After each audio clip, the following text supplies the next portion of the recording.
Case file number 3478, written by Melzilla79. After dark in Santa Cruz. As soon as it got dark, I felt like someone was watching me. No matter where I went or what I was doing, I couldn't shake the feeling that I was being watched. I mentioned this to my mom a few days later. She went pale and told me to sit down, then told me a wild story.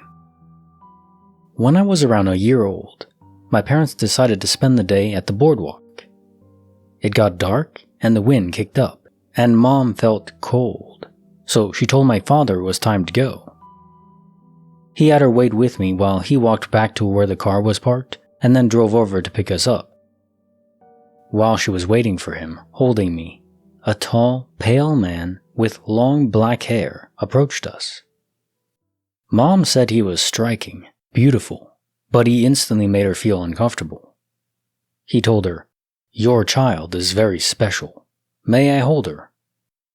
My mother, of course, refused, but he cut her off and said, "No, you don't understand.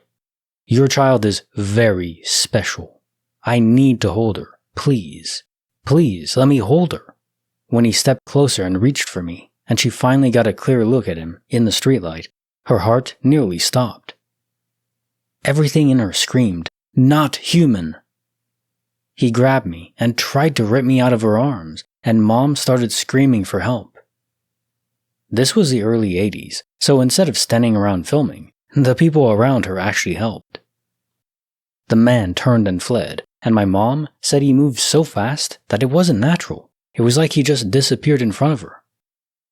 I asked her what she thought he was, and she stared directly into my soul and softly said, "You know, I'm a Christian, and I would never admit this to most people, but, honey, that man was a vampire.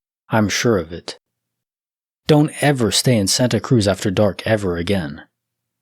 She made me promise, and I've kept that promise. My mom is a very religious person. She would never normally say anything like that or admit to believing in such a thing. But that explains why I found books about vampires on her bookshelf as a kid.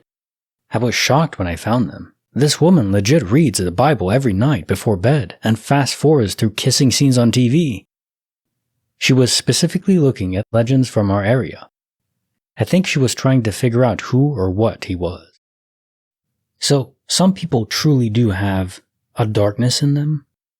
I don't know if actual monsters exist, supernatural style where you have ghouls, werewolves, and shapeshifters, vampires in this case. It's kind of interesting to ponder on, but I'm more set in stone when it comes to traditional glitches and paranormal things like ghosts. Absolutely believe those exist, spirits, maybe demons and UFOs, aliens specifically. Not just unidentified flying objects. I mean, obviously those exist by definition. So I think the world would be more interesting, you could say, if vampires and ghouls and, the classic monsters really exist. I'm not convinced they do. But in this story specifically, I would say, if this man isn't a vampire, then something is truly messed up with him.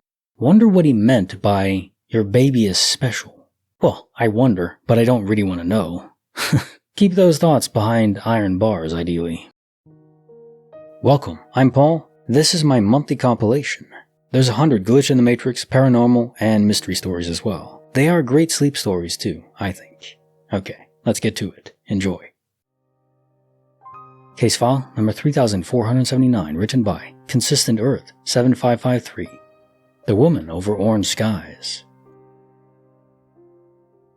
This happened during the fires in the Bay Area on September 9th, 2020. Definitely recommend looking it up. That day was when the skies were dark to Mars orange from the fires, and it was so orange and dark at noon. I went to Home Depot to pick up some wood with my significant other. While standing in line to pay, I noticed an extremely gaunt, sick woman, almost ghoulish, walking from the far end of the wood aisle past us out the front door. She wore a black tank top with a distinct colorful floral hanky with a distinct pattern around the top of her head, with curly black hair keeping her hair in place. She had a very distinct face with a sharp nose, and I watched her walk out of the entrance. I swear to this day, it wasn't even 3 seconds when I turned my head to look down the far end of the wood aisle and I saw the exact same woman, same pants, shoes, black tank top, hanky with the same distinct floral pattern, keeping her black curly hair in place, and the same distinct face with a sharp nose, same body shape, height, the same walk and pace, except she was not gaunt or sick, healthy looking, walking to the entrance.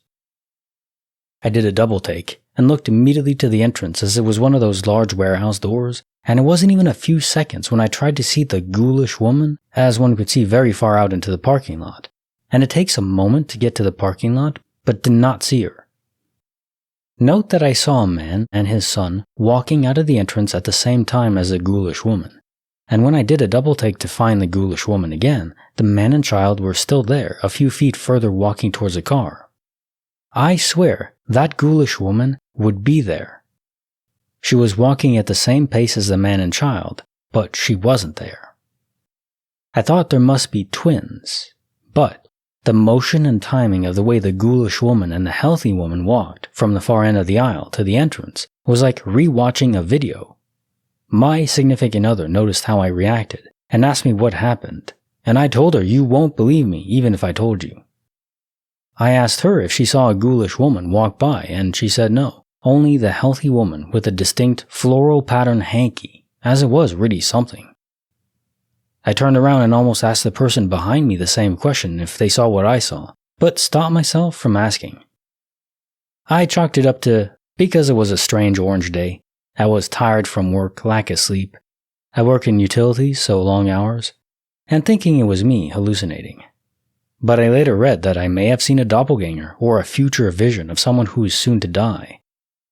All I will say, it was a surreal experience.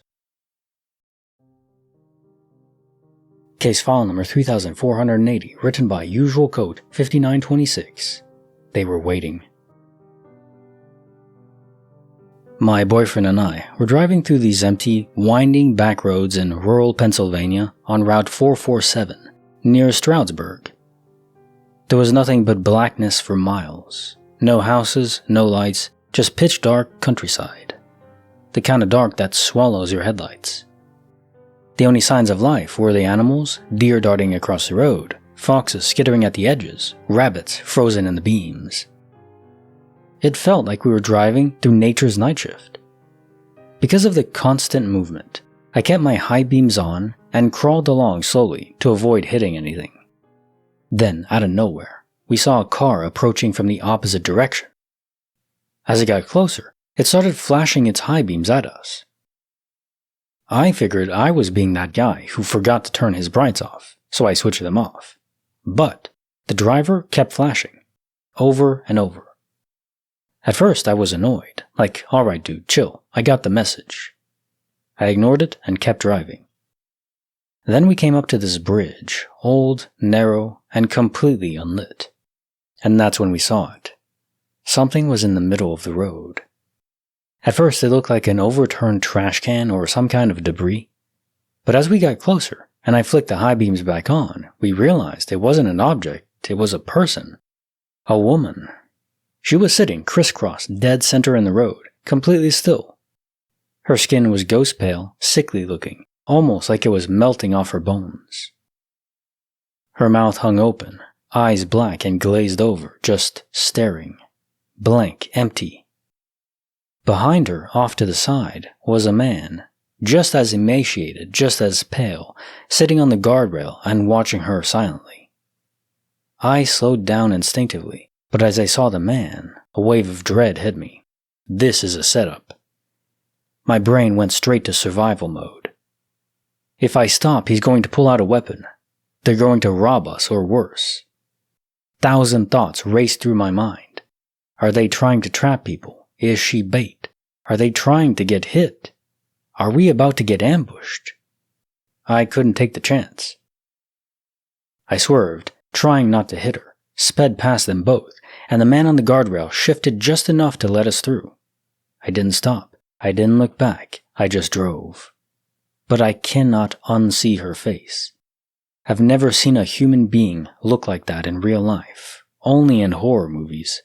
And not even the basic slasher stuff. This was more like The Exorcist horror. Completely surreal. Totally out of place in the real world. Even now I keep wondering, what were they doing there? Why was he watching her like that? Why didn't they move? What was that? I still don't know, but whatever it was, it didn't feel human.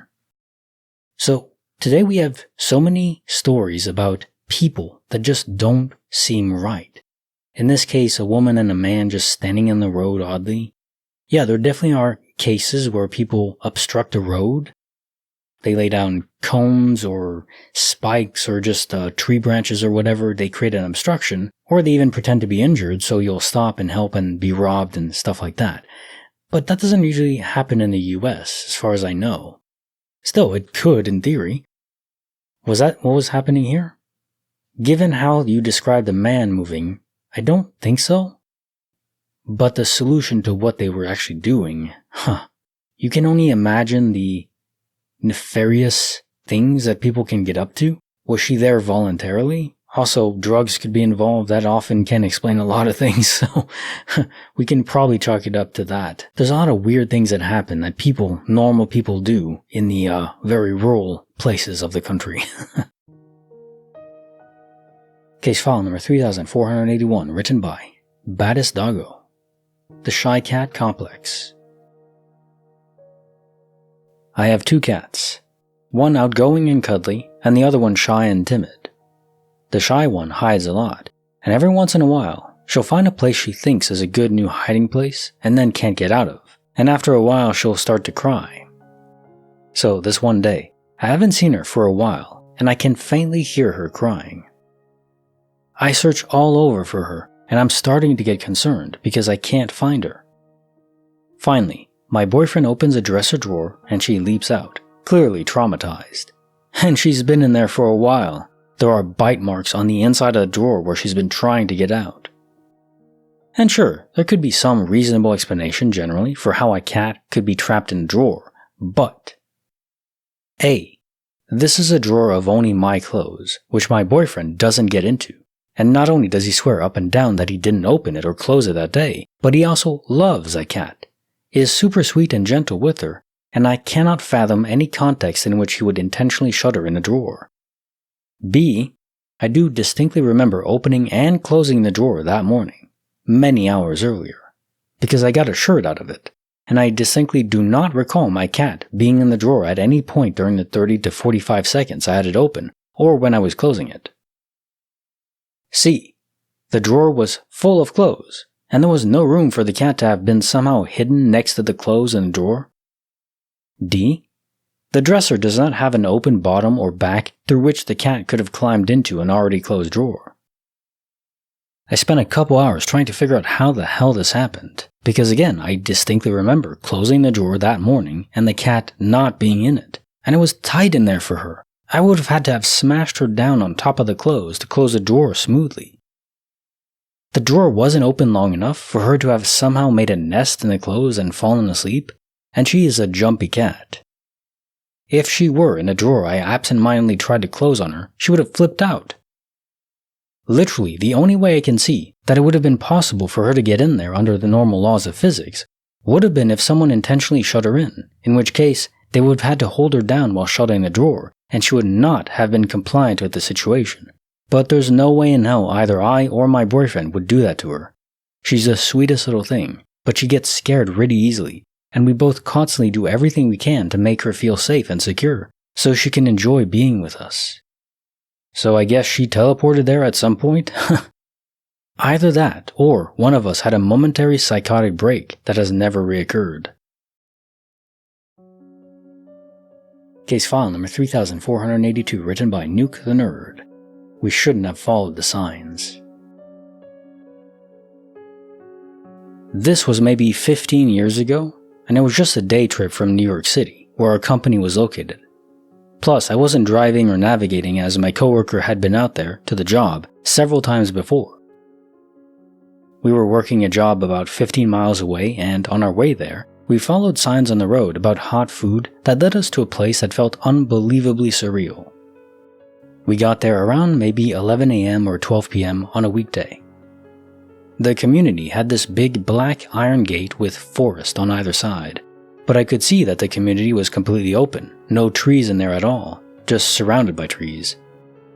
There was a sign for hot food with an arrow pointing in. That's all it said, hot food. We had noticed a couple of other signs directing people there back on the road, so we figured it would be a good place to get a bite after our drive from the city, before we went to the job. As we drove in, we had to go around this circle right near the entrance, and there were all these little kids in dress clothes, little suits and white dresses, basically frolicking around and throwing flowers in the air. One kid watched us as we drove by, but the rest paid us no mind. I thought it was a bit unusual, but didn't really see anything too creepy about it. I mostly wondered why they weren't in school and why they were so dressed up, which could have been for a million reasons. We drove through, and it was just nice, normal houses with normal cars in the driveways. But oddly, there were all these statues everywhere, in people's yards and on the side of the road, sort of like Greco-Roman type deals but painted. Again, interesting, but not too weird or anything. I figured it was some quirk of the community. There were more signs for hot food, so we kept following them, and they led us to a sort of cul-de-sac. As we approached, I could see a diner with a parking lot off to its side, and a ways behind it there was a large wooden church with a big white cross on top, and a massive tree next to it. The only tree I remember seeing in the community. There was no way to drive to the church though. There were also some more statues around the diner. I thought nothing of it, honestly. We parked and went into the diner, and this is where it got really weird. We walked in, and you could feel the whole atmosphere shift like someone had flipped a switch. The diner was full of people, and they all, and I mean all, swung around and stared at us. This wasn't people all noticing someone coming in and going back about their business.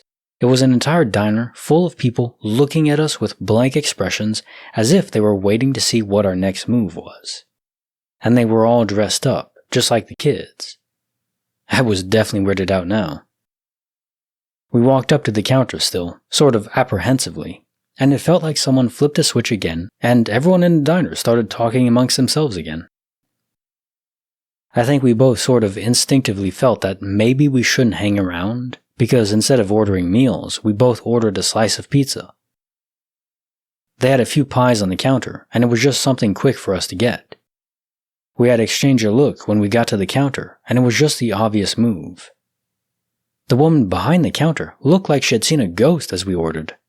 She was sweating and very nervous, fumbling her words and stuff. She told us it would be a minute or two, so we sat down at the counter, and she went to the back with our 2 slices, presumably to heat them up. I'm from New York City, so it felt odd to me that the pizza oven wasn't where I could see it, but maybe that's normal here, I don't know. As we were sitting there, I kept noticing people eyeballing us. I met a couple pairs of eyes and they just immediately looked away.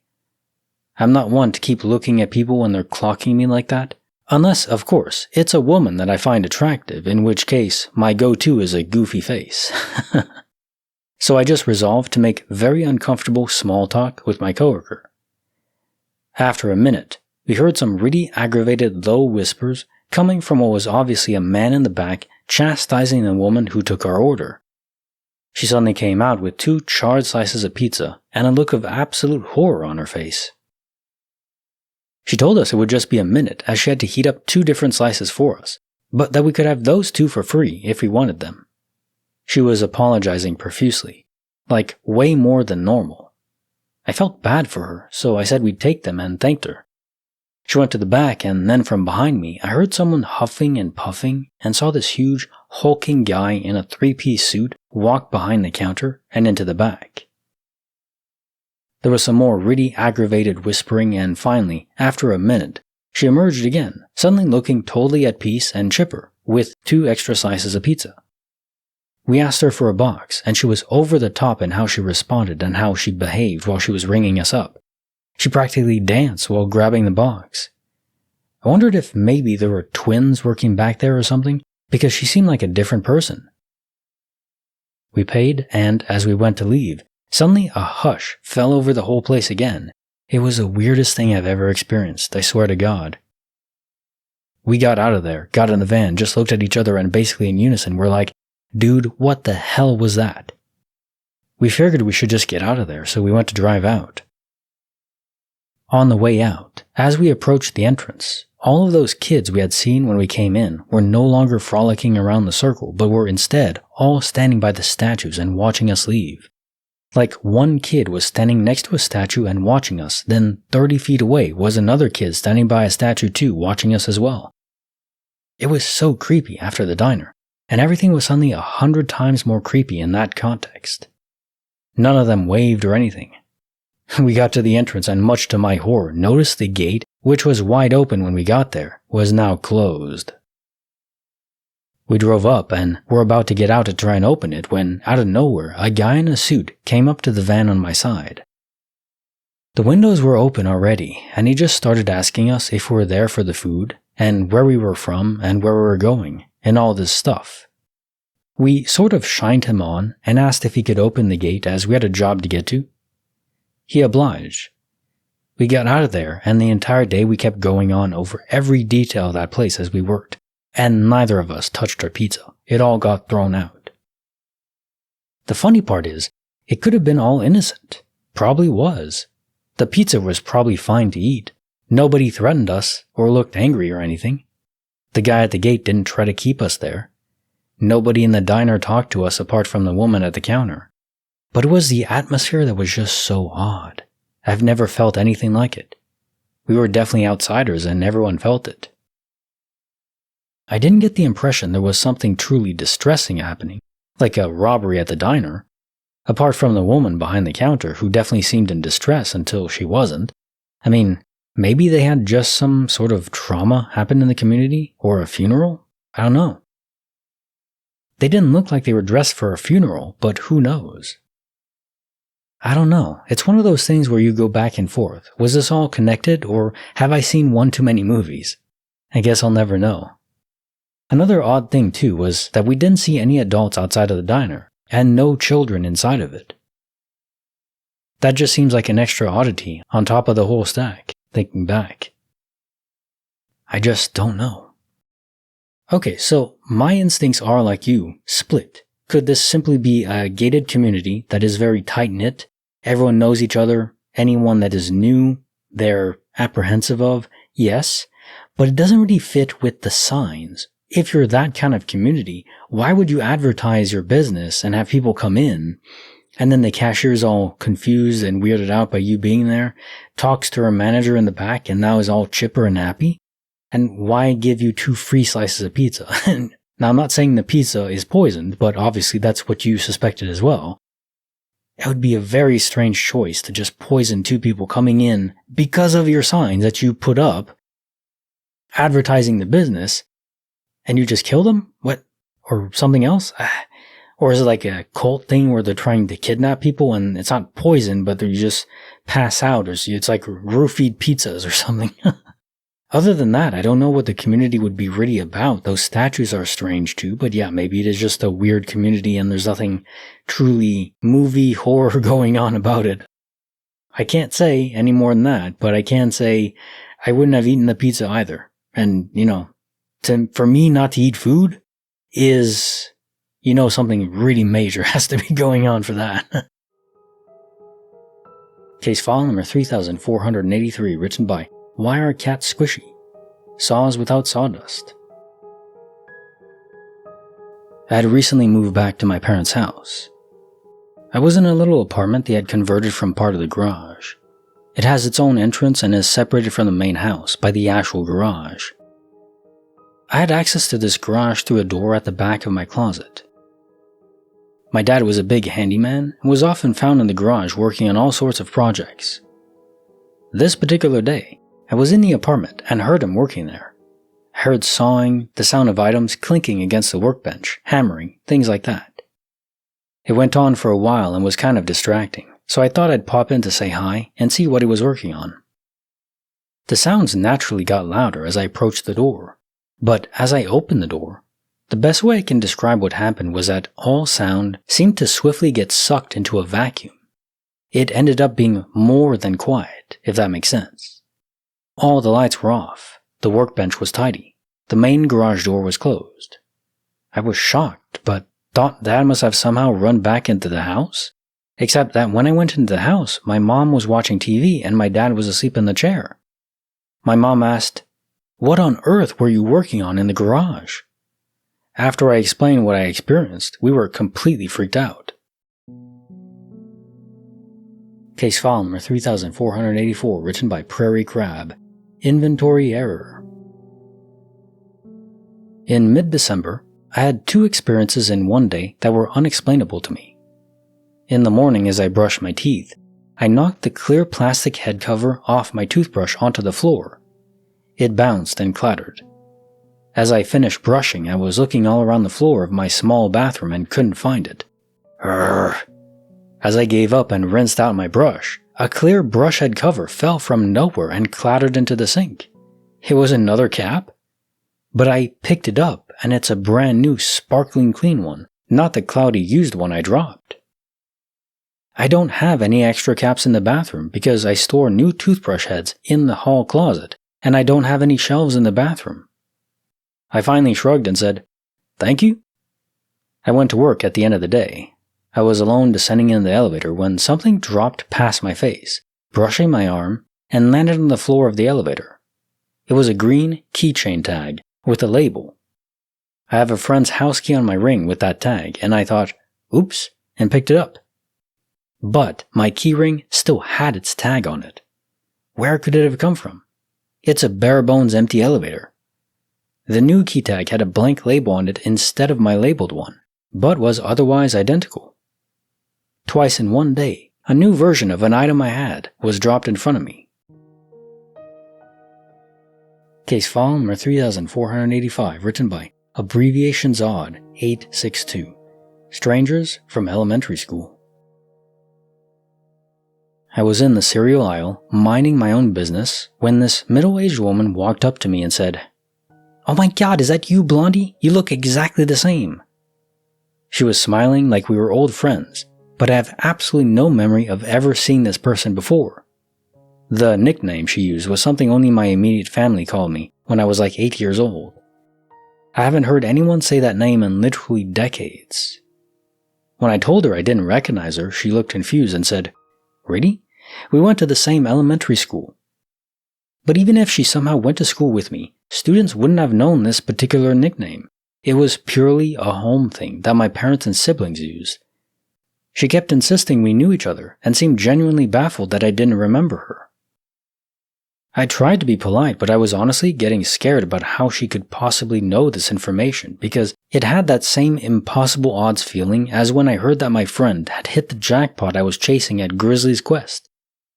Eventually I made an excuse and left, but I kept thinking about it.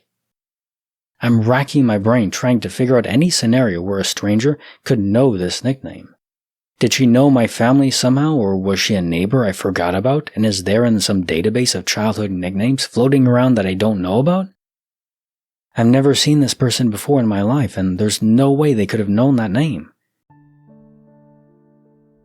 Case file number 3486, written by Noradrenaline 76.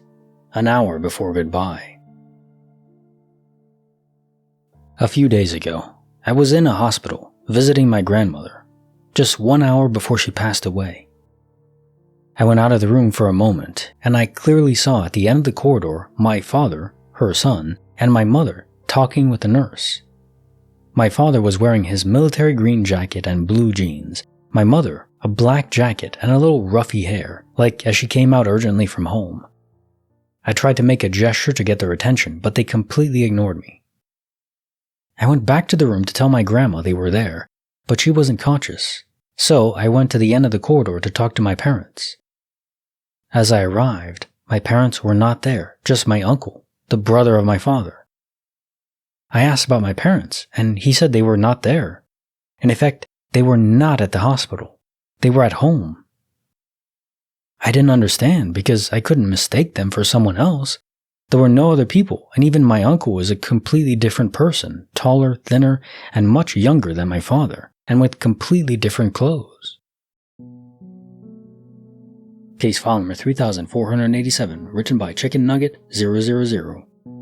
The Last Square. I was home alone, sitting in the bathroom doing my business and scrolling on my phone. Suddenly, I heard a strange noise. It sounded exactly like paper ripping. I got confused and looked around, and I saw the toilet paper roll hanging there with only the very last piece still attached, the one that's basically glued to the roll. The roll was spinning super slowly, and the paper was ripping off by itself. You could actually see it happening and hear it separating. It was a small bathroom with a broken ventilator and no windows, so there was no draft, and even if there was, it wouldn't be strong enough to rip it off like that.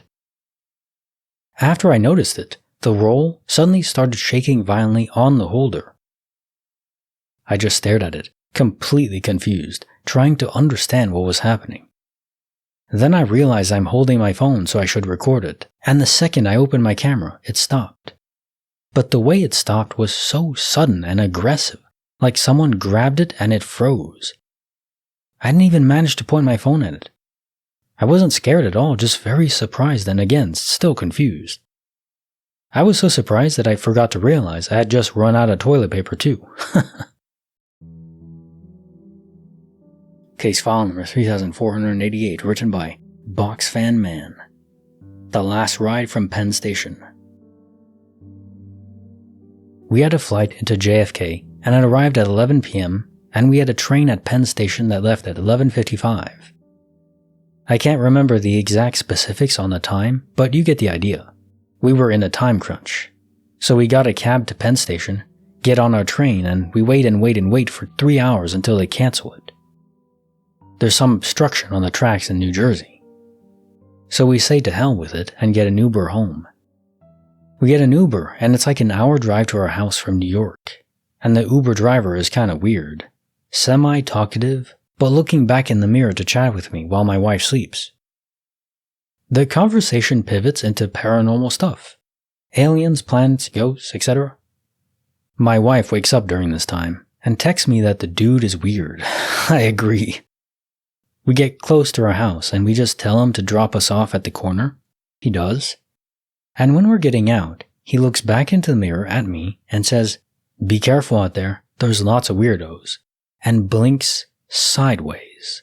Like a second set of eyelids that are vertical, thick and vertical. I mean, it could have been me being tired, but I slept on the flight back and was awake for this. I can't explain that. Anyone else get Men in Black vibes from this? I think it's the first movie, if I'm recalling, where Will Smith, I forgot his actual character's name, but he's chasing this first alien up a building, and then the alien jumps off. Before that, he blinks vertical eye slits. Now often, fiction borrows from reality. Now I'm not saying this is a fictional story, I'm saying they often mesh together, so maybe Men in Black borrowed from folk tales or stuff like this. This is the first time I'm hearing about a vertical eye slit creature or alien. I don't know if that's what it is, or if indeed this person was just simply tired and didn't see properly. Because the man was creepy, his mind filled in the gaps, you could say. Could be. But I just think it's interesting that Men in Black could relate so much to a story like this. Case file number 3489, written by Elreen87. A Drink with the Devil. Years ago, my husband and I went to have a few drinks at a restaurant with a bar.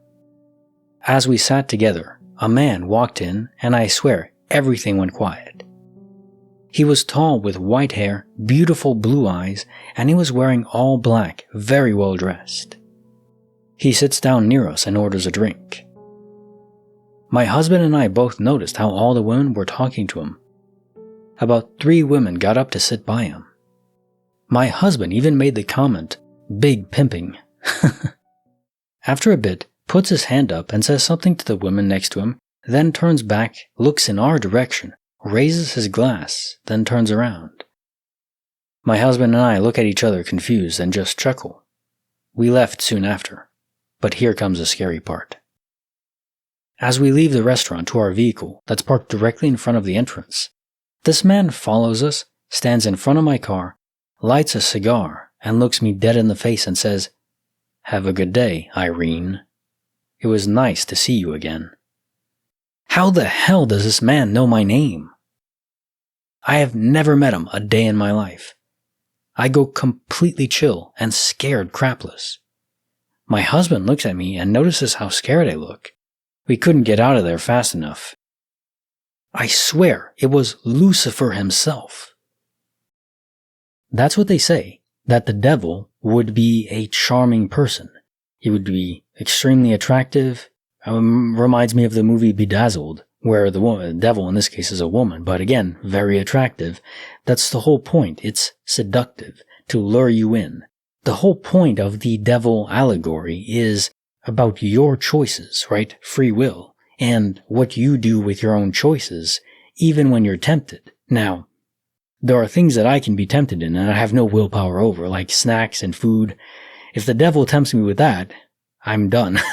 But in terms of actual nefarious actions, being tempted to cheat or lie or steal or serious violations, that I just am not tempted by. But it's still your own choice, and that is the point. The devil isn't a maniac killer out to get you that looks all gruesome and disheveled. No, the devil is pure temptation, trying to get you to destroy your own life and soul, which I just think is a very interesting way to frame a story. Now, again, if it's true or not, it doesn't matter. The moral point is true, no matter what. And yeah, to the story of him knowing your name, I don't know if this really was the devil, but him knowing information, that's just creepy. And obviously looking like a very attractive man, not the typical kind of person you'd think of as a stalker or something, although I guess serial killers sometimes are attractive, which is part of their disarming charm. Be cautious, keep your eyes out. Maybe this was the devil or not. In fact, oddly, it would be better if it is, because again, the devil isn't out to attack you, just tempt you. So, if it's just a normal human being, that might be worse. Weird to say, but it's true.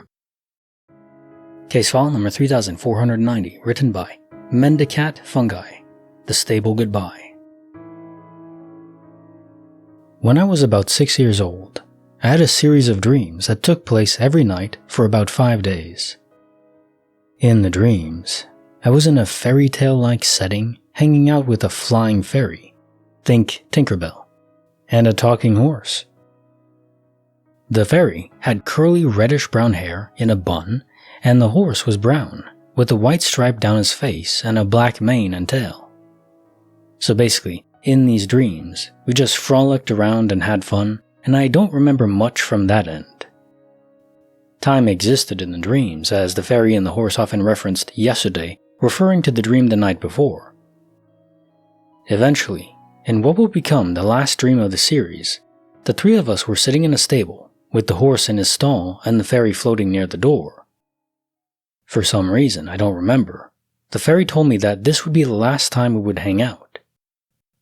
Disappointed, I asked her, "Will I ever get to see you guys again?" To which she matter-of-factly said, "Probably." And then I woke up.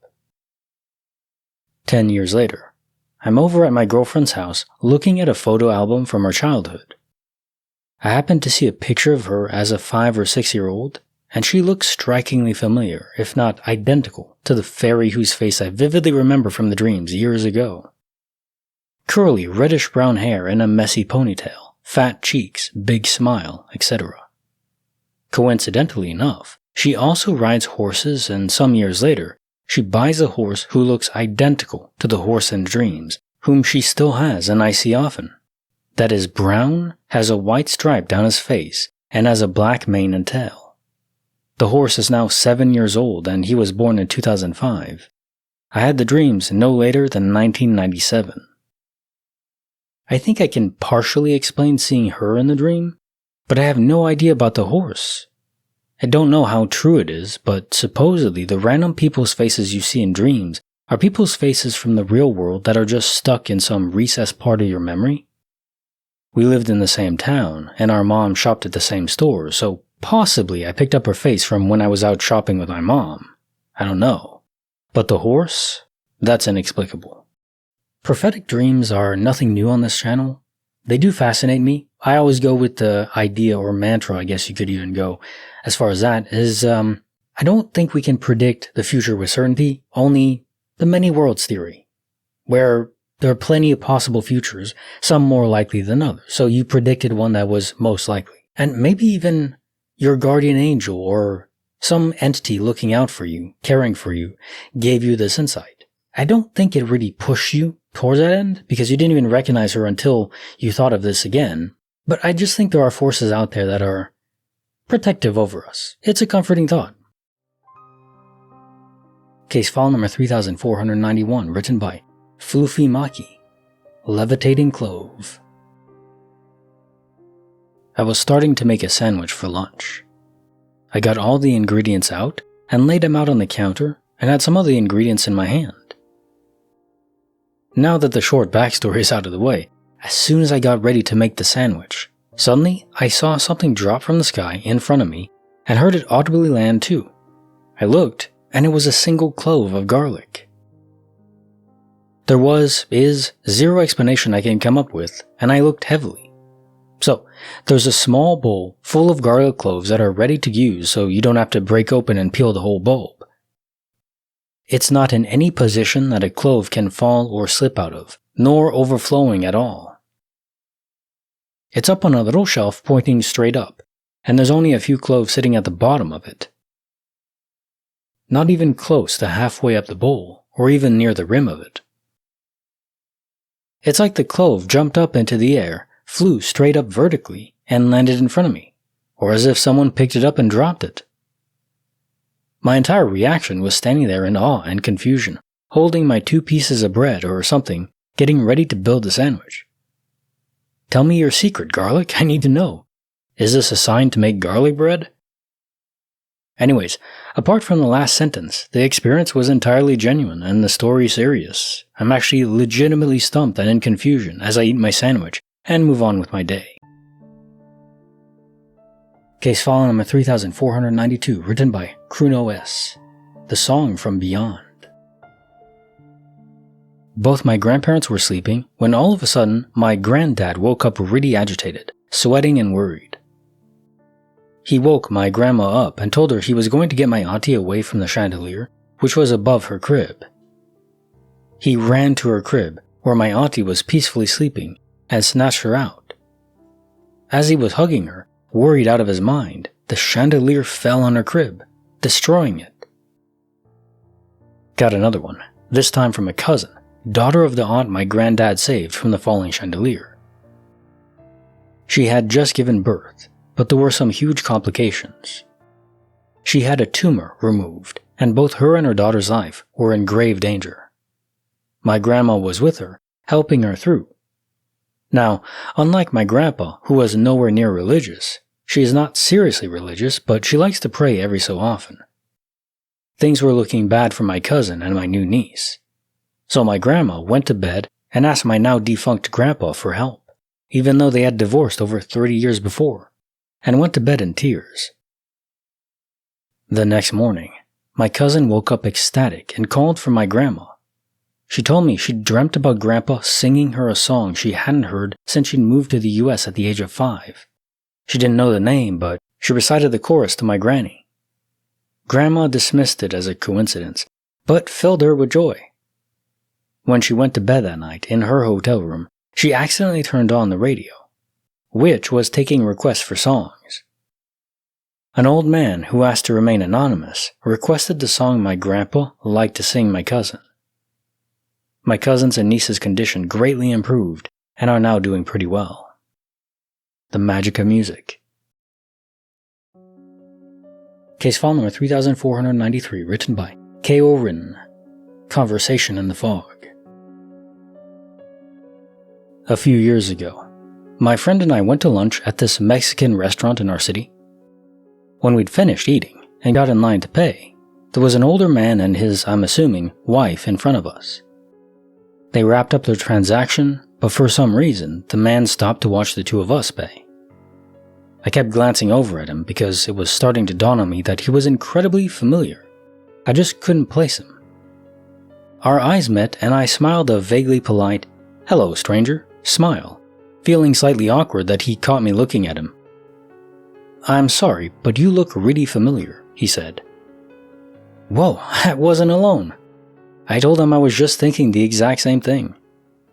My grandpa was the pastor of a church for years and years, and I'd been forced to go to that church, so I figured the man came from there. I smiled again and asked him if he knew my grandpa's name, and he looked at me blankly for a second before shaking his head. I didn't want to stand there running through all my classmates' names or listing a bunch of places where he might have met, so I was about to ask him his name, but then his wife sort of pulled on his arm and they left. When they left, it was like I came out of a fog or something. Everything else had sort of blurred out while I was talking to the man. The cashier was holding out my change and looking kind of impatient, but my friend was gapping at me like I was a ghost or something. We went out to her car and she asked me who the man was. I thought that was strange and asked, didn't you hear us trying to figure out how we know each other? She put the keys in the ignition but didn't start the car. Instead, she looked at me with that same confused expression on her face. You weren't speaking English. Now, I'd been taking Spanish classes since 6th grade, but I still wasn't fluent enough to speak effortlessly with another person, and even when I'm speaking it, it never translated into English in my head. Talking to the man in line had felt and sounded, to me, exactly the way a normal English everyday conversation sounds and feels. She wasn't winding me up either. I could tell that from her face. Maybe she just hadn't been paying close enough attention to us either, so between that and the noise of a popular restaurant at lunchtime, she only thought she wasn't hearing English. Never ran into the guy again. Not that that's a huge surprise since my town is fairly large. Who knows?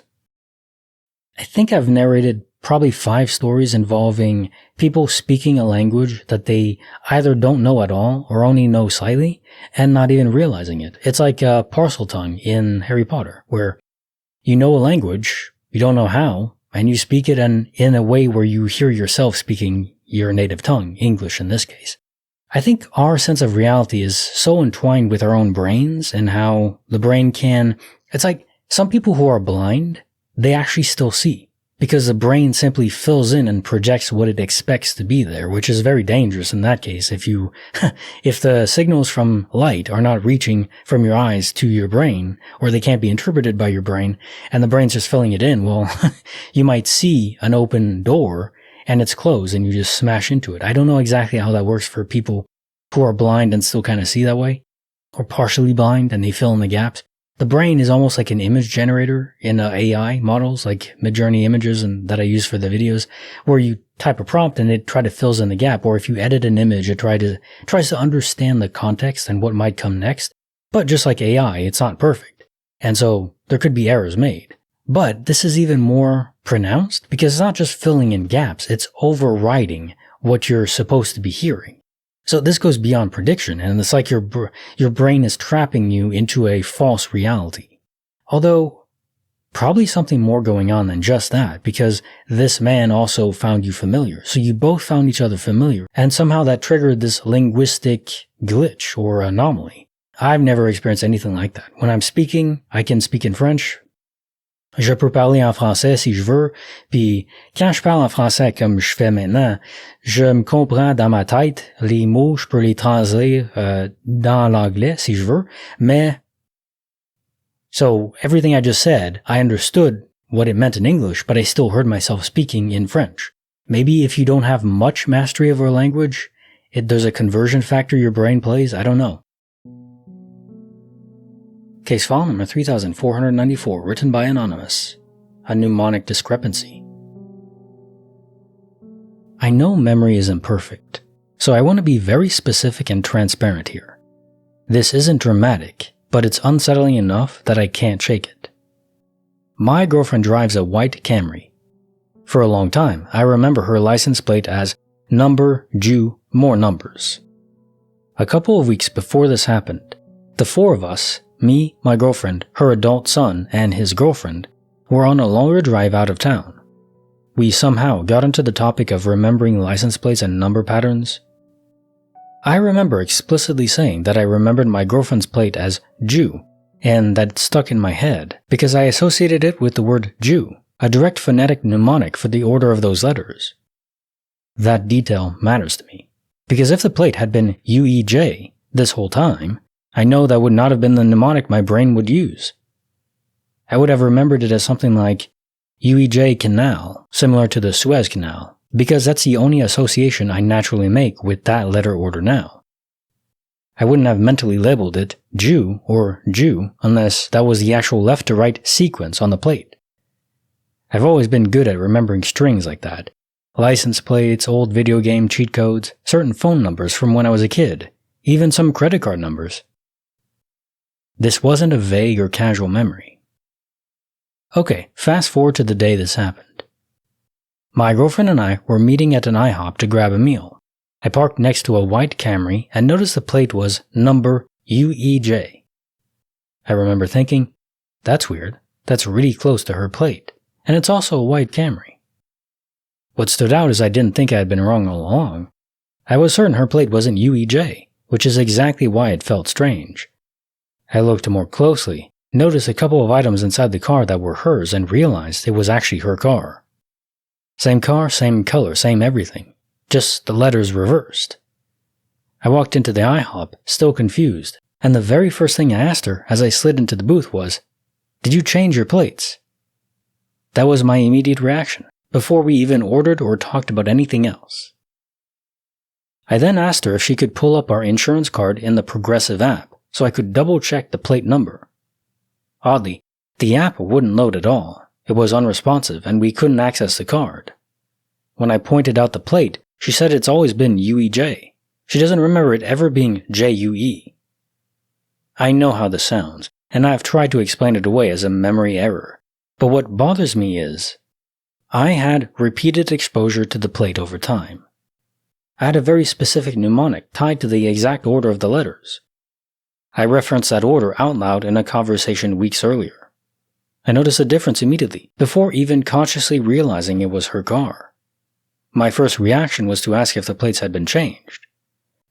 Nothing else strange happened, no missing time, no other glitches, just this one very small, very precise change that doesn't line up with my memory at all.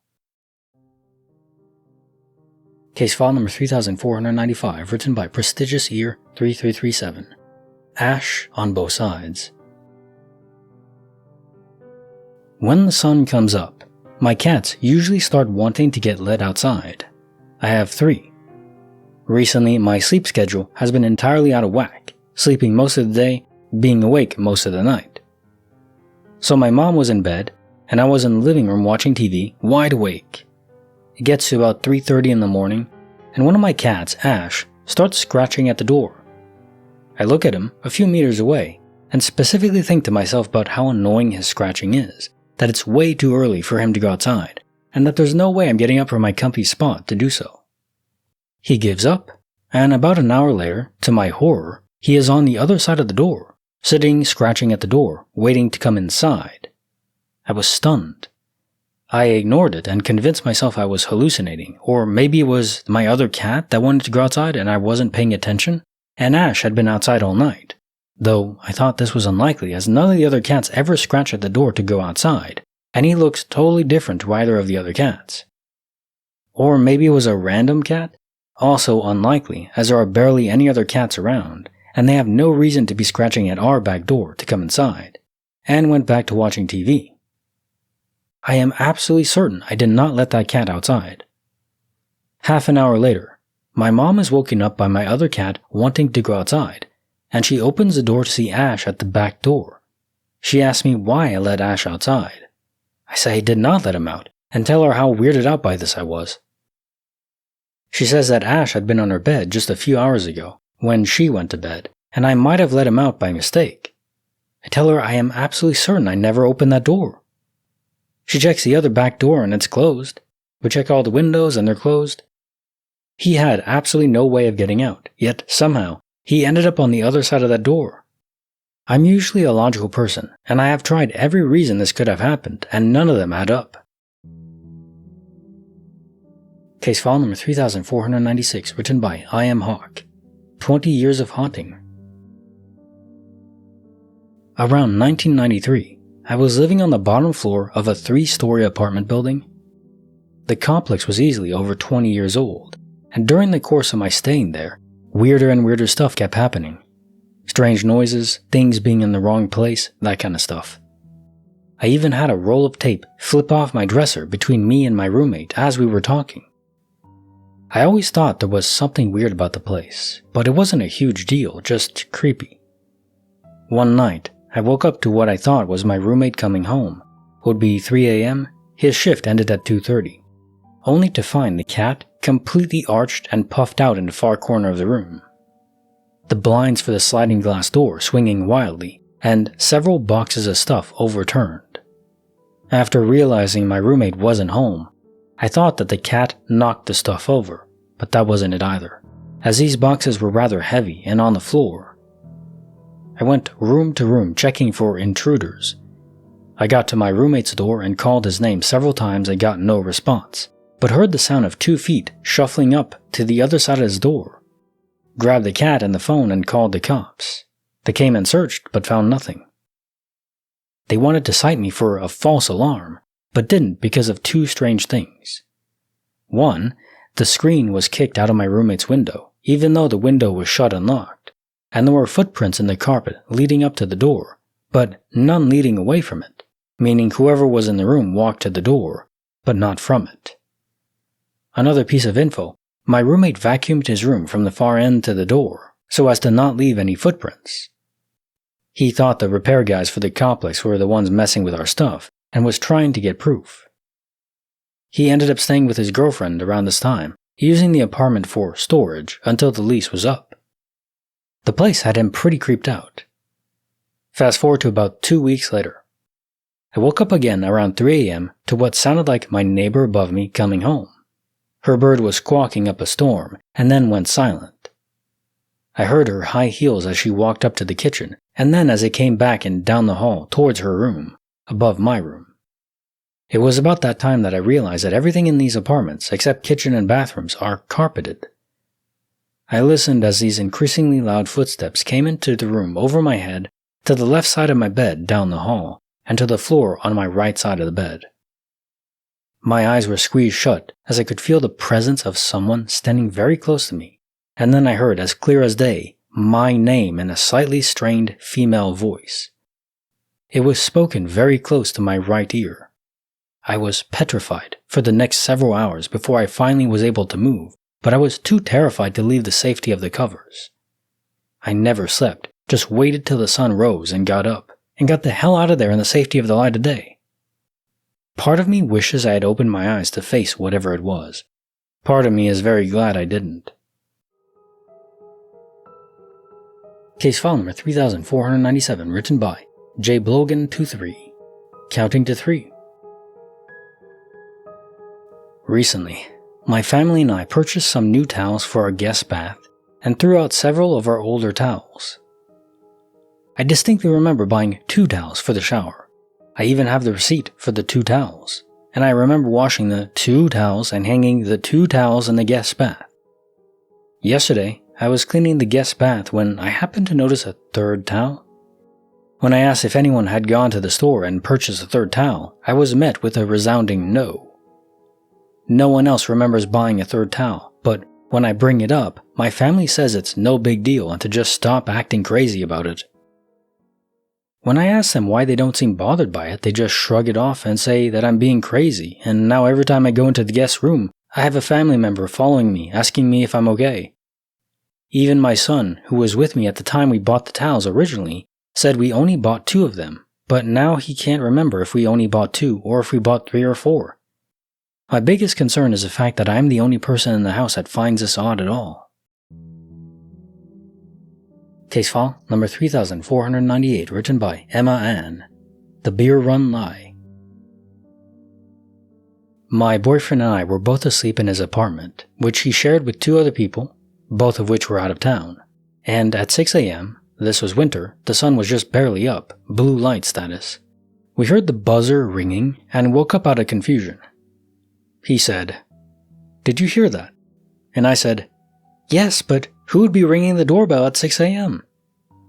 Before he could get up and go to the door, we heard someone walking up the stairs, as the person had been able to get into the building's front door. We figured it was someone who lived at the top floor and just rang the wrong bell. But then, we heard knocking on the door, and someone trying a key in the lock. My boyfriend gets up to check. He doesn't think it will be either of his housemates because they were in a different state. He asks, "Who is this? I think you have the wrong door." The man outside says, "I was just out to go get beer. I'm looking for my friend's apartment. We were all drinking, and they told me to go get beer. I'm not sure if I'm in the right building. Could you tell me where they might be?" My boyfriend told him, "Please go. You have the wrong apartment. I don't hear anyone upstairs partying, so I don't know how you got in. And how the hell am I supposed to know where your friends are?" The man outside kept pressing him. "Well, do you think you could lead me to where they might be?" He said this all very formally, unlike someone who had been drinking. With that, my boyfriend lost his crap and told him if he doesn't leave now, he will call the cops. We heard the man walk up another flight of stairs and try the door up there, then walk down and out of the building. I was shaken up. It all seemed very strange. My boyfriend came back into the bedroom and told me when he looked out the keyhole, the man out there was probably in his 40s, wearing a long dark coat, and he had never seen him in the building before. As there are only 3 apartments in the building, and everyone that lives there is in their early to mid-20s. Case file number 3499, written by I Am the Walrus. The Deck Knew. 2 winters ago, I was on vacation with my girlfriend, visiting her hometown, and one evening we were hanging out with a slightly hippy-dippy crunchy granola friend of hers, who brought out some tarot-esque cards to tell our fortunes. There was an accompanying book with some guidelines on how to interpret the cards. You pick some cards, then read the instructions in the book. The deck was 70 or 80 different cards, I think.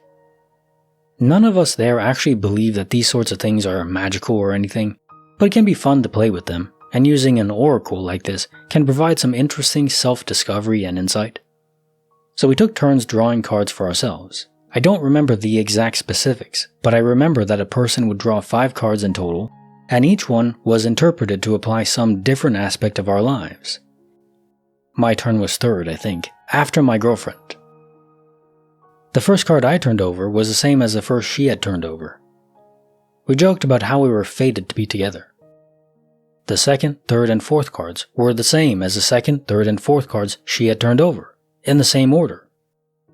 At this point, I think everyone there thought I was fooling them, but I shuffled the deck thoroughly before starting. Before drawing each card, I cut the deck to a random place and drew from there. No one else touched the deck the whole time I had it. Even if someone else had been a magician, I can't imagine how they'd have caused this. Of course, everyone else there, except my girlfriend, must have thought I was a magician and I was pulling their leg. But I wasn't. I was mystified too. Now it comes to the last card. We've all been growing more and more intrigued by the progression so far. I shuffle the deck another few times, cut it, then, sort of as a joke, make a big show of taking the second card down from my cut. It's not the same as the one my girlfriend had picked. We all breathe a sigh of, haha, coincidences sure are coincidental, and continue on with the game. When we finish with that card, I'm still holding the deck as it was. I lift up the top card, the one I actually cut to, and it's the 5th card my girlfriend picked. And now everyone is just laughing because they're sure I'm a masterful close-up magician and I'm just having fun. But I'm not.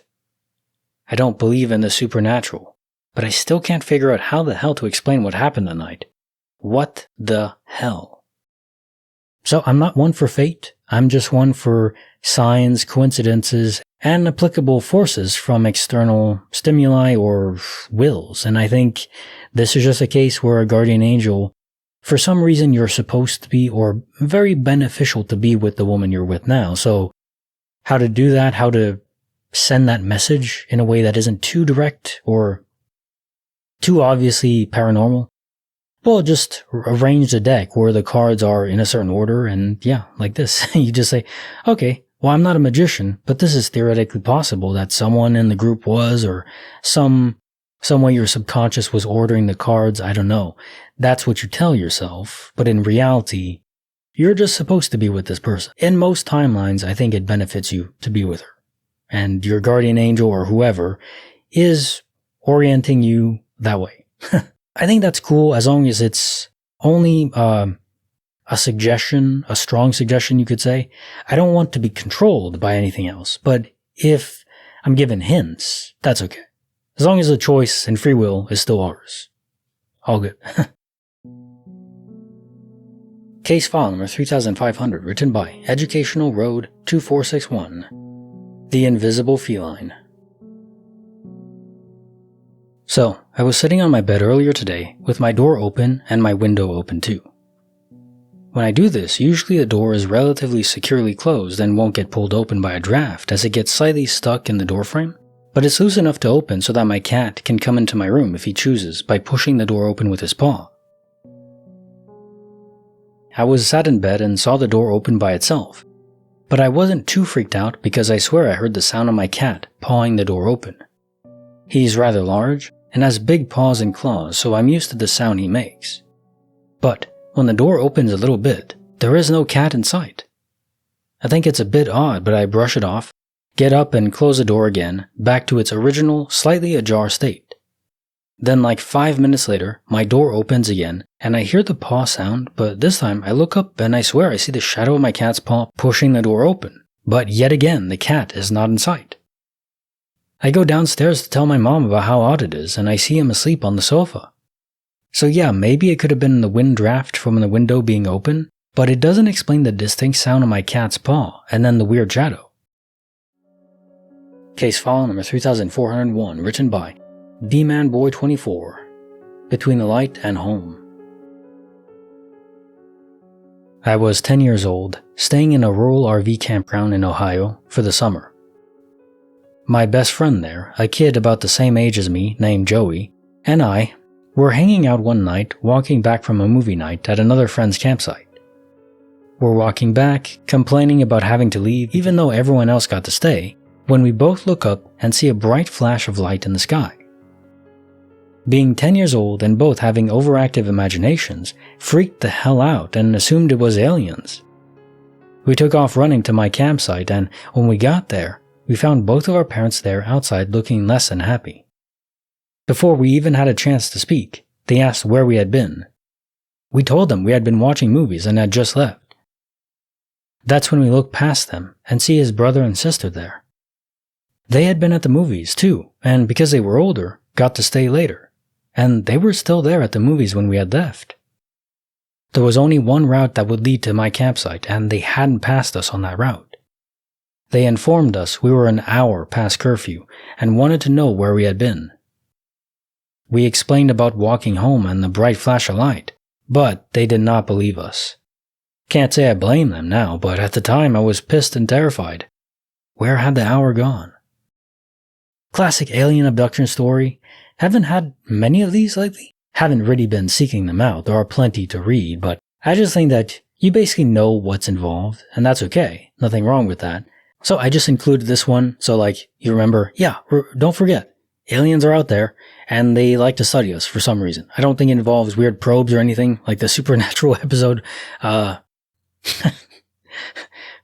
where the person abducted has to dance with the alien, but of course it wasn't really an alien. It was, I won't say anything if you haven't seen Supernatural. What the hell are you doing if you haven't? I think aliens are real. I think they like to study us. I guess we're interesting enough as a species to warrant study, which is kind of a compliment. With that said, I don't want to be abducted myself, so aliens, if you hear this, you're interesting, but just, go after other people, not me. Maybe don't go after anyone, but just, okay.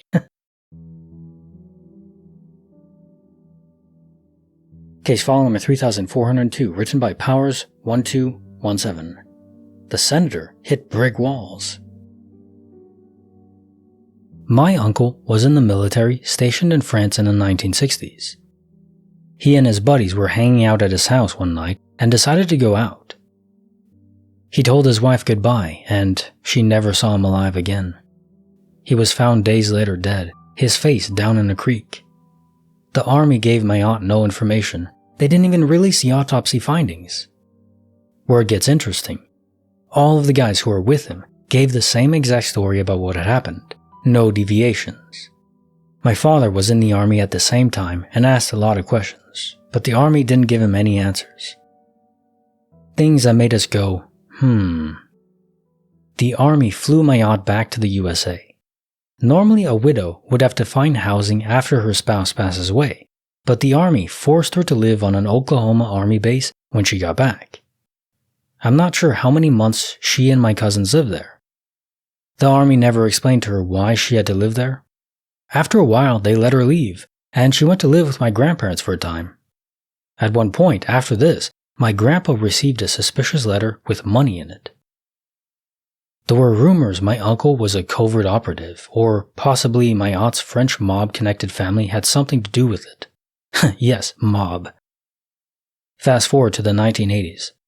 My uncle was president of a college in Texas, so he had connections. At first, he submitted a Freedom of Information Act, hoping to finally get information. The FOIA was denied, so he contacted a senator he knew for help. The senator did his best, contacted everyone he could think of that might help. He told my uncle all he did was run into brick walls. He also told him this: the senator was basically told to back off and leave it alone. I know I've missed some details, but this is long enough. My aunt and grandparents were heartbroken. My aunt, his wife, was French. Makes it even stranger that they sent her to an American base to live. Case file number 3503. Written by Designer Art 2494. A shift on the Aegean coast. My best friend and I are currently spiraling because an event we survived together has somehow been rewritten. For reference, we don't drink or do drugs. We are 22 now, but when we were 19, we went on a trip to a rural coastal area in Greece. We've discussed this specific day a million times over in the last 3 years, and our memories of it are identical down to the smallest detail, yet now everything seems to insist it happened differently. We were staying at a hotel in the middle of nowhere and decided to hike 2 hours along the coast to a restaurant on a remote cape. My friend was all dressed up in platform heels, a long pink skirt, and a white top. Remember this. As we walked into the restaurant, we noticed a group of men all turn their heads towards us. This happened to us on a daily basis since we are conventionally attractive, so we didn't really bat an eye. However, throughout the whole lunch, they kept looking at us and talking to each other, and we couldn't shake the feeling of being watched. There were only 2 other couples there, so it felt very pointed. As we left the restaurant, those men got up and followed us out immediately. In front of the restaurant, there were rocks leading into the sea and a few cars parked outside. We decided to take some photos on the rocks, but we saw the men starting to take photos of us. They were also constantly on their phones, talking to someone while pointing their cameras at us. It was an open area, and there wasn't another soul around, so it was obvious.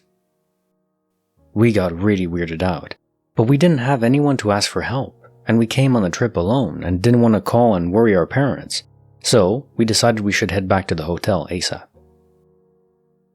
For context, I had been vlogging our whole trip so far and was filming everything, including this entire incident. As we started walking back towards our hotel, we were walking on the rocks that ran parallel to the rural quiet road and noticed that the men got in their car and were slowly driving behind us. After about 7 minutes, the rocks finished and the coastline hit a wall where the water met the land. The road we had been following went into a very thick, bushy area. These men were still creeping after us in their car the whole time. We knew if we went down that road into the bushes, they would probably try to kidnap us.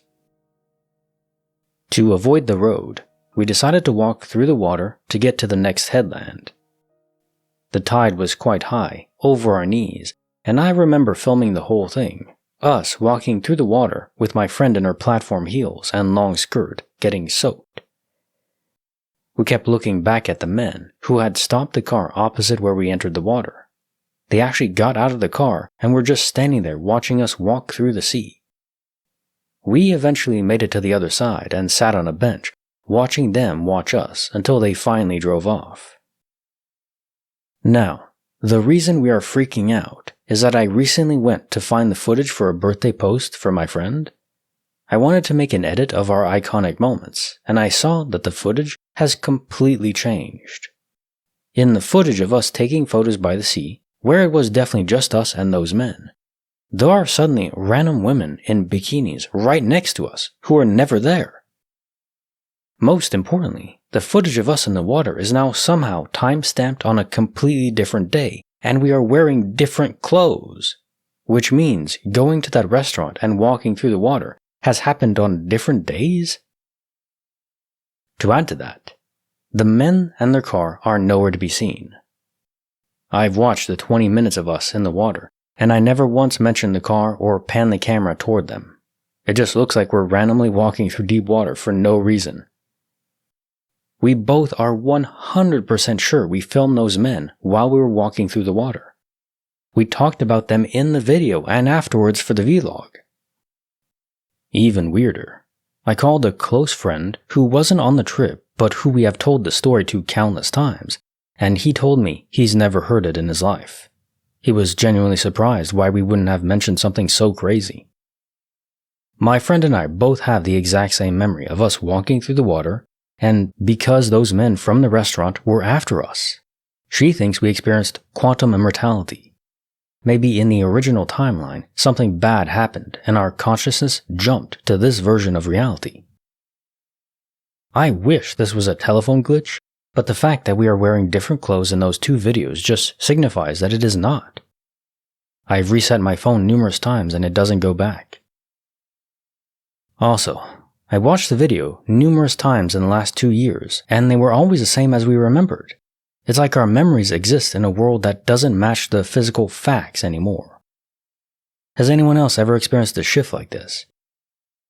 I'm wondering, what else might not line up in this reality?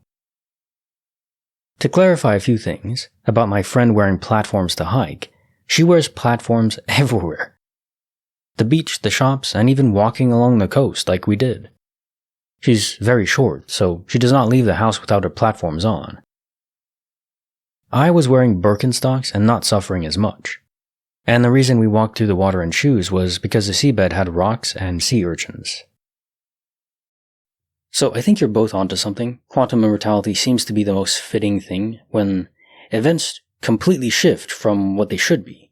But I don't think it happened in the moment where those stalkers actually did something in a different reality, your original one, and you died then. No, I think it's just something happened later on where you were both ported to a new reality together. Dave, sticking his booty up.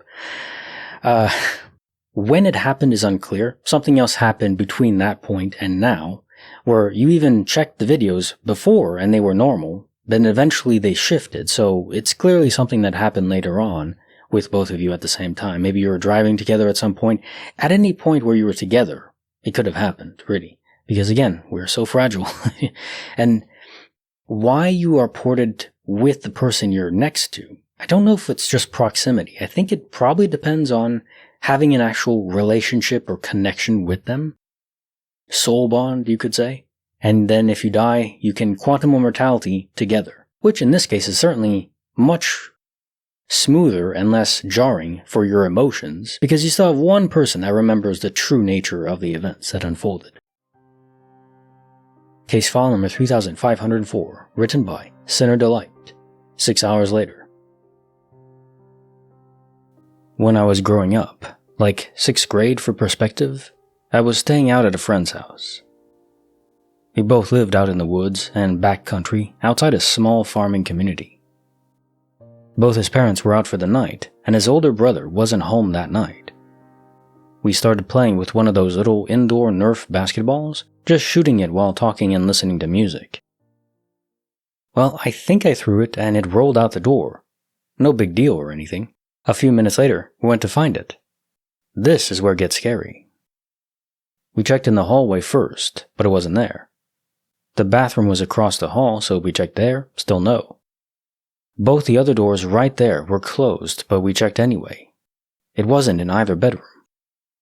That was weird enough to begin with, but being young, we just said whatever and went to watch TV. At probably 4 in the morning, when we were walking back towards his room, the hallway lights were off. Halfway down the hall, we see the ball rolling down the hall towards us. We looked at each other and ran past it on either side as it was in the middle of the hall. As we ran past, I glanced up and noticed for the first time the attic hatch was open a few inches. Thinking back, it was just big enough to fit the ball through. When his parents got back later the next morning and we asked, neither had seen the ball in the hallway or living room. Little to say, we burnt the hoop that went with it and never got another. Case file number 3505, written by Mr. Creepster, The Singing Book. A week ago, I was babysitting my 19-month-old nephew. My brother wanted to take his wife out to a movie, and since his little kid is easy to handle and pretty cool, I decided to do it. It's late at night, so the kid will be asleep the whole time. They put him to sleep, and I loaded up my save file for Dragon's Dogma while they put the baby monitor down on the counter. I hear her read a story to him, then leave. He does his usual mommy separation crying, then peace and quiet. So, 4 hours later, they had enjoyed their dinner and are probably watching Snow White and the Huntsman right now. It was a terrific night and got some gaming in, and he hasn't stirred once. Then I hear a slight whine, followed by the sound of one of his singing toys go off. I thought nothing of it at first, but it keeps going and going. So my initial thought is that he has mastered the crib escape and is up there playing with his toy. I start up the stairs when I decide to turn on every light in his house after I get the willies randomly. I get into his room and he's asleep in his crib, and lying in the middle of the floor is a little plastic book that's the source of the song. I walk over and reach down to grab it and it goes off again, enough to startle me, then make me laugh. I grab it, shut it, and turn around to walk out the door when I hear shuffling. I turn and look at the crib and he's standing and staring at me. What the hell? Shut the door and ran down the stairs like any man would. Not a peep was heard after. Also, used to have a girlfriend who would scream bloody murder in her sleep. It only happened once with me, but her roommate said it was pretty common.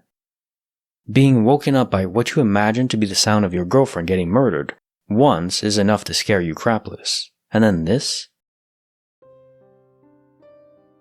Case file number 3506, written by L. Wolfo. The 4th of July Seance.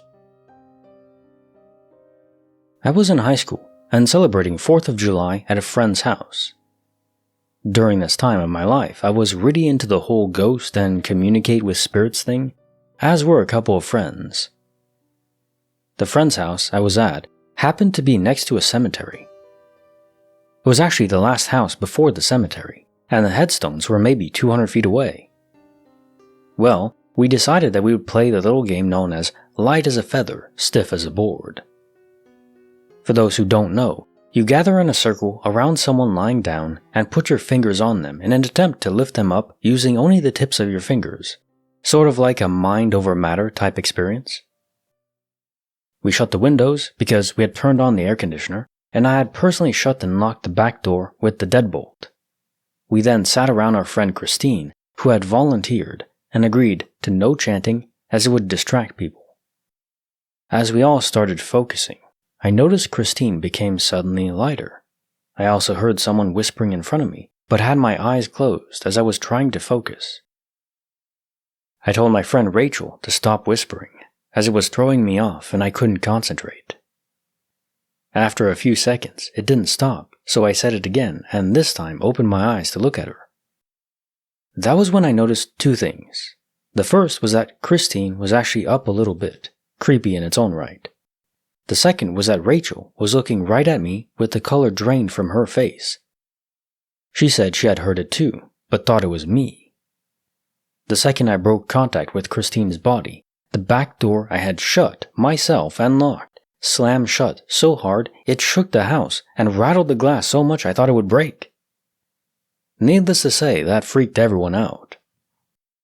People yelled in surprise, everyone except Christine, who was still laying there, eyes closed. We thought she had fallen asleep, but nothing we did woke her up. We started to panic and almost called 911 until she suddenly woke up, basically jumping up.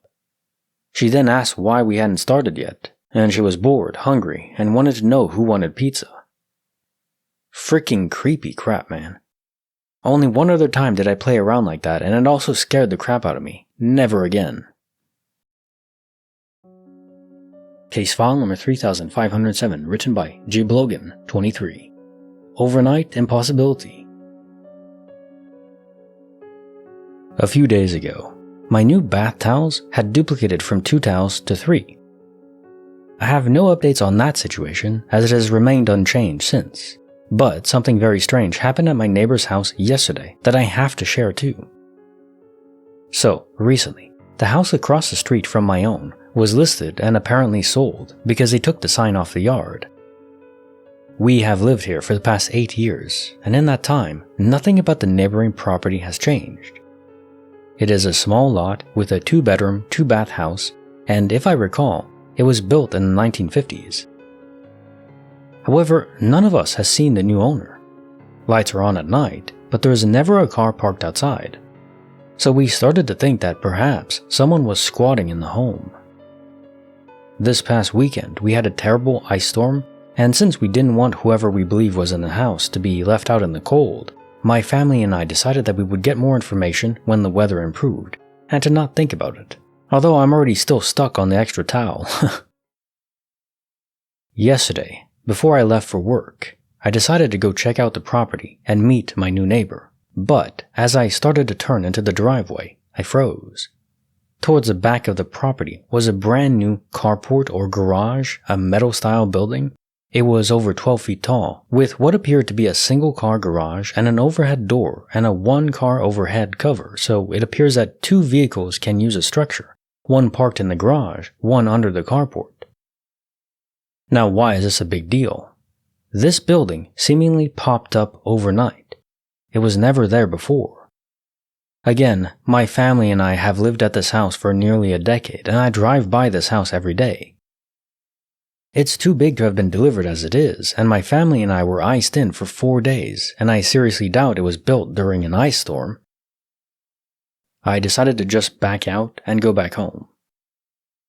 Unlike the towel situation though, my entire family is freaked out about this one. We've all acknowledged that the building wasn't there Saturday when the storm began, and that no one saw anyone tow in or build a 1-car garage during the storm. This started this whole new debate into the mystery towel and a few other strange things around the house lately, but this is by far the one that's most undeniable to everyone.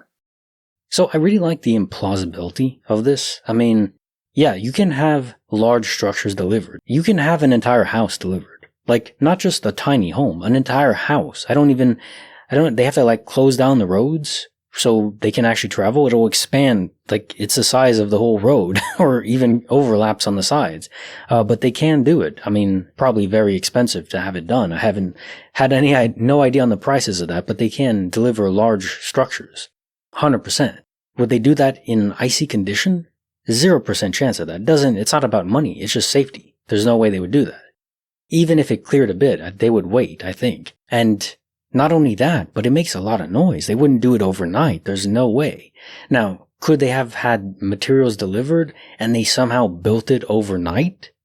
That's not impossible, but in the conditions you're talking about, and also without making any noise, I mean, most of these structures, you don't have to hammer things in, but there's screws and bolts and you have to tighten them, unless he did it all manually with silent tools. But even then, it seems impossible, doesn't it? So is this another reality or what happened? I'm not sure. It doesn't really seem like quantum immortality. You still have the issue with the towels, which unfolded before, and your family remembers that. So unless you all ported together to a new reality, this one has me stumped. Case file number 3508, written by JFWPA. A metallic message. First, I want to say I am a skeptic. I am scientifically trained and empirical by nature. But I also have to say, a lot of very out-of-the-ordinary situations have been happening to me lately.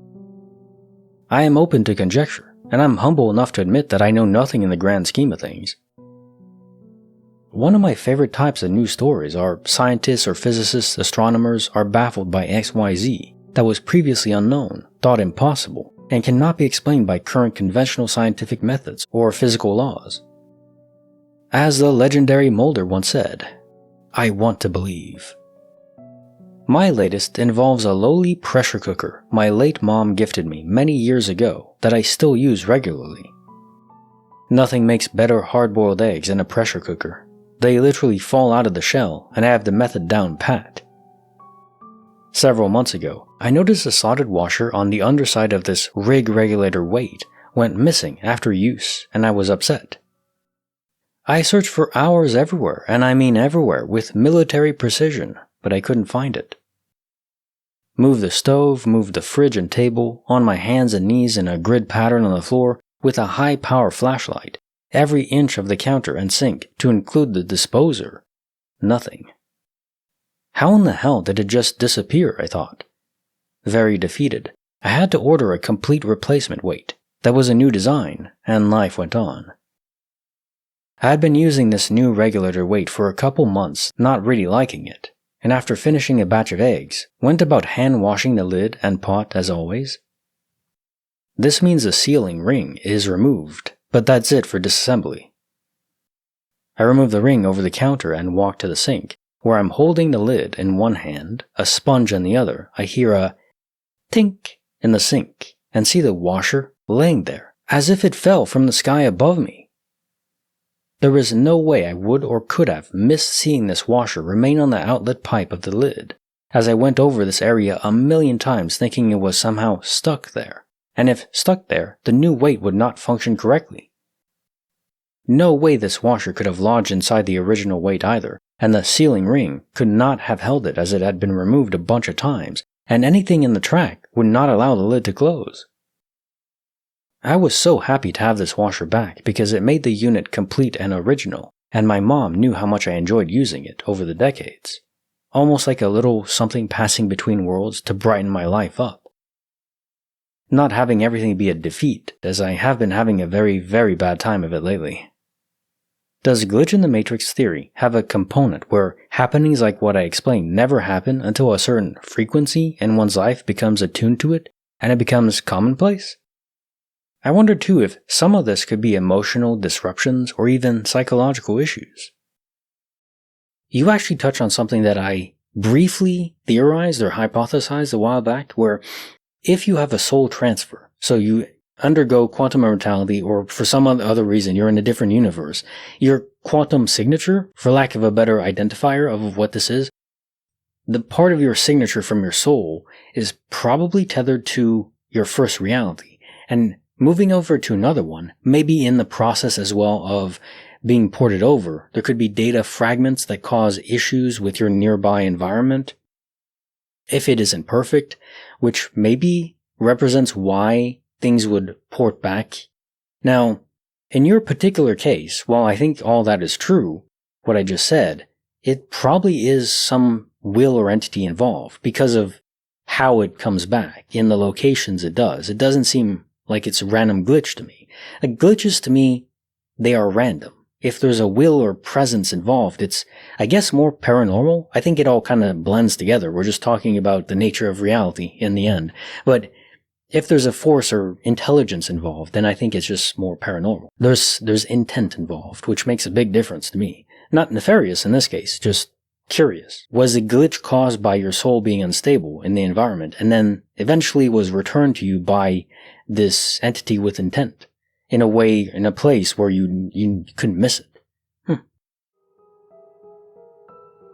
Case file number 3509, written by Haggy, Twice in the Darkness. So, back in high school, I discovered this fantastic secluded makeout spot right outside of town. It's a good little drive following one of the biggest main roads out. It dead ends in this clearing out in the desert with a good view of the mountains to the east and the city to the west. You're surrounded by vegetation and the night sky just looks absolutely beautiful. In 4 years of taking dates out there, I had only once seen another human being, and never any wildlife or anything. It was incredibly solitary.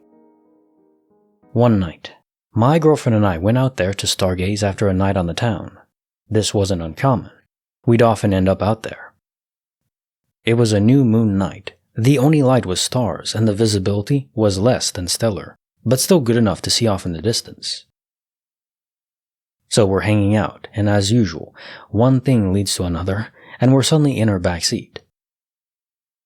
Out of nowhere, the area surrounding the car lights up intensely, damn near blinding, but only for a flash, then it's dark again. I wasn't even sure she had seen it, until she asked me what it was. No clue. Let me investigate real quick.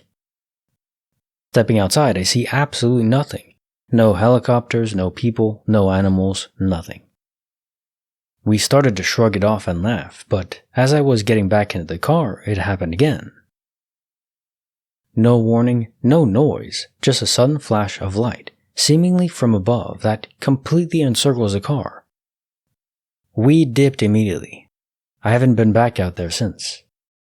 So, the mundane explanation for this, I think, could just be meteorites in the high upper atmosphere breaking apart, and this can cause tremendous bright light. But depending on the distance, you should have noise. The fact there's no noise at all is what makes me think, well, could be aliens involved, maybe in the activation of their drives, maybe their cloaking technology isn't perfect or malfunctioning. Any technology, even if advanced, probably still has glitches, you know. If reality itself can have glitches, then any technology within the reality would also be prone to glitches, no matter how advanced, I would think.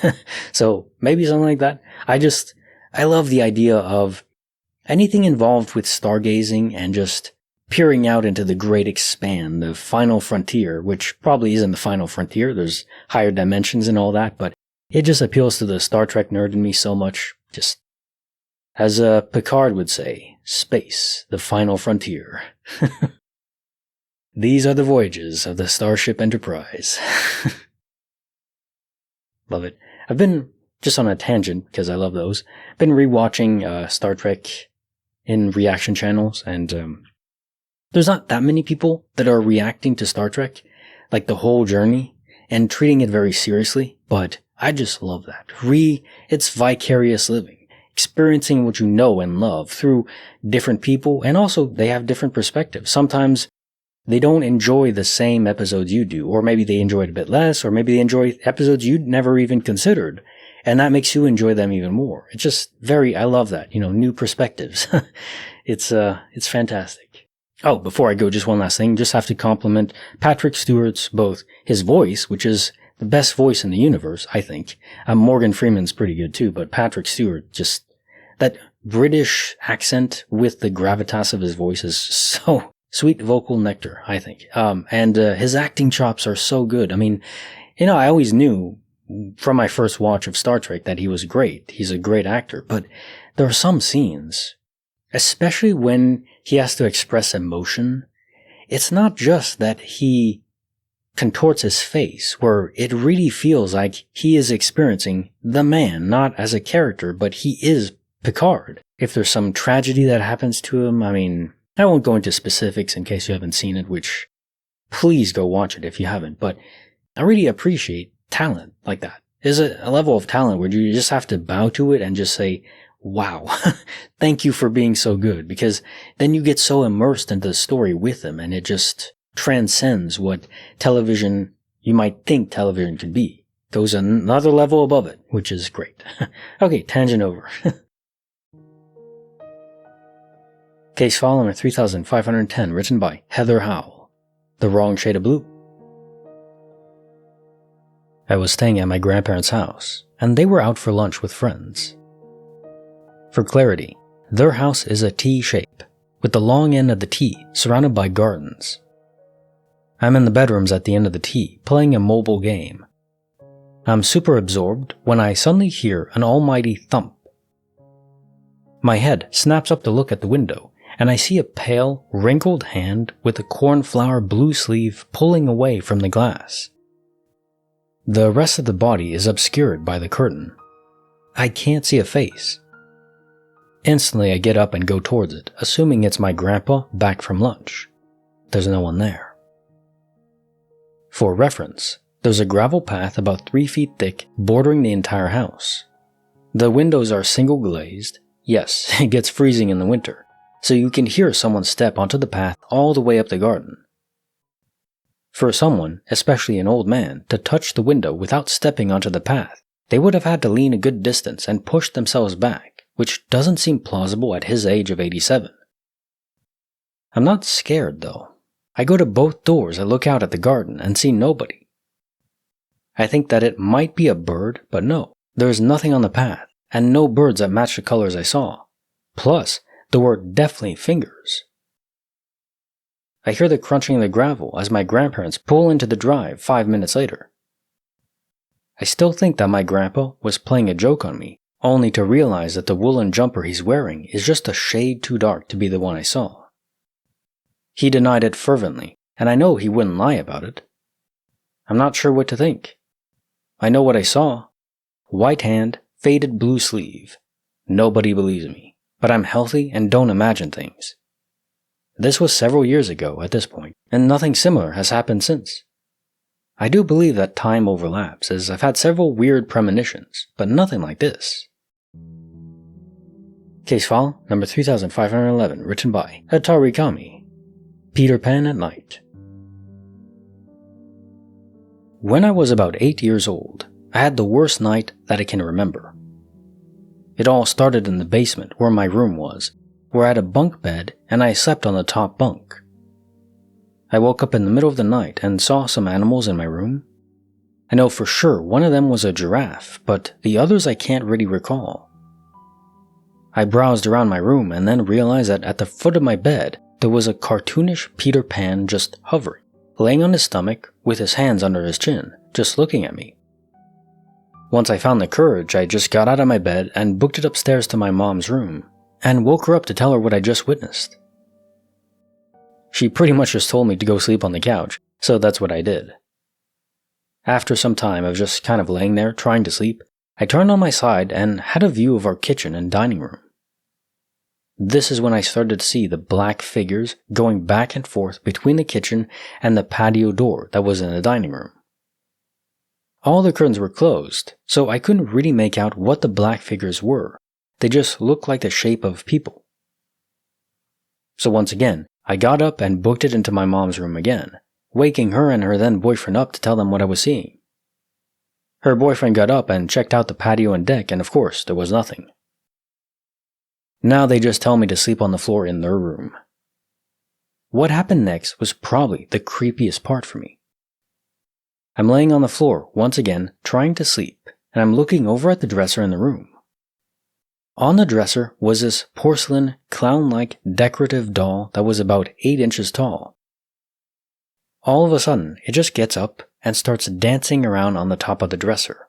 And then after a little while, it just sits on the edge of the dresser and just looks at me. At this point, I just turned on my other side and buried my face into my pillow and completely covered myself with my blanket. Somehow I fell asleep at some point. That was one messed up night that never repeated. Case file number 3512, written by Nilish. Fog every night. My friend lives in a very suburban part of the shore area in New Jersey.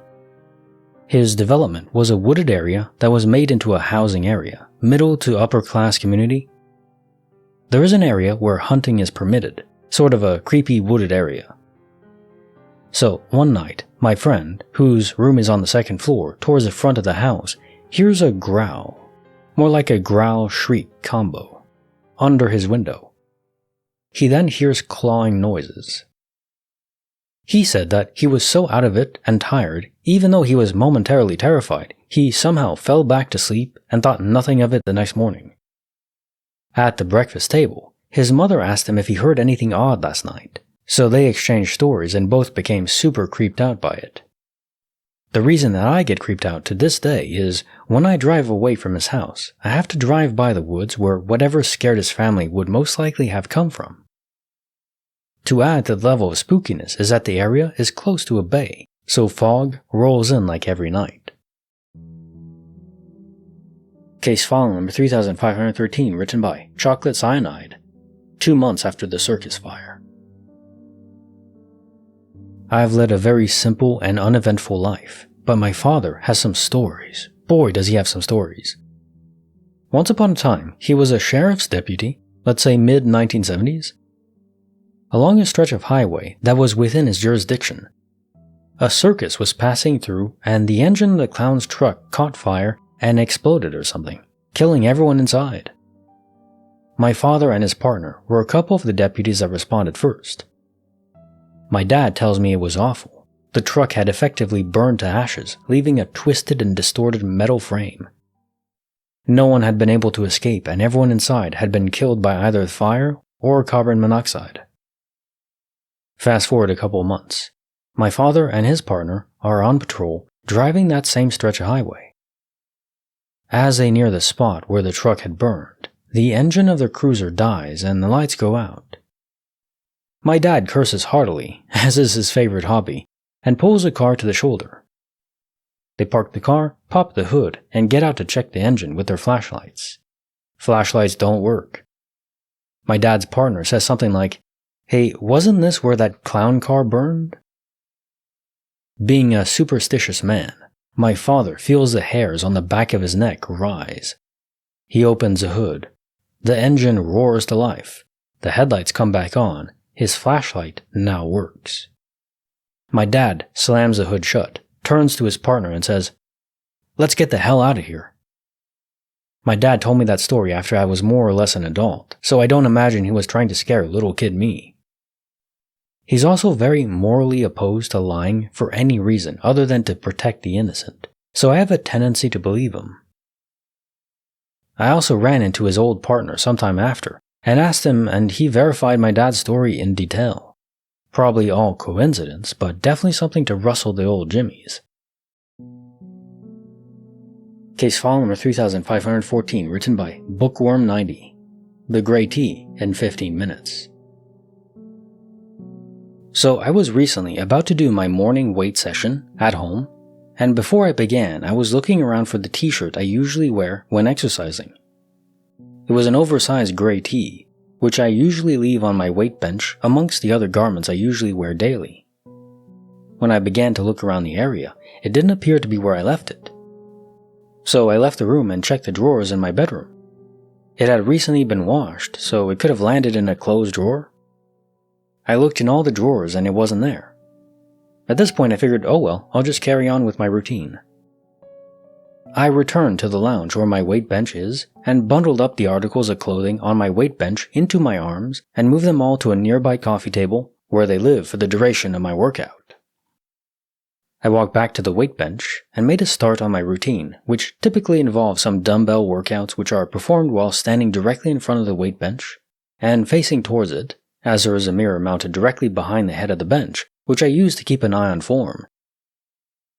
I had been in front of my weight bench working out for roughly 10 to 15 minutes when I noticed the grey t-shirt placed perfectly on the weight bench toward the edge closest to me, folded neatly, like it was there all along. This was very strange to me, because as I had said previously, I had removed every article of clothing from the bench to clear it before I started my routine, and I had not seen it amongst them. I distinctly recall looking at the bench and seeing nothing on it. I also did not leave the room when I started my routine, and nobody was in the house but myself. I also didn't move from the front of the bench during that initial part of my routine. Guys, it honestly felt like the shirt materialized from thin air and appeared on the bench. I don't see how I could have stood in front of it for maybe 15 minutes and not seen it. I was picking up and putting down weights maybe 2 feet in front of the bench and was frequently at eye level to the place it appeared. I can't say it, but when I saw it, things felt weird, like the energy was off for a small amount of time. Case file number 3515, written by Amazing Blue Dart. My 7-year-old knows better. It happened around 6 years ago. Took my son, 7, and daughter, 10, to Niagara Falls for a long weekend. We find a campground a few miles out of town, get set up, and spend the day roaming around the falls and being tourists. It gets dark, and we decide to head back to camp. We're on the highway, traveling around 70 miles per hour, when my son starts complaining that doors are open. We need to stop and check them. There's no warning lights, and I couldn't hear any weird wind noises, so I told him everything was fine, and we'd be back to the campsite soon. Kids, what are you gonna do? He keeps this up, just saying something's wrong, and will I please pull over? I tell him not to worry, these things happen. There's no reason to be concerned because we are safe in every way and only have a little ways to go. Right then, a couple deer ran across the highway directly in front of us. Screaming the only way you can scream when faced with your imminent demise, somehow I managed to swerve out of the way, clipping a good-sized deer on the driver's side. The kids were freaked the hell out, as was I. My son turns to me as we're pulled over looking at the car and says, "I knew something would happen. I could feel it. We should have pulled over." I agreed and said I'd never ignore him again. Cut to last summer. I'm getting ready to go on a golf weekend with my buddies. My son comes up to me and says, "Dad, don't go. I had a dream you were at the Cape, where we're golfing, and a red Saab crashed into you and you died. I've had this dream for the past 4 nights, so please don't go." I still feel like I dodged a bullet.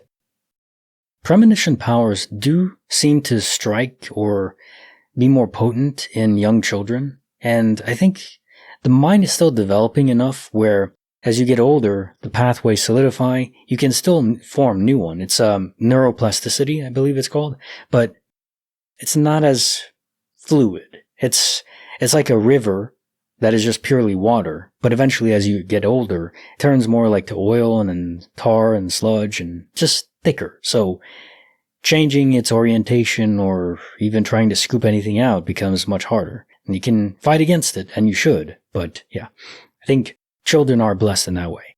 And that means if a child in sincerity is warning you, probably a good idea to pay attention. I mean, unless there's some extreme reason you can't. And how proud and just amazed, in awe of your child would you be if they save your life through a premonition warning like this?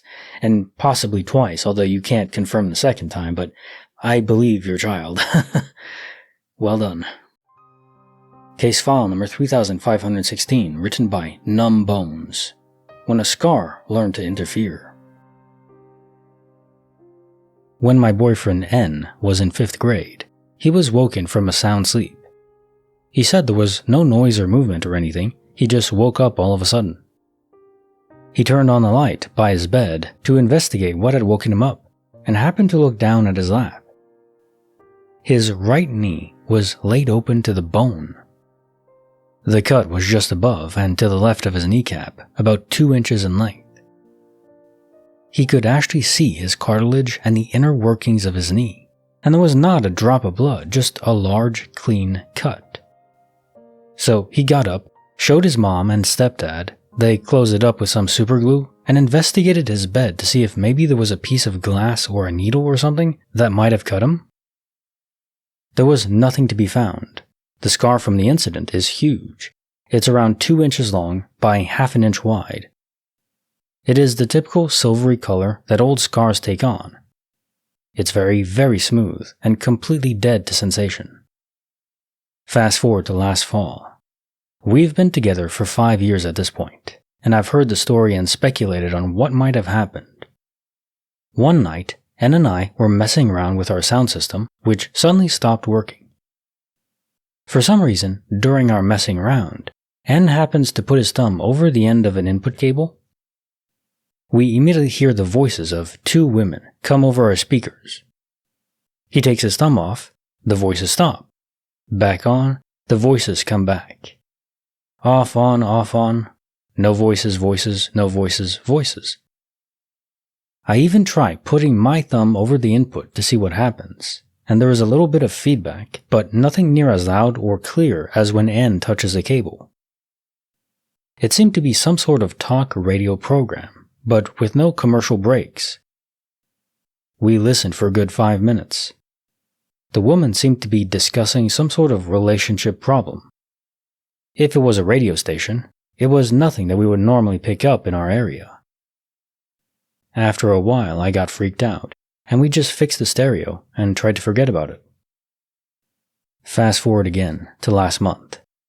and just got a fancy new laptop. One night, as we're sitting around, and on the couch with the laptop, me on the desktop, he says, "Hey, check this out." I look back at him over my shoulder. His laptop is scooted back so that the edge of the keyboard is right against his stomach. He begins slowly pushing the laptop out towards his knees. As soon as the screen gets to his kneecap, right above where his scar from the 5th grade nighttime incident is, his laptop screen goes crazy. It was perfectly clear until it got to his knees, and then the colors went off. Lines appeared all over the screen. It was distorted to the point you couldn't tell what had been on the screen. As soon as he moved the screen away from his knees, it reverted to normal.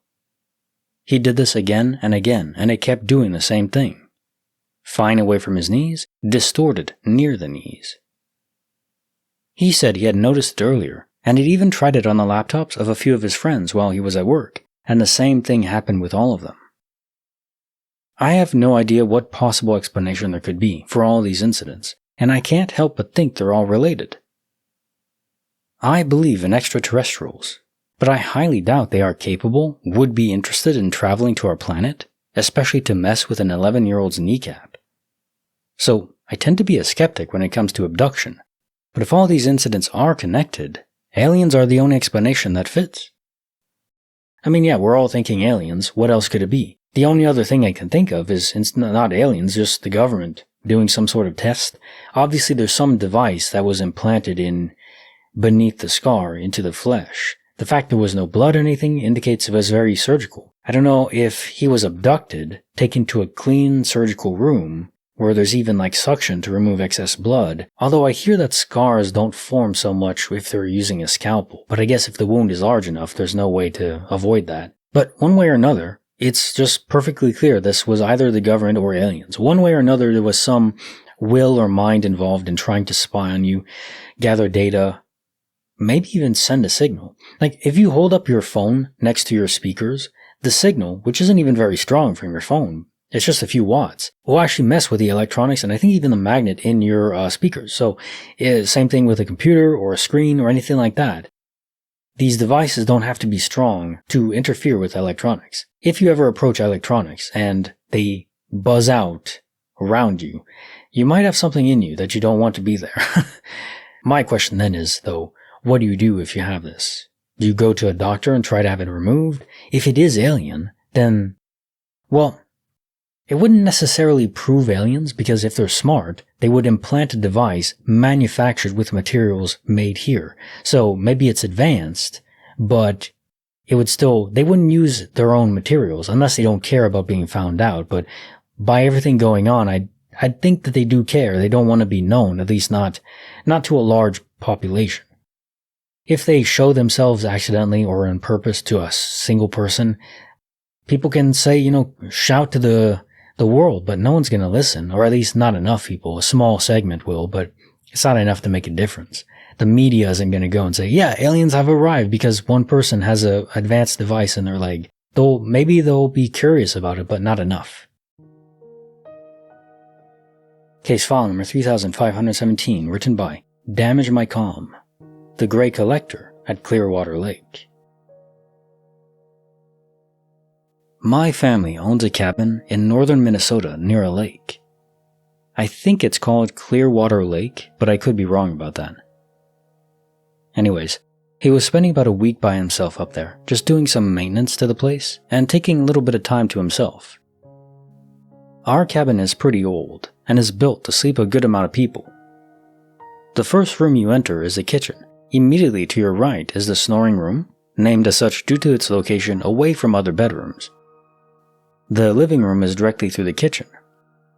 Attached to the living room are several other bedrooms, the bathroom, patio, etc. My father was by himself, so chose the snoring room to sleep in. One night, he woke up in the snoring room around the middle of the night and noticed a respectable amount of white light spilling underneath the closed bedroom door. He got up, thinking that he might have left the stove light on, or maybe the refrigerator door opened or something. Whatever it was, he had decided to get up and turn the light off. So he gets out of bed and opens the door to the kitchen. What he sees is that the light is emanating from underneath the kitchen table. He cannot see what is creating the light due to a plastic flower print tablecloth that is covering the table and almost reaches the floor. He cannot fathom what might be creating the light, but at the same time, he thought he might have dropped a flashlight or something logical like that. He approaches the table and pulls up the tablecloth. The light source was attached to a silvery suit that was being worn by a roughly 2-foot gray humanoid creature. Seriously. The little gray man was holding some sort of tray that had small objects from the kitchen on it. It had large black eyes, gray skin, no hair, and a somewhat larger cranium than would have been expected. That's all the details my father remembers about the creature as he immediately dropped the tablecloth, bolted back to his bedroom, and slammed the door. Once back in bed, he pulled the covers over his head, terrified, and not believing what was going on. He was closing his eyes so that he could not see the light anymore, and kept telling himself that it didn't happen, and that he was dreaming, so he should just concentrate on going back to sleep.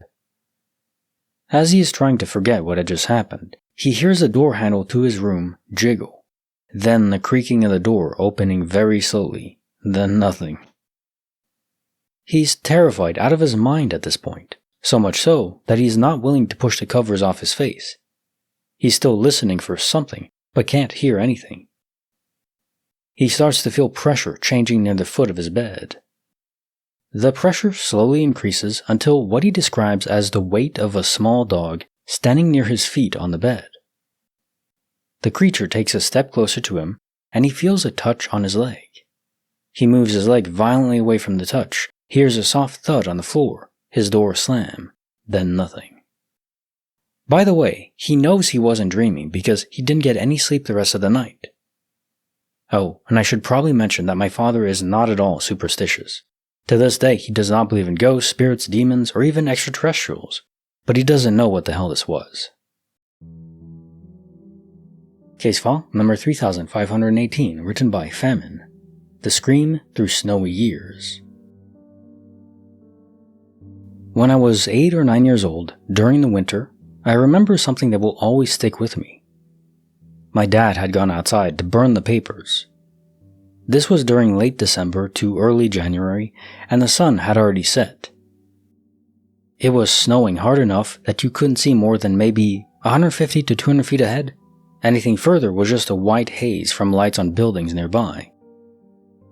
I remember back at that time I was watching out the window, waiting for my dad to come back inside when I saw him come back into the house running. As I saw him running, I thought nothing of it. I just figured he was cold and wanted to get back inside as quickly as he could. This was not the case at all. I remember vividly that once he came inside, he screamed for my mom in a tone I haven't heard from him very often, to call 911. When my mom asked what happened, he told her that he could hear a woman screaming for help somewhere off in the darkness. I went outside and I could audibly hear her as well. The state police showed up, as well as a local EMS team, to search for this woman, which they heard as well.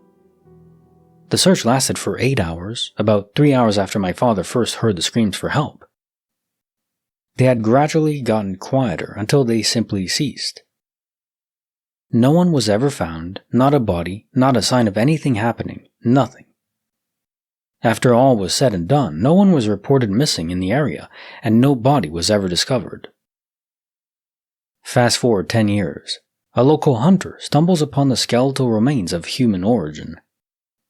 He calls the police, and the story takes off in the local newspapers and news agencies. My father, of course, remembered that day very clearly and called the state police. The reason being was that local news had reported that the state police had written off the skeletal remains to the 1972 flood. My father pleaded for them to at least investigate to some extent, but they seemed convinced they were correct. To this day, who we heard has never officially been found, but I'll never forget her voice. The scream seemed to echo in my ears, rippling off the hazy air.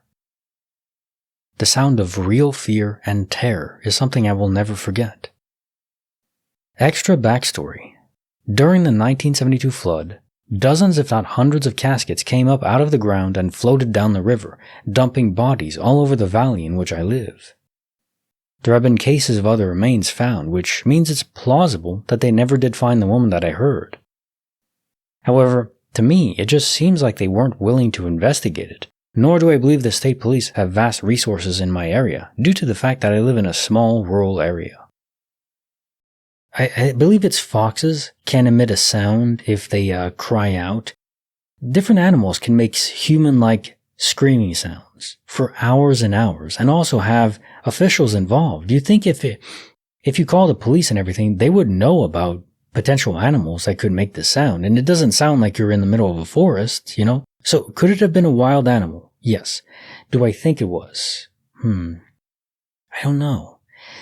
My first guess was actually multi-universal. The scream was from a different universe. That's why you couldn't find it. Like, if you hear a scream, it shouldn't be too hard over hours to try to locate where it is, because that means it's still nearby enough. Maybe if it was in an apartment or something, but it would be too muffled, not loud enough to hear, I think, in that case. I was just thinking different universe, but then you speak about remains, so maybe this wasn't even a glitch. Maybe this was just creepy beyond belief. Imagine being in an environment where you feel like you need to scream for help for hours, and no one comes to help. Not that no one tried, at least that's good, but I think I'll simply choose to believe that this was the remains that were found were indeed from maybe a casket that overflowed, and it was just, I don't know how old the remains were and everything, but yeah, let's just go with that, because the other option to consider is not something you want to consider. Case file number 3519, written by Sknavi. 6 months in Philadelphia heat. To begin, my family works in the funeral business. Not a funeral home, but the business. Headstones, digging, cemeteries, vaults, etc. I grew up on the trucks with my dad, cleaned up flowers at the cemetery for a few bucks or a chocolate bar. My dad would ask me to keep an eye out for funerals while he got graves ready, and I would yell, "Here comes the peanut gallery," as I saw the hearse coming down the street. Needless to say, I was never freaked out by cemeteries or death-related subjects. With that being said, in around the year 2000, my Aunt Carol died from breast cancer. Of course, I was upset, even more so considering she was my favorite aunt, but I went to her funeral, paid my respects, cried it out, but as a 12-year-old, I didn't really understand the physical aspect and permanence of it all. Now, my aunt's wishes were not to be buried underground. She and my uncle owned a campground in the mountains of Pennsylvania, and with the proper permits, my uncle got permission to create a small family cemetery on the property, which my dad helped him clear out and set up. With her not wanting to be buried, my dad began designing a mausoleum made for her. Not one of the house-locking ones, just an above-ground plot for her and my uncle, basically. And since my dad had connections, her body was stored in a columbarium in the Philadelphia area, where we lived, until it was finished. It turned out nice for my sisters and I, because we could go visit her, put flowers, say a prayer, whatever, without having to drive a few hours to the Poconos. Now, one day, my dad asked me if I want to go visit Aunt Carol. Of course I said yes, and hop into my dad's Chevy Suburban with him. My aunt died a few days after Christmas, and this was about July from what I remember. A beautiful day. We drive to the cemetery, and the cemetery hands are surrounding the columbarium where my aunt is being stored. My dad starts talking to them like I've seen a million times, didn't think anything of it, figuring it's just a friendly chat. I get out of the truck to stretch, thinking we're going to be there a while. My dad tells me to get back into the truck. Turns out he wanted me in the truck so I wasn't in the way of the cemetery workers as they opened the columbarium, carried my aunt's casket, opened the back doors of the truck, and put my aunt's casket in the back of our truck. This was not, in my opinion, visiting my Aunt Carol. Now mind you, I've been around dead bodies before, but not one of my loved ones personally. Not my favorite aunt, who, God rest her soul, had been dead and rotting for the past 6 months in the Philadelphia heat and humidity, and smelled. The smell, I will never forget it. The distinct smell of death that is indescribable. Never had I been tricked into coming with my father to put a dead family member 6 inches away from me in the back of our family vehicle. We started driving.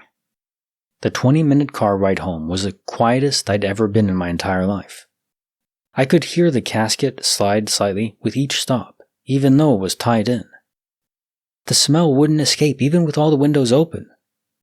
My dad driving, with the look of not having a care in the world. I am 13 years old, frozen with anxiety. We pull into our driveway.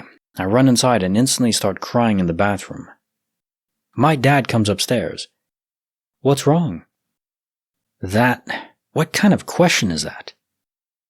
Upon explaining that he never told me what we would be doing at the cemetery, I was a little freaked out. He explained he didn't think it would bother me, he was used to it and he was sorry. Turns out in the end, we only stopped home because he forgot something, and he had fully planned on driving me and dear old Aunt Carol to the Poconos, a few hours, to surprise me with a visit to see my uncle. A nice day trip to the mountains. I politely turned down the offer. With that being said, I love you, Aunt Carol, and I still love my dad, even if he is a little confused about what is normal. But the one thing I never told my dad. When the casket was in the back, I could hear whispers. Maybe they just were in my mind, but that mixed with the smell drove me into some sort of lucid insanity. Case file number 3520, written by Sky Deep Sky, The Branch, the Truck, and the Moon. When I was around 19, I had a girlfriend who lived in a small village about 10 kilometers away from me. To get there, I had to drive down into a valley and then back up the other side. The road winds through a forest with tight turns climbing up the valley. On my way to her place one day, I spotted a huge branch lying across the road and slowed way down so I wouldn't hit it. I almost came to a complete stop when, suddenly, a semi-truck cut around one of the tight bends and nearly slammed into me. That branch probably saved my life right then and there. But that wasn't the strangest part of that particular day. Since I had to work the next day, I left her place sometime during the night. While driving home, I noticed a huge, stunning full moon shining through the treetops. It was so striking that I even stopped at one of the many viewpoints in our area to really take it in. The sight was incredible. The moon illuminated the entire valley under a clear night sky. Eventually, I continued on my way home. A few kilometers down the road, I saw the moon again, except this time, it wasn't full anymore. It was a new moon. That completely freaked me out. When I got home, I immediately looked up the moon phase for that night. It really was a new moon. So how the hell did I see a full moon? Case file number 3521, written by The Bewildered Badger. The Hymn at Midnight. My auntie and uncle went to America on holiday a good few years back, and it was only recently that my auntie told me about it. My auntie, uncle, and 2 cousins, at the time they were 3 and 4 years old, now 18 and 19, went on holiday to America. They booked a big house for 2 weeks that was an hour drive from the nearest town and backed out into a small wooded area. Whilst they were in the house, they only used 3 bedrooms the entire time, and there were 9 altogether. 1 room for the children, the other for my auntie and uncle, and the third they used to lay all their holiday clothes across the bed, rather than putting them in wardrobe. One night, about a week into the holiday, they were in bed and there was a sound at the bottom of the stairs. It woke my auntie up, but she shrugged it off and started to nod off again. A few seconds later, the same noise sounded at the bottom of the stairs, then again and again and again. It got louder until my auntie realized it was coming up the stairs very slowly. I remember her telling me that she felt paralyzed with fear because it wasn't one of those noises you would just shrug off thinking was your imagination. It was continuous and got louder and louder.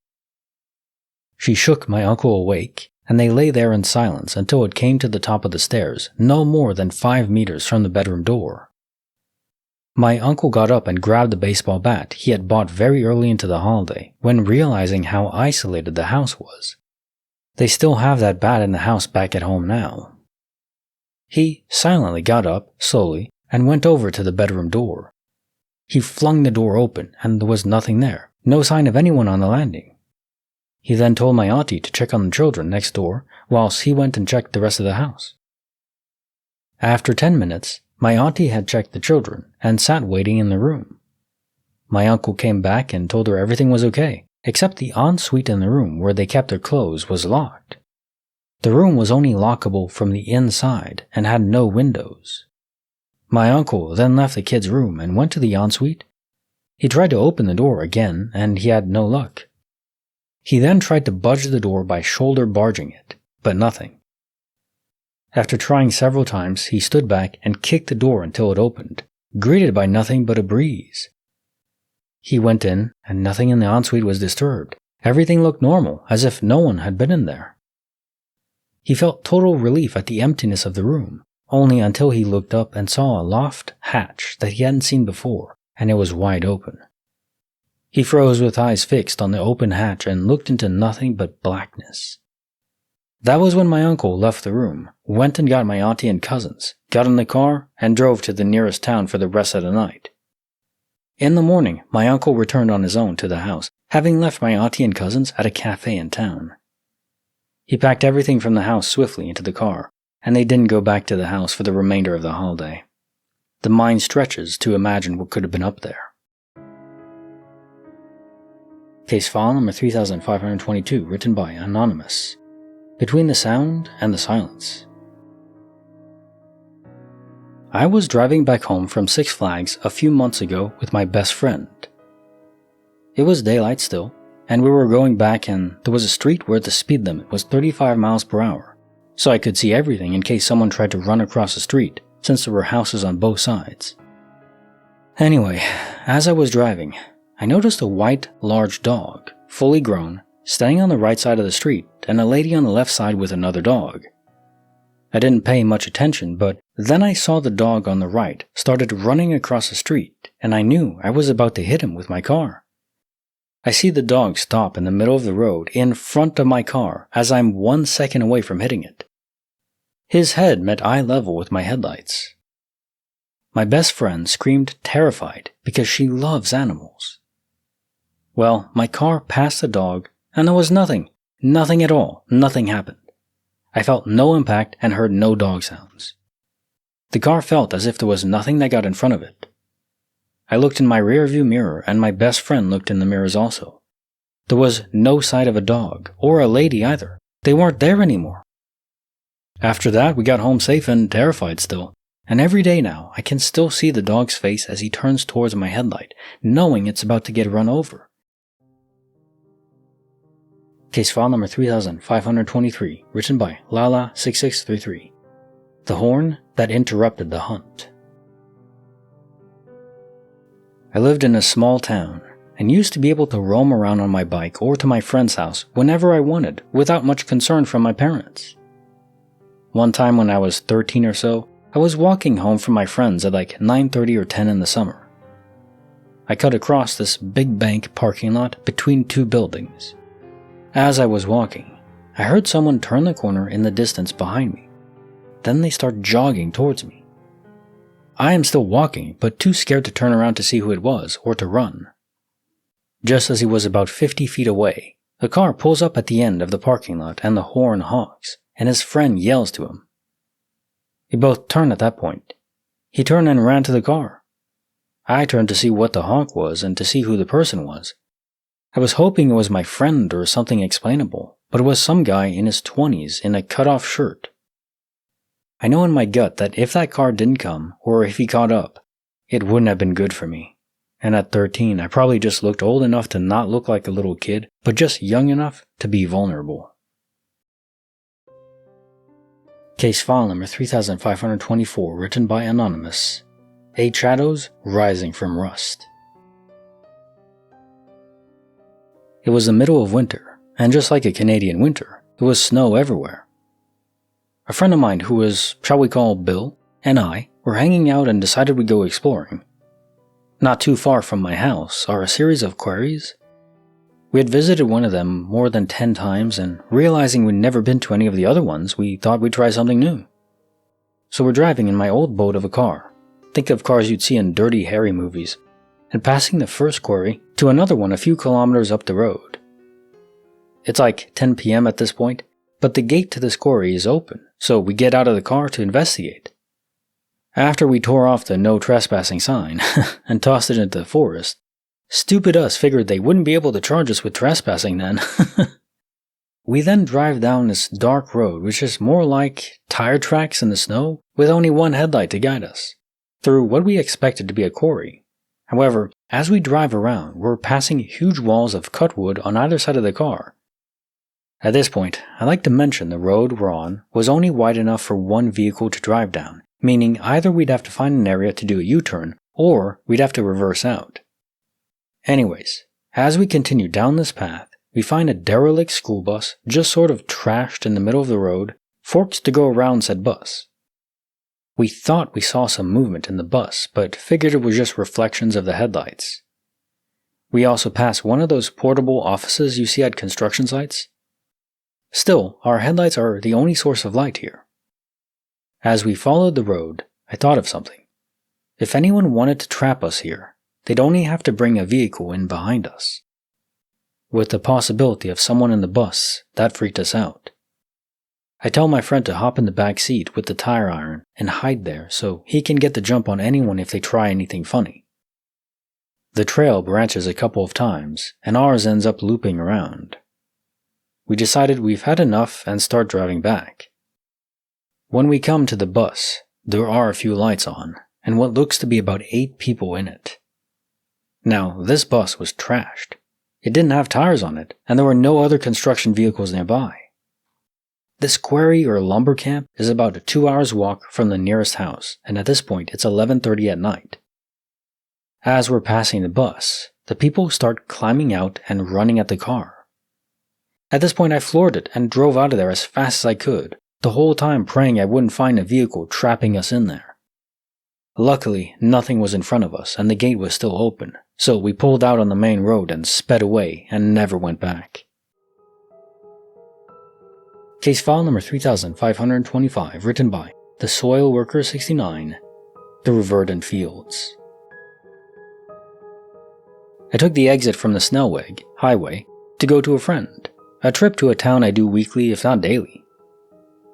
The road after the highway is an 80km/h road, N-Weg, of a few kilometers and miles through the woods. Nothing unusual here in Newfoundland. You just need to be careful when crossing deer as the lighting conditions are adapted to the animals. Green color, very dim. Also worth mentioning is that the drop zones from the market garden operations in 44 are very close and around this forest. So I take a right from the off-ramp and start driving through the forest. I was feeling it took longer than usual, and exactly on that point, I could see the end of the forest, so I was relieved that there were no accidents with animals, and from there, I should be almost into town. Except, when I came closer to the end of the forestry, I was back at the highway exit, where I had just taken a right. I obviously didn't turn around on the road. I wish I paid attention to how much time I had spent driving on that road, but I floored it back to my home, terrified. Case file number 3526, written by Burn the Red Rose, a spinal tap before the light. When I was 4, I collapsed in the living room while playing with some toys. I wasn't really breathing, and my eyes were rolled back into my head. I was turning blue halfway to the hospital. From the outside, the doctors ran tests upon tests, and I think, my parents won't say, I actually flatlined at one point. From my side, I don't remember collapsing, but I do remember being in the dark. No light, no gray, black everywhere. Someone took my hand and told me it was time to go. I asked where we were going, and the voice said we were going to see my parents. We walked for what felt like a really long time. My mom and dad didn't really have any faith of any kind, really, but right after, the doctors told them that they would prepare me for a spinal tap next. Dad told my mom that they should pray over my body. I can't explain what happened next, nor can they. I woke up, jumped off the bed, and started running around. I was so happy to see my parents and light. So I had a quick little thought reading this story, in that if you die, there's quantum immortality, maybe not, maybe there's religion, maybe Christianity is true, Catholic, I don't know, one religion of some kind, and you wake and then there's God and heaven and all that, or now you wake in the real world from the simulation, okay, or something else we haven't even considered. But in all these cases, when you die, then you transition. So in the case of people who die, but then come back even minutes later, which does happen rarely, but it can happen, where do you go in that interim? Do you actually awake in the real world or go to heaven or whatever happens? And then when you're revived, you're sent back, but the memory's re-erased? Maybe. I'm just considering, how does those rules work? Or what about quantum immortality? Is there a buffer of time? Maybe it doesn't happen instantaneously?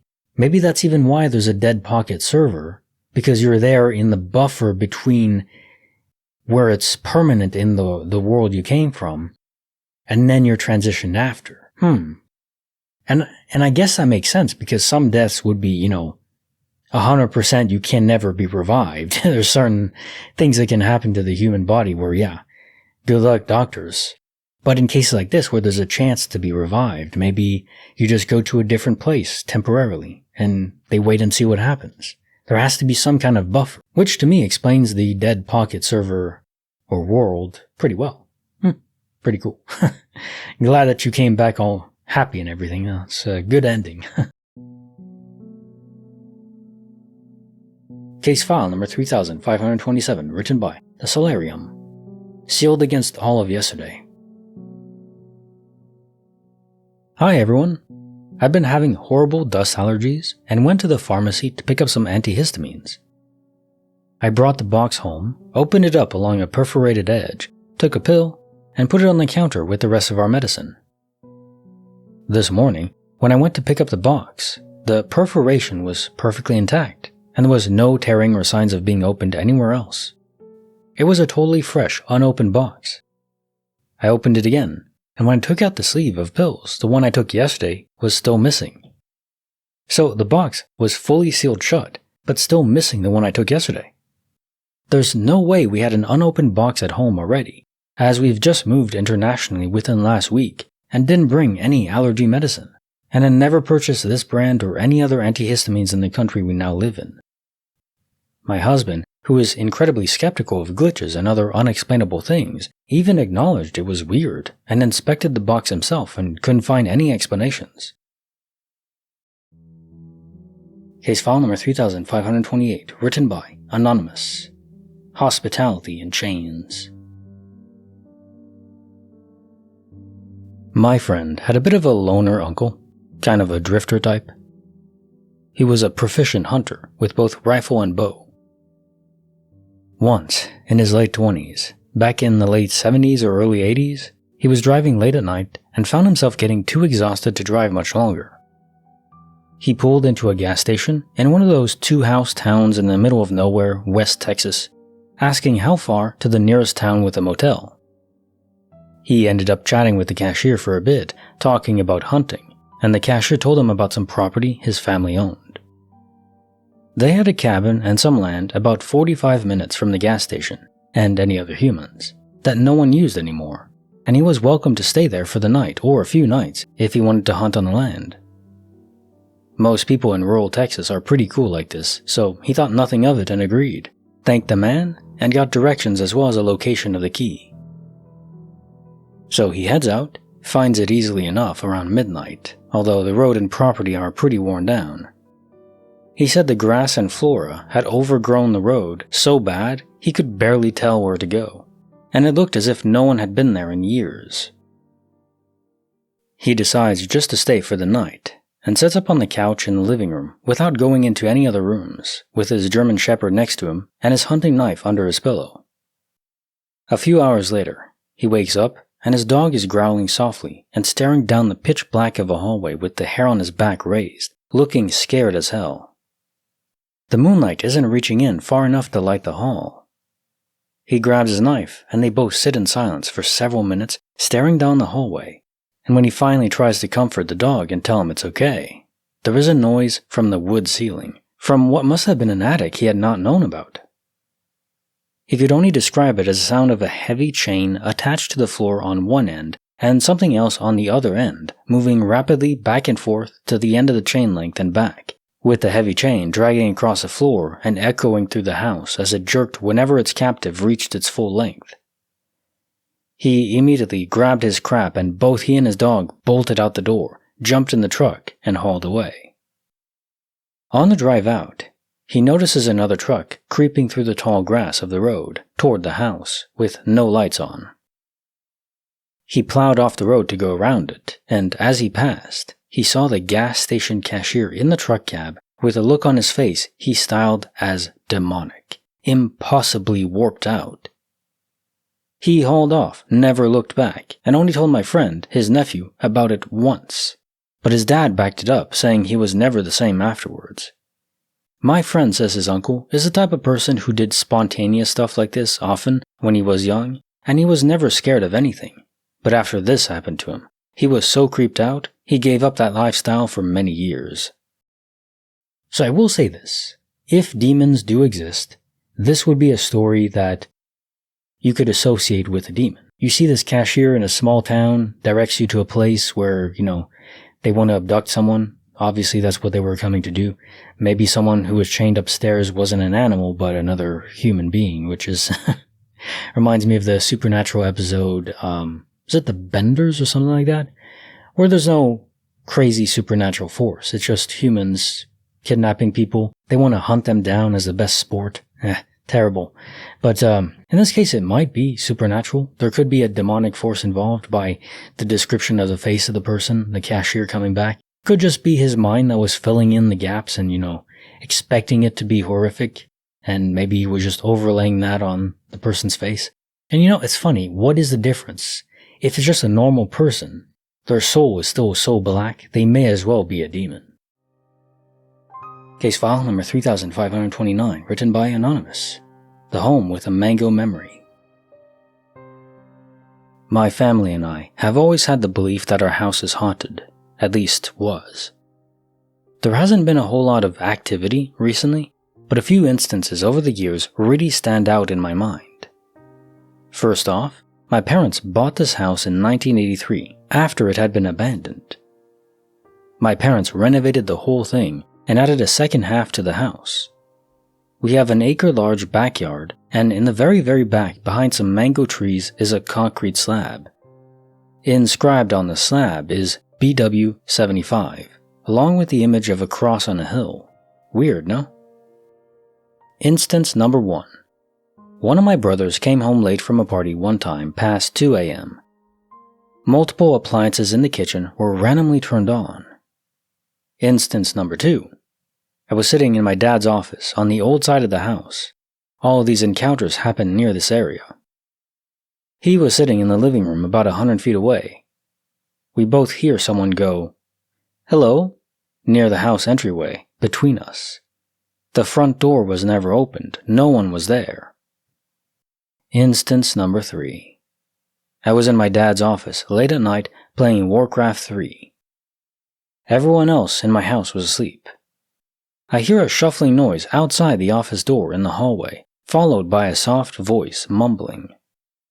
I figured it's my dad, so I say, "Sorry for staying up so late, I'll go to bed soon." I look over in the darkness and don't see anything. I turn the light on, but no one's there. Instance number 4. My oldest brother was alone in the house. Everyone else was on vacation, and he was about to head out to a party. His friend is parked outside our house waiting for him. From where his friend was, you can see through our windows into the dining room. The dining room is just adjacent to my dad's office in the old part of the house. That evening, my brother gets in his friend's car, ready to leave, then realizes he forgot his wallet. He goes back into the house, grabs his wallet, then returns to his friend. As they're driving away, the friend goes, "I didn't know John, my other brother, was in town too." My brother tells him he isn't, that he's on vacation with the rest of us. The friend then says, "Well, who was following you around the house when you went back inside for your wallet?" We have a large mirror in the dining room, so my brother assumes what my friend saw was just his reflection in the mirror as he was walking by. The friend goes, "No, this guy was much taller than you." Scared the bejesus out of my brother. I have to say, I have felt uneasy at times being in my house. Sometimes the rooms used to get colder at night, and I would feel like someone's watching me and in my room with me. Usually the feeling was fleeting, and never once have I felt threatened or malicious intent. Apparently the house used to belong to a couple of dealers before it was abandoned. I sometimes wonder what's beneath that concrete slab in my backyard. Case file number 3530, written by Banana Vixen. Vanilla spoken twice. I, 40 female, went to the ski hill last Friday with my boys, 13 and 11. I'm not skiing this year, so I was a large lump with my bestie, 43 female, so our kids could ski together. We decided to get snacks. In the cooler, there were those jarred frappuccinos from Starbucks, 2 rows of mocha, 2 of vanilla, and I made a comment about it to my best friend forever.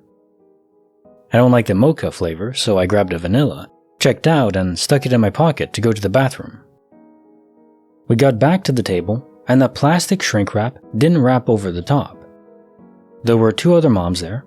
It was a school ski day, and I asked everyone if it was weird that the plastic didn't cover the lid, because I thought they had perforations and you were supposed to rip it off before opening. We all agreed it was supposed to have perforations, but the top wasn't popped, so it was probably okay. At which point I noticed it was a mocha, not vanilla flavored. I will make a comment about this too. It's weird, but not that weird. Probably just grabbed the wrong one, but really I know I didn't. So I sit there and sip on it for a while, give a sip to one of my kids when he comes down off the hill, move to another table to talk with another friend and start telling her about the mix-up. I show her my mocha, and it's vanilla again. She said she saw it was mocha earlier when we were talking and swears it was mocha, and now it's vanilla. My kid says it was always vanilla. Best friend forever says it was vanilla the whole time, and another mom friend who was there from the beginning swears it was mocha. It's a little thing, but apparently me and 2 of the other moms are from my original timeline, but my son and best friend forever are from a different one? Me and myself merged for a moment and apparently swapped people? But why my son and my best friend forever? Case file number 3531, written by Mere Simpleton. Distances measured in silence. I was about 14 at a sleepaway camp in Colorado. This camp is a very outdoorsy camp that involves a ton of camping and hiking. Another thing that makes it different is that you get to choose what trips you would like to go on. There was one trip called the Lone Vigil, in which you would hike out 4 miles alone, set up camp in the woods, and sleep there overnight. Most kids were too scared to do this, but being the badass that I am, I decided I was up for the challenge. So, I hiked out and everything was okay. I set up camp and cooked my macaroni on my propane grill, and went back to my camp to read my assigned summer reading book. It slowly became darker, and I slowly became more uneasy. I heard coyotes howling, bushes rustling, and predator noises. Archer. But I knew these noises came with the wood, so I thought nothing of them. I slowly drifted to sleep. I woke up the next morning completely unharmed, except some of my things had been moved around, and the zipper on the tent was in a different place than where I had left it in the previous night. I brushed it off as if I was rolling around in my sleep. The light was beautiful on the hillside, so I decided to take some pictures with my disposable camera. Fast forward about 15 days, and I'm home developing my pictures. I'm going through them, and they all seem pretty normal, but then I get to the one that seemed odd. It is a very close-up picture of my face. My face. I think that I must have accidentally rolled on the camera and taken the picture. As I keep looking through them, the pictures slowly are from farther and farther away. The last one is from outside the tent with the flap open. To this day, I have no idea who took them or what exactly happened. We called the camp and let them know, and they searched the grounds for trespassers, but found nothing. They now only have dual vigil with 2 campers because of this incident. Case file number 3532, written by Turtle46. Too close to be the moon. When I was a kid, maybe 10 or 11, I went to take my dog outside, so he could do his business. I walked outside with him because he was prone to run around and play after he was done, It was my bedtime, so I would watch him and call him back in right after he was done. Well, I looked to my left, and the moon was as bright and large as I'd ever seen it. Too large and too bright, and yellowish? I focused on it, and I noticed it had facial features. What appeared to be a rough outline of a mouth and eyes, or at least just had ridges. It also appeared to be close, maybe a few thousand feet away, or closer. It scared the pee out of me. I quickly called in my dog and locked the door. I've always been an inquisitive and deducible person, even as a child, and knew I must have mistook what I saw. After about 30 minutes of being terrified and allowing my mind to clear, I picked up my courage and went back outside. It was gone. The next day, at school, I asked my friend if he had seen the moon and noticed anything odd the night before.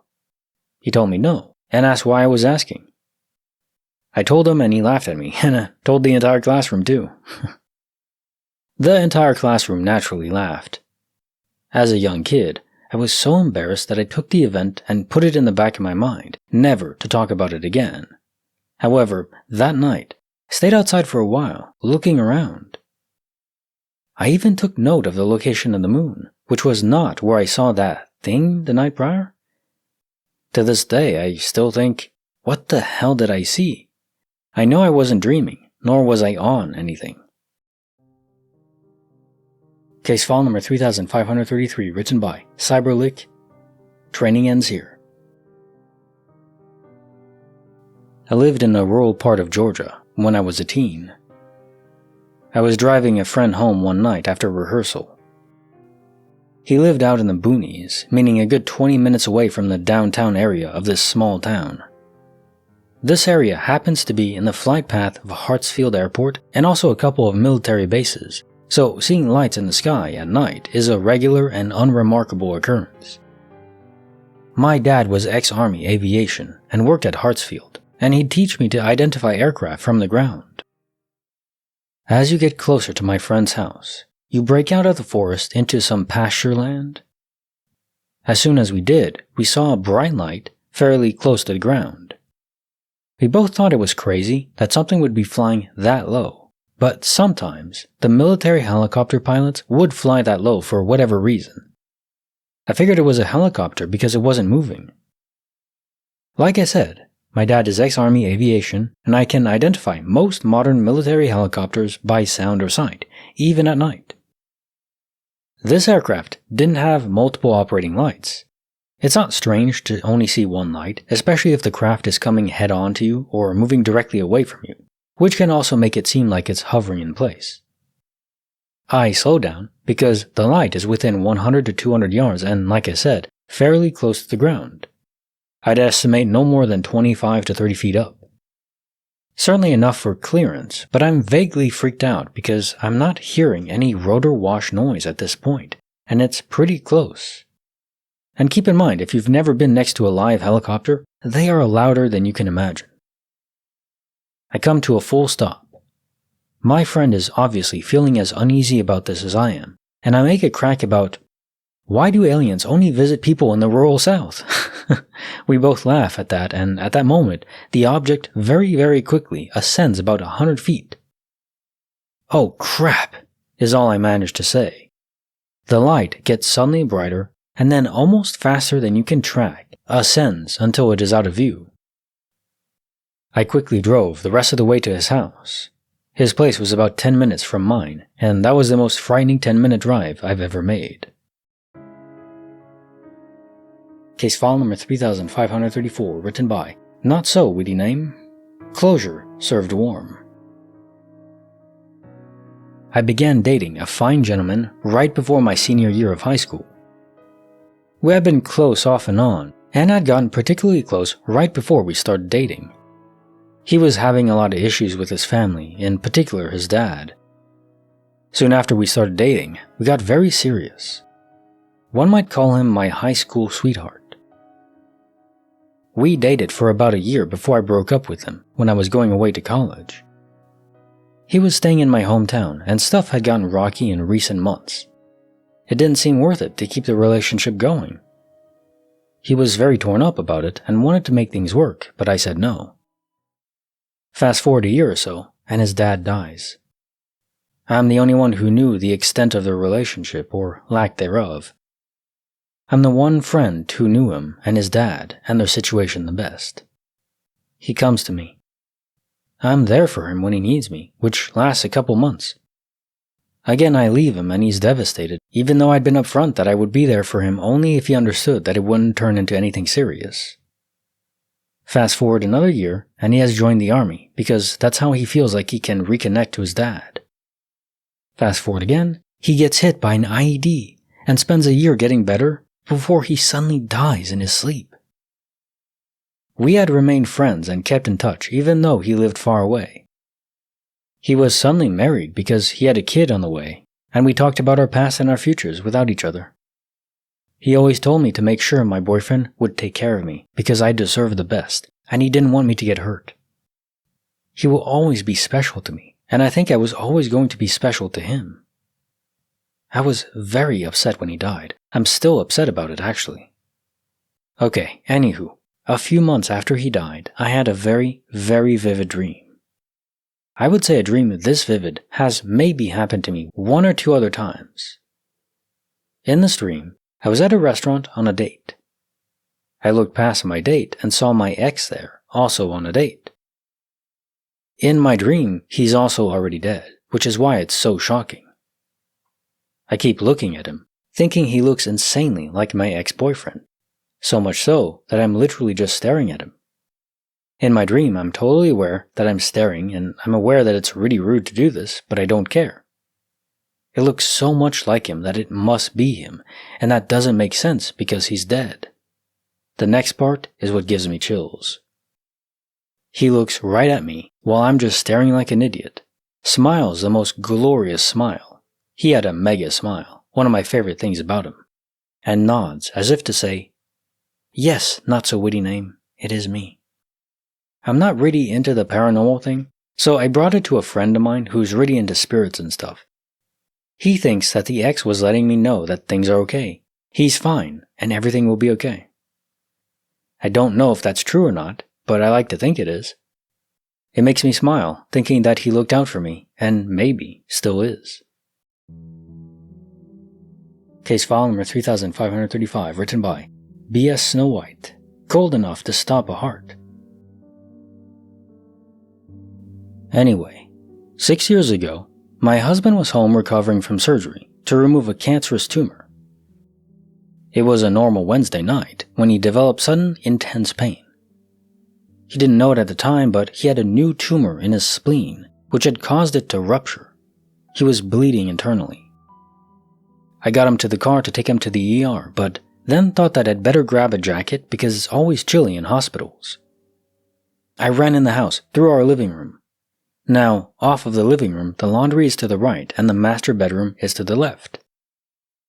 The second I stepped through the doorway into the hallway connecting all three, it was as if I walked through a wall of cold electricity. It felt like every hair on my head stood up. It was, without a doubt, the most unnerving feeling I've ever experienced, and it stopped me in my tracks. At that instant, the TV in my bedroom came on by itself. I just turned and ran out of the house. My husband almost bled to death that night. He was in the hospital for several weeks. The TV in my bedroom continued to come on by itself several more times. I unplugged it and it came on 2 more times. There was no explanation for that. Thankfully, my husband is okay. Case file number 3536, written by Lamerhe. Gravity, please explain yourself. Today, I came home from the gym. My partner was already home, just doing their own thing. We were casually talking about our things and dinner plans. At some point, I noticed some papers on a table that needed to be thrown away, receipts from a scarf I bought yesterday. I grabbed all the papers and walked toward the kitchen to throw them in the trash. As I crossed the living room and reached the kitchen doorway, a ring suddenly fell to the floor behind me. I saw it out in the corner of my eye and heard it bounce. The strange part is that I lost this ring 2 years ago. There's no obvious way it could have fallen from my clothes or my hands, and my partner was standing about 1.5 meters behind me the whole time. We were the only two people in the house, in the same area near the kitchen. We're 1 meter away from the chimney, so nobody touched anything on top of that. I'm not jumping to paranormal conclusions, but I honestly can't figure out a logical explanation. Again, I lost the ring 2 years ago. Case file number 3537, written by MB Assist, Dead End and Departed. I have lived in San Diego all my life. My high school is connected to a park. It's a pretty big public park, but the gates lock every night at 10 p.m. sharp. If I remember right, could be earlier. Me and my friends used to drive around, because when there's nothing else to do, just driving around is a good way to pass the time. Anyway, we had this game where we could just follow a car around until they noticed and got scared. We thought it was hilarious to make people think they were being followed and stalked. One time we start following this car. He leads us down the back road to the park, so we follow in straight behind him, knowing full well it's leading to a dead end, because why the hell not? We see the driver throw out a wallet and let it land on the ground. He goes around a corner and we follow him. There is no one there. No car, no person, nothing is there, just a locked gate and a dead-end road. We went back and picked up the wallet. Nothing much in there. A thin wallet with an ID and some cards. But we decided the next morning we're going to return this guy's wallet. Maybe it will answer a few impossible questions. So it turns out this guy lives just a few apartments down from me. My friends come over the next day and we go return the wallet. When we arrive, we take a peek in the windows. The place looks abandoned, no one there. We hang out for a few minutes and a neighbor comes out, saying that the people in that building had packed up quickly and left a few weeks ago. My friend still uses that wallet 7 years later.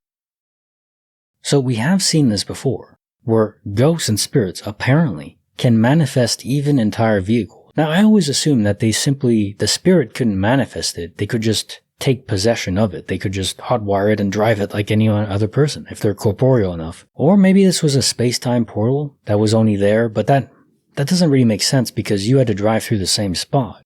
Unless, as soon as they passed through it, it disappeared. It evaporated away. I don't think that's right. Normally, if a space-time portal is unstable, then there's visual effects surrounding it, even auditory. So you would have noticed that. Either way, nothing fits perfectly, because I don't really believe spirits can materialize a vehicle. Maybe if it's not corporeal, maybe they can only manifest an image of it. Enough for them to drive, but they're just ghosts, so it's easy then. Again, it's like the Supernatural episode where there's a truck that is just phasing in and out of reality. I think it was a racist truck or something. I don't know. Weird, strange episode. I don't think there's any Supernatural episode I didn't like, though. So even the bad ones, quote, it's only relative to other good episodes. I like the whole show. Case file number 3538, written by Sick Nicholas. A woman, a storm, and a message late. So I'm walking home from a friend's house late one night. A 6-mile walk. It was about 1 a.m. and the bus wasn't running. Before I left, my friend and I were talking about the cemetery I had to walk by in order to get home. He kept trying to scare me, saying I was going to see a ghost if I looked in the cemetery. I laughed it off and started to walk. So here I am, walking across town alone, late at night. My iPod was dead, so I was equipped with nothing but a packet of sunflower seeds. After some time, I started to approach the cemetery. It's about 2:30 a.m. now, and I'm about 1.5 miles from home. I was actually pretty scared at this point, so I was on the opposite side of the street, looking down at the floor, eating my sunflower seeds. Then, I heard a voice in the distance, coming from the cemetery.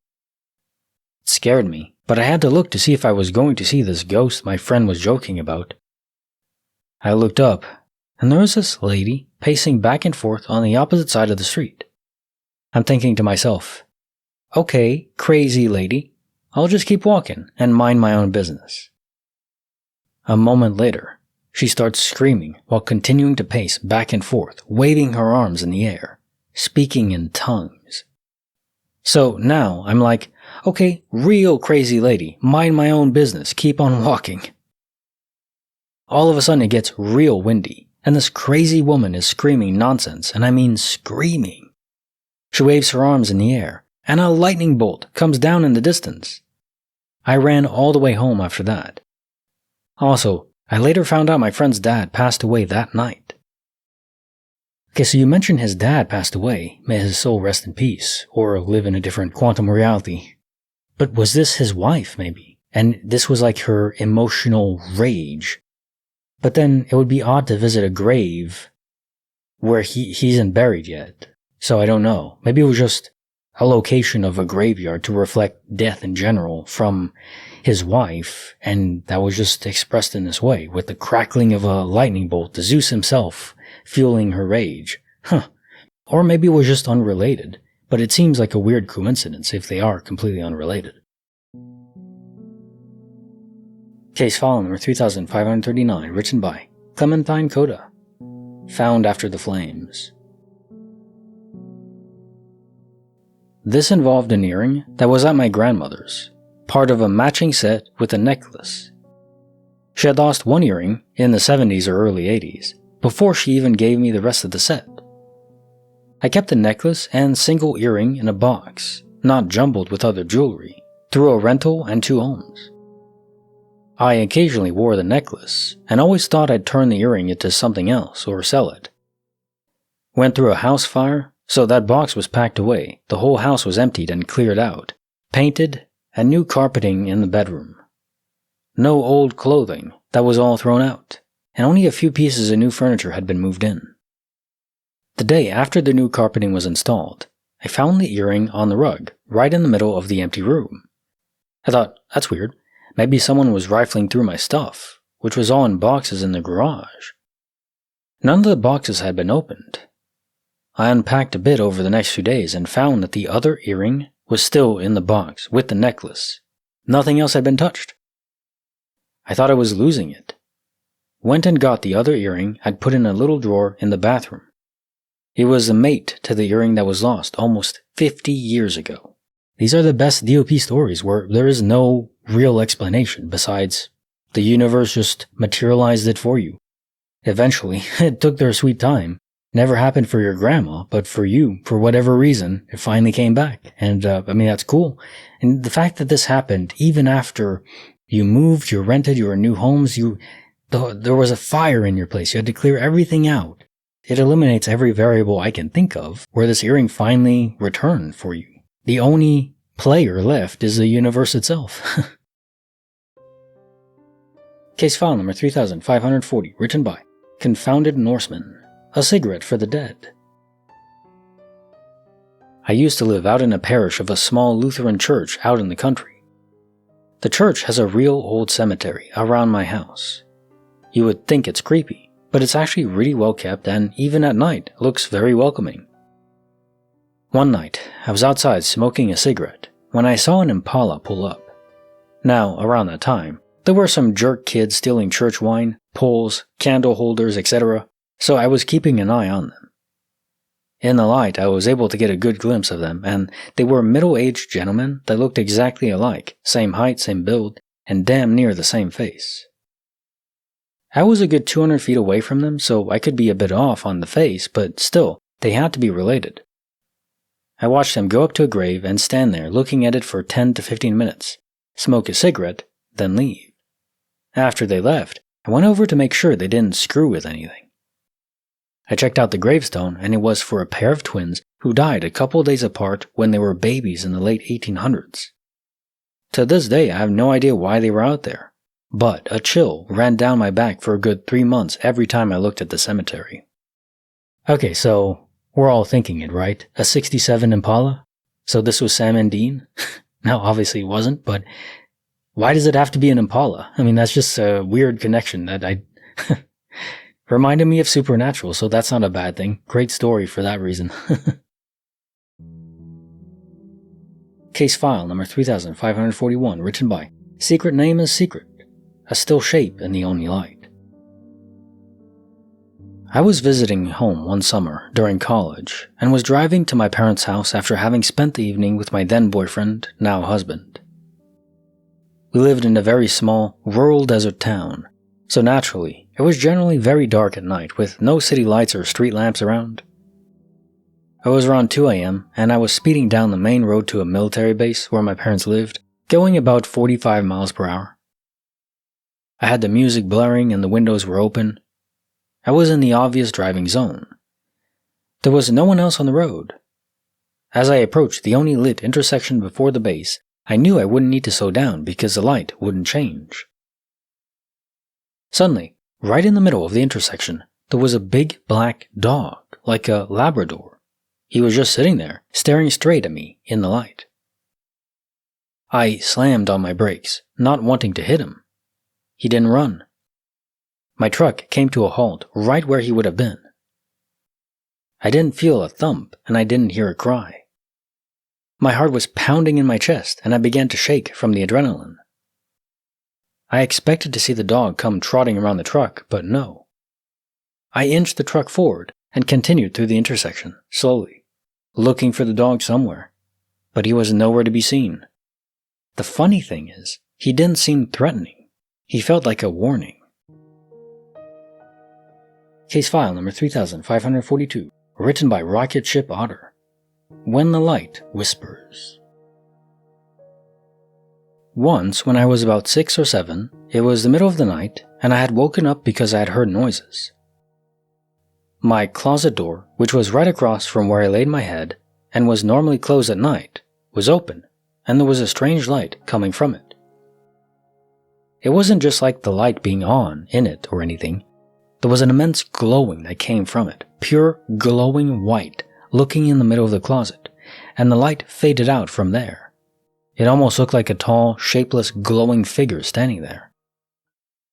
Being only in the first grade, I couldn't make much sense of what was going on, and so I said, "Alex," which is the name of my sister, even though it obviously wasn't her. The voices that had been the ones that woke me up responded back. "Rachel," my name. It sounded like a woman's voice. Thinking about it now, I guess you could picture Marilyn Monroe's voice saying softly, "Rachel," in an eerie tone. And I saw the light continue to move around in the closet, still saying my name again and again. I didn't know what the hell I was supposed to do. I tried screaming for Mom, but then every time I opened my mouth, nothing would come out. After that, I think I just passed out because there was an overwhelming darkness that came over me after that. In the morning, all of my blankets were off of me, and I was laying by the closet door, which was halfway open. Case file number 3543, written by Mad Chatter 715. The Argument That Summoned the Sky. So, I helped raise my kid sister, and she and I were very close. We always got along. We never got into an argument. I was more of a father figure to her. That is, until she turned 18 and wanted to move across the country to be with her boyfriend in Utah. I didn't want her to leave. Instead, I wanted her to go to college in the state. The most prestigious university in our state had recently been donated to by a billionaire philanthropist who was offering a free 4-year ride to all freshman students from a low-income family. This was the opportunity of a lifetime, and I didn't want her to miss out on it. But she wanted to move to be with her boyfriend, so we argued, of course. I even tried to bargain that I would pay her rent if she would just go to college here, but she refused to change her mind, and we just argued and argued for the first time in our lives. We couldn't come to an agreement and walked away angry with each other, so I went back to my apartment. Late that night, around 4 a.m., I woke up suddenly with a horrible sinking feeling in my gut that something was terribly wrong. An impending sense of doom. I lay there for about 15 minutes. Then, my kid sister suddenly texted me. She said, "I'm really sorry, but I can't do this anymore. I hate life." I called her immediately and said, "Don't do anything stupid, please. I'm coming over right now." I ran out into the parking lot. I had a nice car at the time, a 2000 Toyota Celica GTS, and I parked it far away from everyone else so they wouldn't ding or scratch it. And right above my car, about a treetop high or so, were thousands of crows circling above my car. I've never seen anything like it before or since. It wasn't hundreds, it was thousands, and they were swooping and flying in circles over my car and crying loudly. It was epic, freaking biblical. And I'm actually choking up, almost crying right now as I type this out, remembering it. I got to my car as fast as I could and drove to my mom's house quicker than lightning. And I spent the whole day with my kid sister just cheering her up. Then I gave her my blessing that she could go to Utah with her boyfriend. Later on, I told one of my friends about what happened. She was pagan, and she explained to me that traditionally, when people see crows approaching them, it's usually seen as an ominous sign. But the truth is actually the exact opposite. Crows are guardians in the spirit world. When you see a crow, they have been sent to watch over you and protect you. So, something sent thousands of crows for my kid sister's protection that day. At least, that was my friend's take on it. All I know is what I experienced was not normal. It was the most paranormal experience I've ever seen. In most fiction and media and folktales that I see, crows are indeed portrayed more in the, if not ominous, just eerie vibe. So, to hear that they can also be guardians or omens of protection is pretty cool. Now, what could summon a flock or a murder of, crows? Although that's a redundant saying, but it sounds better. What could bring them to you? Is it really just, well, your sister is in trouble or mentally disturbed and unstable and she really needs you right now? I mean, you already knew that at the point of the text from her. So the crows more presented a confirmation rather than alerting you. But that's still interesting if they are entwined or connected. But at least it's a happy ending. I'm glad your sister is safe. Yeah, she missed out on an opportunity for a higher education, but who knows? I mean, I don't have much formal education myself. I don't think I've ever revealed that, but I am an autodidact. I self-taught everything I know, pretty much. You know, homeschooled through high school, but homeschooled is a stretch. I really was just playing RuneScape, and that's how I learned English primarily, just engaging with people online. I had a certain base from my mom, who is bilingual, but my dad's mostly just French. Formal education is useful, especially as a proof that you attended college and went through the rigmarole and the bureaucracy, you could say, in the structure, the formal structure. But you can learn a lot, especially these days, completely on your own, if you have the right temperament for it. Case file number 3544, written by HungryBed2201. The most impossible talk I've ever had. I woke up this morning with this incredibly vivid memory of having a conversation with my grandmother. Not a dream, a memory. It feels as real as any actual memory I have. The problem is, my grandmother died when I was 6 years old, and this conversation referenced things about my current adult life that she couldn't possibly have known about. My job, my apartment, and relationship problems I'm dealing with right now. Things that didn't exist when she was alive. In the memory, we're sitting in her kitchen, and she's giving me advice about my current situation.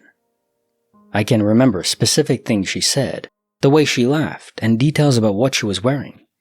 It feels completely real, but it can't be real.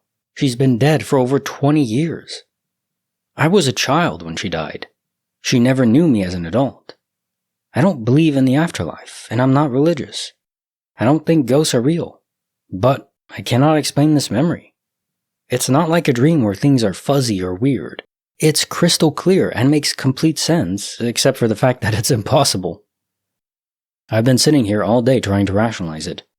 I keep opening my phone, half scrolling, half thinking, even playing a few minutes of Jackpot City just to occupy my hands while my mind keeps circling back to her voice. Maybe my brain constructed the memory using things I remember about her, kind of like an AI? But why would it feel so real? Why would I remember it as if it actually happened? Why would my brain do that? So was this an implanted memory by your grandmother? Or, indeed, did your mind just fabricate this memory? Maybe it's something you needed to feel, something you needed in your life to think about, and your subconscious was aware of that, so it gave you what you needed. our perception of reality and our memories, it's all right up here in our noggin, right?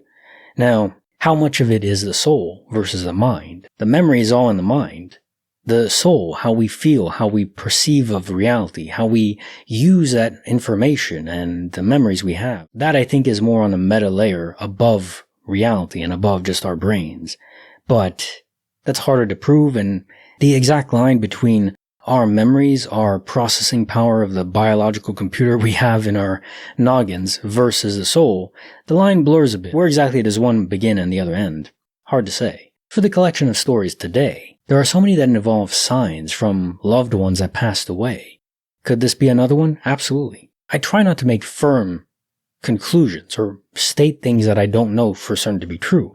There are some things that I'm almost certain of, like quantum immortality, DOP. These are so commonplace. They're just, they are features of the universe as far as I'm concerned. But in terms of things like this that really intersect with the brain and what the brain can do on its own, I'm less certain.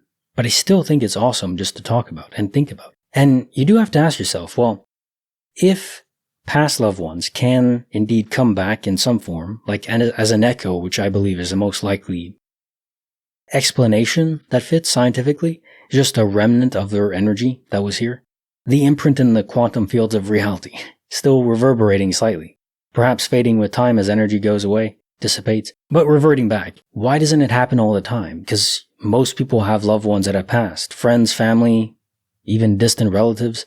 So if they can come back and interact, why don't so many more do it? It seems rather rare and specific. Is there like a training curve where spirits have to learn how to do it? Or maybe it's only in times of great need. Maybe it only happens when people really need it. And maybe that's not always revealed in the story because, context matters, what exactly is going on in their lives.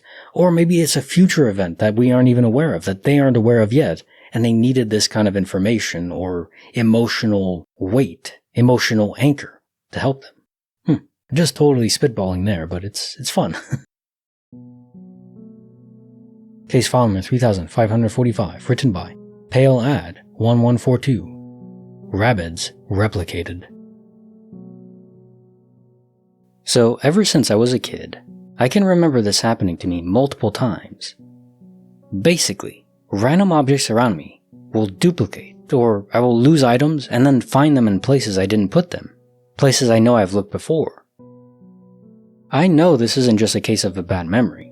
For example, when I was a child, I had a Nintendo DS and I had a singular copy of the Raving Rabbids game. There was no other way that I could have a second copy of this. I was an only child at this point, and no other person in my household could have had this, and I didn't have any friends that had this game. One day, I woke up, and there were just randomly 2 of them in my Nintendo DS thing, stacked behind the other one. I've had many more occurrences like this, objects that I couldn't possibly have 2 of, suddenly I have 2. Even more weirdly, I will lose objects in places far, and have them reappear in my home. The strangest one was when I took a trip to Indiana and lost my pink water bottle in a conference hotel room. And I know I left it in this conference room, only to come home after the trip 2 weeks later, it appeared in my cabinet. I really tried to brush that one off and just forget it because it was so weird, but I can't. Case file number 3546, written by Kitty JJ. Love with admin access. A friend of mine, we'll call her Jay, decided to leave the world almost 4 years ago now. There was a lot of healing that had to be done by many of us to comprehend not only her choice, but our feelings about it as well. Several of us have had an abundance of signs from her since her passing. In November of 2024, I went on Snapchat and decided to take a look at my memories. For some reason, they began glitching as soon as I went to the memory section. And about 10 seconds later, a photo of Jay and me opened on its own. About a week later, I had a dream about her. I've only had one dream of her since her passing, and this would be my second. The dream was so realistic, we were just hanging out as if nothing had happened, and I remember being so confused and thinking, "You're supposed to be dead," throughout my dream. I went about my week, not thinking much of it. That Friday, a mutual friend of ours, we'll call him Joe, messaged me saying her boyfriend, we'll call him Tony, was having a fighting match that night and asked if I wanted to attend. Tony, Joe, and I have been friends for about 24 years now. Tony is the reason we met Jay. I decided to attend the show to support Tony. Jay's sister was there, we'll call her Emma, and after the match, she excitedly told everyone she could, "My little sister's boyfriend won the match!" She invited us to her home to celebrate. While at her home, after a few drinks, Emma tells us, "I had a dream about my sister this week. It was very realistic. I was looking into her hazel eyes and touching her hair." Then Tony said, "I also had a dream about her this week. It was so real. We were hanging out and talking." At that point, I was a little in shock and mentioned my dream too. Her sister just smiled while listening to us. Joe was in shock about the three of us having dreams about her around the same time.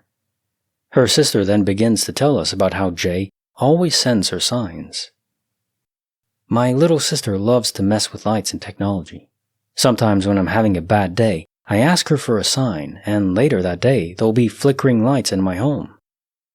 I told her about all my experiences, and Joe told her about his own. She smiled and said, "She's always around." We all cried together that night. About a week later, I was on the phone with my friend as I arrived home. We agreed that he would be picking me up. I got off the call, unlocked my front door, went to my room, and threw my phone and my bag on the bed.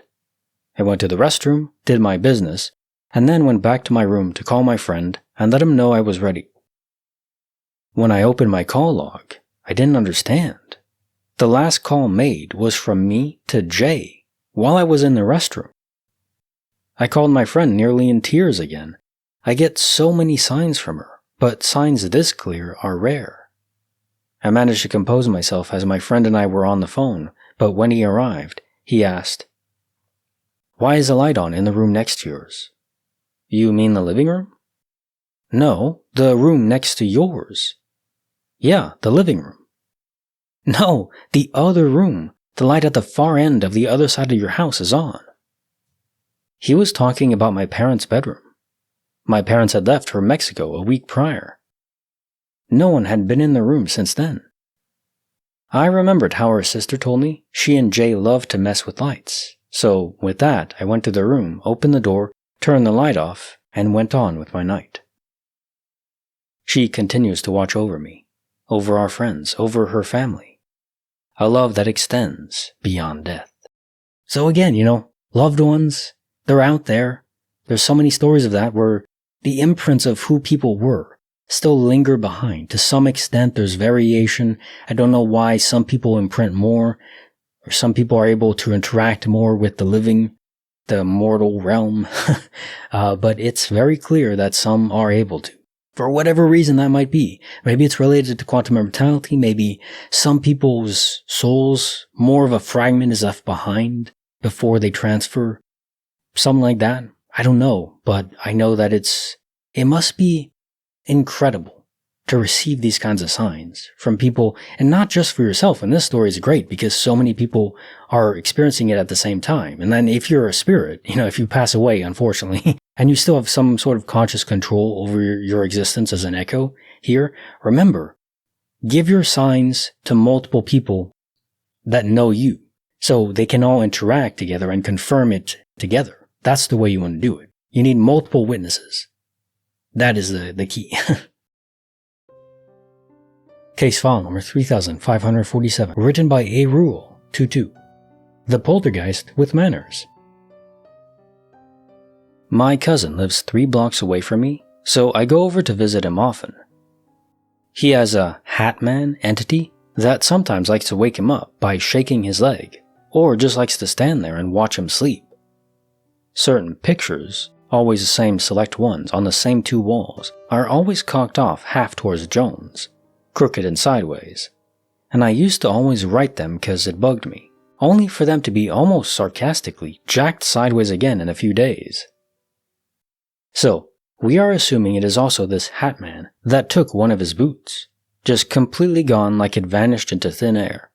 It was so gone that he was forced to buy another pair. Of course, we looked everywhere, and months later, he walked into his bedroom and the missing boot had been placed upright on a box, as if to mock him.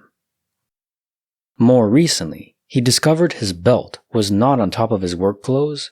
He has a routine of neatly laying them out for the next morning. Lasted just a few days, and we think it's because this time my cousin acknowledged the entity out loud and also asked him if he knew where his belt was and asked if he would please return it.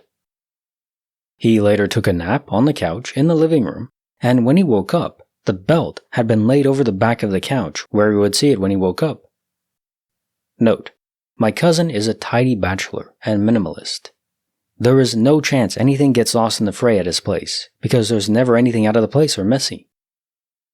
Also a creature of habit that hangs up his keys, lines up his shoes, etc. Case file number 3548, written by Dragonfly678. The End of the World, before it got trendy. I need to get this off my chest. It's been 11 years, and with everything happening in the world right now, especially what we've seen at the recent world events, I'm starting to believe I might have had a series of premonition dreams. What I'm about to share might sound crazy, but I swear on everything, I'm telling the truth, sincerely and wholeheartedly.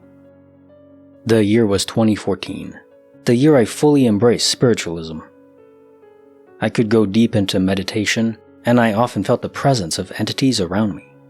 I've felt them since I was a kid, but this year it became intense. I experienced a series of unexplainable events. One of the biggest, a strange sighting in the sky that completely changed my life. 3 days after the sighting, I received a book called Mysteries of the Universe through a magazine, one I used to subscribe to. I never ordered this book. After that, the dreams started. Important note, I don't drink, smoke, or use any drugs. These experiences were had in a completely clear state of mind. The dreams. Dream 1, late 2014. I wake up in the dream, standing next to my mother, who's unwell in bed.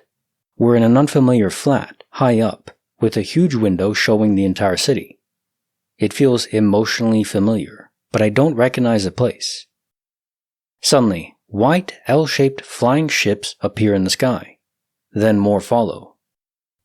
Within seconds, they start launching missiles across the city. Black ships arrive, fighting the white ones. It becomes an all-out war. One missile hits our building. I feel everything. Explosions, vibration, chaos, losing my mom in the debris. I'm still alive, but I realize my arm is gone. The pain is so real, I wake up screaming. My real arm felt like it was on fire. I looked at it and it was red hot. Note, the city in the dream was nothing like anywhere I've ever lived or known. Dream 2. Early 2015. I wake up in the dream wearing military-style clothes. I'm alone, standing on a road surrounded by dense forest. Suddenly, military tanks appear in the distance.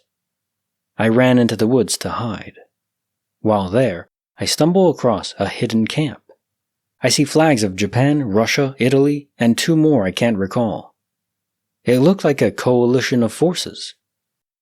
I was exhausted and debated asking for help. I wake up before I do. Dream 3, mid-2015. This one felt different. I wasn't in the world. I was observing it, like a third-person view of Earth. I could see a world trying to make sense of the new reality. Massive displacement of people.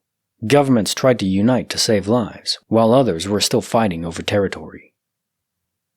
I clearly remember Brazil being one of the nations in turmoil. Then, a powerful presence surrounds me. I feel peace and light. I see a floating golden-green sphere about 6 feet tall with a belt-like ring around it. It felt alive. I look at it and ask, why? Mentally, it speaks to me. Humans, love. I reply, I don't understand. It says again, humans, love. must remember the origin. I woke up in tears. I felt like I had just encountered something divine. It was the most beautiful, powerful feeling I've ever had. Fast forward to 2025. With what's happening now, the wars, the military tech, the strange anomalies, these dreams have come flooding back. But what pushed me to finally share this were two things. One, I saw images of the B-2 bombers the US is deploying, and they look exactly like the black ships from the first dream. Two, a TikTok video popped up about the Buga sphere found in Colombia. It might not be true, but the resemblance to the golden sphere in my third dream sent chills down my spine. After those dreams, I backed away from spirituality. Everything felt too real, too intense. I was scared. But maybe it's time I stop ignoring it. Maybe this is important. So I think this could indeed be premonitions, but not necessarily for our reality. When you go into the dream world, I think we're able to connect into the multiverse realm. So some of the odd dreams we go through, a lot of those are the brain trying to make sense of the day. Our brains reorganize our memories when we sleep. They reconfigure synaptic pathways, things that really were important to you or that the subconscious believes will become valuable later on. They are effectively tucked away into long-term memory.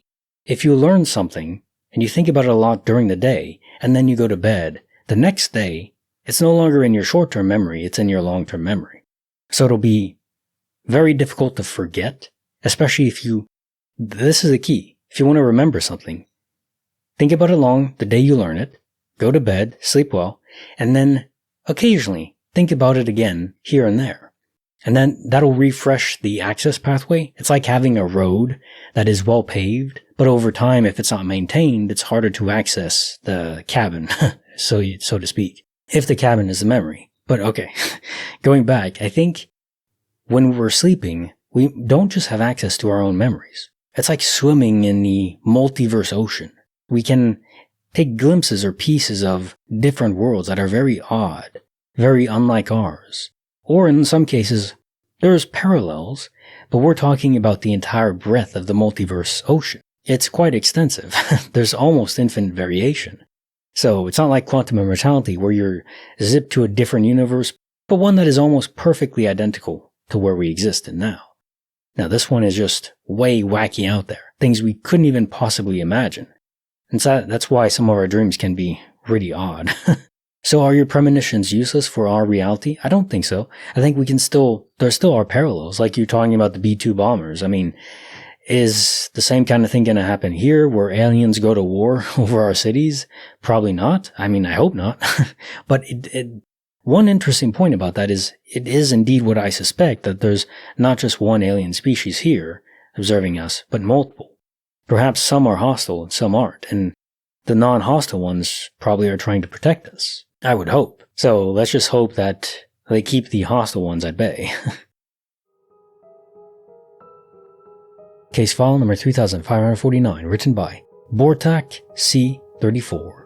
A prayer, then full speed. This is something my grandmother experienced when she was younger. It's been told in our family for as long as I can remember. I've heard the same details more than once, both from my grandmother herself and from my mother. At the time, my grandmother was in her early 30s and living in a village. She had 2 small children. One evening, they were coming back from the fields using a wooden cart pulled by 2 oxen. It was already getting dark and they were late. Because the kids were small and tired, she chose a shorter route home that passed next to the village cemetery. When they reached the area near the cemetery, the oxen suddenly stopped. She tried everything she could think of, but the animals just wouldn't move.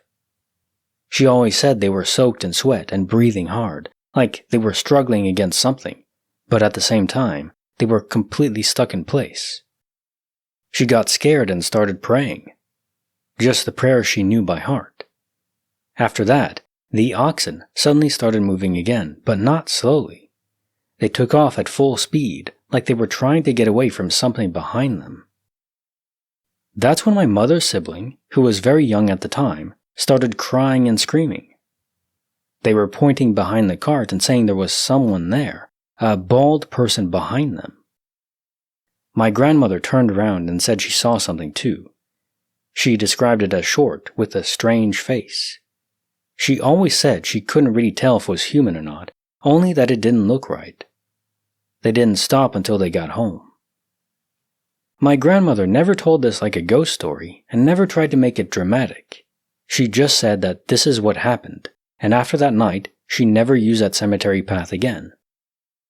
The story has stayed the same in our family over the years. Nobody ever claimed to know what it was, just that something strange happened that night. Case file number 3550, written by Melodic Radish 711, a dedicated piece of obsolete tech.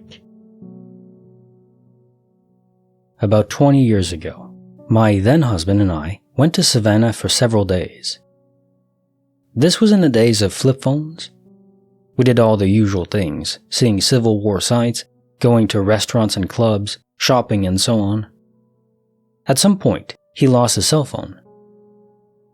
We were in our hotel room when he realized he couldn't find it. We looked everywhere, turned the room inside and out looking for it, emptied suitcases, went through all of our clothes and pockets. Then we left the hotel and retraced our steps, trying to locate it. We called places we had been to see if someone had turned it in. Finally, we just gave up and eventually returned home. Just went on about our lives. About 2 years passed. One night, he and I were in our house in separate rooms doing whatever. Suddenly, he called me from one of the extra bedrooms. I went to see what he wanted, and when I saw him, he looked really spooked. He pointed to an object in the middle of the floor. It was an old flip phone. I didn't recognize it at first, but then I realized it was that cell phone he had lost in Savannah. I thought he was messing with me, but he really was shaken up. There was nothing in the room, such as coats or suitcases, that he could have come from. It was a guest bedroom with a bed and desk in it. The battery was long dead, and we no longer had the right thing to charge it with. The technology had long since moved on. Case file number 3551, written by Anonymous. Fetch, but make it existential. There's a small, fenced area near my house where the residents of an attached condo development intend to bring their dogs to go to the bathroom. I like to bring my dog to this area on our walks and toss the ball around for her a little, get some extra exercise, and let her use the water fountain. We buy her these bright orange rubber tennis balls made by the brand Chuck It. If you have dogs in your life, you are almost certainly familiar with these types of balls. Late last year, we were preparing to leave, and I went over to her ball on the ground and gave it a casual little kick so that she would chase it and pick it up. When I did this, the ball rolled a couple feet towards the chain link fence and then vanished before my eyes. I was not too far from the spot where it disappeared and could see it very clearly. I was so confused and genuinely a little unsettled. I searched the entire area for any hole it could have fallen into or bush that could have been obscuring it. Unlikely, since it was not near any bushes when it vanished, and came up completely empty-handed. It seriously creeped me out. How did a bright neon orange ball disappear on a patch of deep green grass while I was looking at it? I went back a handful of times to search again after that and never found any sign of what happened to that ball. The funny thing is, the week before, I had lost another ball in the same location, though I didn't see it with my own eyes that time. I was preoccupied on my phone trying to pick up an album to listen to for the walk back to the house when I noticed my dog no longer had the ball she was looking for. Sometimes she accidentally kicks it under the fence and it rolls down into the street. No big deal. But when I went to retrieve it for her, I couldn't find it anywhere. I didn't really make a thing of it at the time, but after seeing a ball vanish in the same location before my eyes the next week, I was thoroughly creeped out. Case file number 3552, written by Trail of Hope. A Fiddle Bridge Too Far. A few years back, I went to a medium who speaks to those who have passed over. During our session, he told me my grandfather was there. He even gave me his name. He said that my grandfather wanted me to go to bingo, something he did often when he was alive, and that he would make it worth my while. I hadn't been to bingo in years, but the medium told me my grandfather would give me a sign when it was time to go. One evening, while washing dishes, a local radio commercial played about a big bingo event in my hometown, about an hour away. Something inside me clicked. I told my husband, "Let's go to my parents' house. You can hang out with the boys while I go play bingo." So off we went. At this bingo, I won $200. When I got back to my parents' house, I announced my win. Everyone was excited and wanted to see the money. Then it happened. A sudden freezing breeze swept through me. I asked everyone, "Did you feel that?" Nobody responded. I asked again, louder, still nothing. It was as if I didn't exist. The cold wrapped around me. A third, fourth attempt, and still silence. Then it stopped. Everyone looked at me normally. I had asked everyone if they had heard me loudly asking them if they had felt how cold it just got, and they all said, "No, you weren't talking." I was like, what the? I reached into my pocket to pull out the folded bills. Smack dab in the middle of the 1020s was a bridge from a fiddle. The bingo attendant who gave me the winnings counted the money out to me, and I had counted the money myself before putting it in my pocket. There had been no fiddle bridge in there. Here's a truly chilling part. My grandfather was a well-known fiddle player in our hometown. My father kept his father's 2 fiddles under lock and key, always warning us and later my boys never to touch them. I showed the bridge to everyone. My father's face went pale. He went to check the fiddles. One of them was missing its bridge. I cannot explain how that bridge ended up folded into my bingo winnings. All I know is this. During those seconds, when I felt the freezing breeze, my grandfather had found a way to say, "Yeah, this was my doing. You're welcome." Case file number 3553, written by Lumpy Cod 6792. Orange eyes don't blink. So, we were at this lake house with some friends, and my wife was at home all night by herself. While we were at the bar drinking a little bit, I didn't have much to drink. I had like 1 or 2 beers. I got back to the house and I lay down. It was pretty much pitch black in this room, but I could just see the silhouette of her body while she was laying down. I lay down next to her and we were face to face, but I couldn't even really make out the details of her face, it was too dark. But I noticed it kind of looked like she was sitting up. And so I just said, "Hey, why are you sitting up?" Or, "What are you doing?" And I heard her voice come from right in front of me, not where it would have been if she was sitting up. So it spooked me in of itself. And I just kept staring at this thing. And the more I stared at it, the more I realized that it wasn't right above her. It was on the edge of the bed, standing and hovering over the bed. And it was this black figure that was like 8 or 9 feet tall. And as I stared at it, it slowly started to get a lot closer to me. But it was just its face. It looked like its face was extending out to stare at me. It ended up getting to the point where it was inches from my face, and I just sat there. I was like, shook frozen in space. I couldn't move, and I was just staring face to face with this black figure. It had these little bitty orange bead eyes with tiny black pupils. And I'll explain the rest of what it looked like once I explain the rest of the story. But my wife, she looks at me and she's like, "What? Did you see something?" And I froze and I just said, "I don't want to say anything." And she was like, "You need to tell me if you saw something." And I said I did, but I didn't tell her what. And we sat there for a minute. I was just like, "Don't freak out, just relax and go to bed." And she couldn't. She was so scared. So we both just ran out into the main area where all of her friends were, and so we get out in the main area, and she's like, spooked. She's like, "Guys, I think Jackson, me, just saw something weird, and I need to tell you all about the things that I was seeing while you guys were at the bar." And she starts explaining. She's like, "It felt like somebody was standing outside the door, because she could see light, but it looked like the shadow of 2 feet just standing outside the door for hours. And then she would fall asleep and wake up, and it would be gone.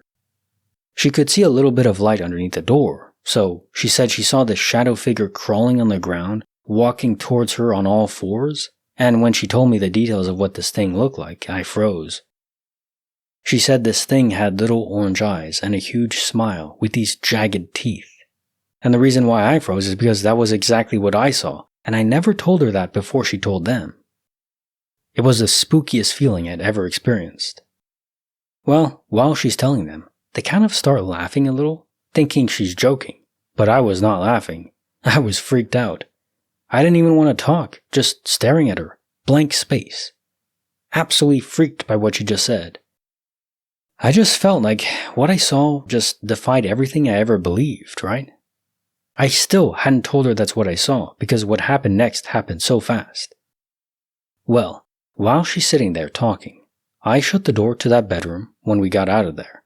But while everybody was sitting there talking, we all heard something drop and fall onto the floor in that room. And there were wood floors all throughout the house. And so we walked through the bedroom to kind of see what it was, and there was nothing on the floor. Like nothing. There wasn't any trash, there wasn't a coin, there wasn't anything that was on the floor. The floor was spotless. So that was the only thing that we saw. So what the hell caused the noise? Later on, we found out that there was an Indian burial site on the backyard of this house, with tombstones still there in this little bitty fenced out area that was directly outside this window that we stayed in. So, I'm not sure if there's any kind of folklore about those types of spirits, demons, ghosts, or whatever they were. But still, to this day, this was about 6 months ago. I've yet to find any information on it. It still scares us to hell and back. I mean, I'm still getting chills just writing this out. And I haven't really spoken about it to anyone else outside of our friend group. Case file number 3554, written by Scoochie. Frostbite and a Call. New Year's. My buddy and I were at a bar downtown and got out and couldn't get a cab. It was minus 10 degrees out. Cops were out like crazy. This was also before Uber or Lyft. I literally asked a cop for a ride home, and he said no. We huddled with some strangers for warmth, and then they said they got a cab. And I basically begged them to take me with them, because I was going to freeze to death, and my phone was almost dead. I need to reinforce the point. My friend was with us the entire time. So, they say yes, I get into the cab, and realize my friend isn't with us now. And I was like, what the hell? So I called him, thinking maybe he accidentally wandered off. We were drinking and all. He answers the phone, and I'm like, hey, we're in the cab. Where are you? He says he's at home. Okay, I am extremely confused by this, because I was just with him maybe 1 minute at max earlier. He lived at least 15 to 20 minutes away on the other side of town. I asked him, are you sure? I was worried he was drunk or lying or something, and he goes, nah, I'm sitting in my kitchen right now having a beer. The next day rolls around, and I asked the people to take me back to my car. I got home, charged my phone, and called him, and I was like, so what really happened last night? And he didn't understand the question. I explained my side of the situation, and he was like, dude, I really don't know. I was standing there, and the next thing I knew, you called me, and I was in my kitchen. We talked about it for like 10 years, and never figured out how in the hell he magically teleported home in the span of less than 60 seconds. I'd like to explain away that he was drunk, and not where he thought he was, or something weird, but he was one of the most honest people I knew. Like, almost too honest most of the time. He said he woke up in his bed and remembered the phone call, but could not remember how he got home at all. He also said he was basically just tipsy when he got home. He wasn't trying to get smashed and be out like that. He waited until he got home to actually get drunk with his roommate. I just don't know, man. So in stories like this, I always feel like it's important to mention that this could still possibly just be a prank. Your honest friend decided to cash in on all that goodwill that he built up over the years and said, okay, I'm going to prank the hell out of this guy and never tell him. Possible? It's possible. Can't deny it. But do I think that's what happened? No. I think it's probably a space-time portal. This reminds me, there's only one other story that is almost identical in how the person felt. The man was just walking along the sidewalk, took one step, And then the next step, he was inside already, having dinner with his family. He didn't remember the transition. I don't know if there's some blackout event that can correspond or entwine with the space-time portal, where you're already where you're supposed to be. It's not just moving through space. You literally ran through. It's almost like you fast-forwarded yourself and engaged space-time autopilot, is what I would frame it as, which is an interesting concept. But there's definitely an element in this case of transportation too, because unless you phoned him and he was on autopilot, knowing where he's going to be, but he wasn't there yet, so he just answered saying he was at home, but he was still walking home and not even really consciously aware. Now, just spitballing still, but one of these things is involved most likely, I think. Some sort of space-time anomaly. Ported him home and sent him on autopilot and whatever it may be. Or it could simply be that he was aware of it, but not as a prank. He simply didn't tell you that he was ported home because he doesn't want to seem crazy. And I understand that. Case file number 3555, written by Revolutionary T 159. The Rye Awakens. I was at the grocery store about 7 months ago, and I had just begun to walk down an aisle. There was a woman, maybe around 65 years old, in front of me, and she was just shuffling along, looking very depressed and staring at the ground just ahead of her feet. In front of her was a father and daughter. Dad was maybe 42, and the little girl was between 2 and 3, my best guess. The little girl was inside the grocery cart, standing up in the front of it, and the dad was pushing her along. I was looking at the dad and girl for a few seconds, and I was looking in their general direction because I was trying to see if the grocery store had the type of bread that I was looking for in stock. They only have it in stock 30% of the time. Suddenly, the little girl rapidly points at something slightly ahead of them, seemingly above and to her left, on the top of the bread aisle, and a loaf of bread just rockets itself off of the shelf and into the middle of the aisle on the floor. My jaw drops, eyes widen, and I freeze. The father immediately looks behind him at the lady between us, briefly. She was not paying attention. And then quickly, his gaze meets my stunned face and he says, "Wow, that bread just flew off the shelf." Then he hurriedly goes around the cart, picks up the bread, puts it on the shelf, gives me a nervous or rushed smile, and hurriedly disappears down a different grocery aisle. I stood there, absolutely dumbfounded, until I was awakened out of my stupor by the sound of a cart rolling up behind me, and I just went back to my shopping. But not before I texted a couple of close family members about what I had just witnessed, and I also went to check and make sure there wasn't something capable of pushing the bread off the shelf. Nothing was there besides the bread, and there was a metal divider between the aisles, so there couldn't have been anything that came behind that bread, like a person pushing it off. I imagine two things might have happened. Either that little girl pulled an 11 or Matilda, depending on your generation, and force-pushed the bread with her mind off of the shelf, or she was pointing at something else that pushed the bread off the shelf. Who knows what? Now, the one thing I might add is that I noticed that Dad was definitely not as surprised as he should have been.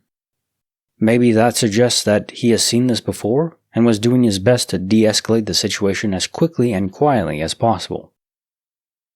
By the way, I did think of going to the management and asking to see the footage because I know they caught that on camera, but I couldn't figure out what the heck I was going to say without sounding like a crazy person, and possibly even getting thrown out by security.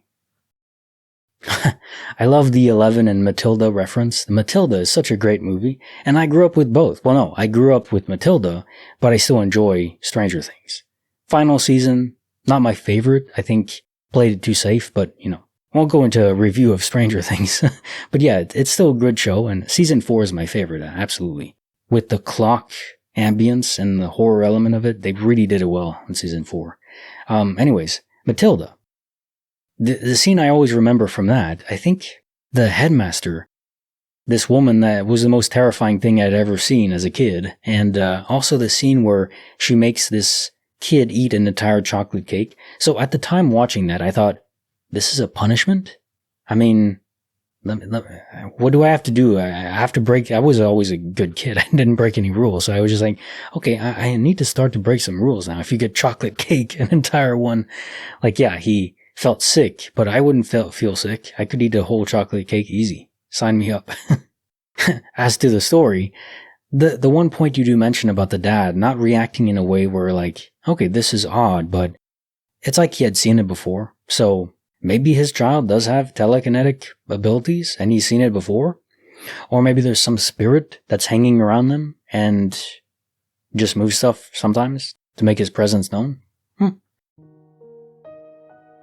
Case file number 3556, written by Cthulhu, the Chicago Courtesy.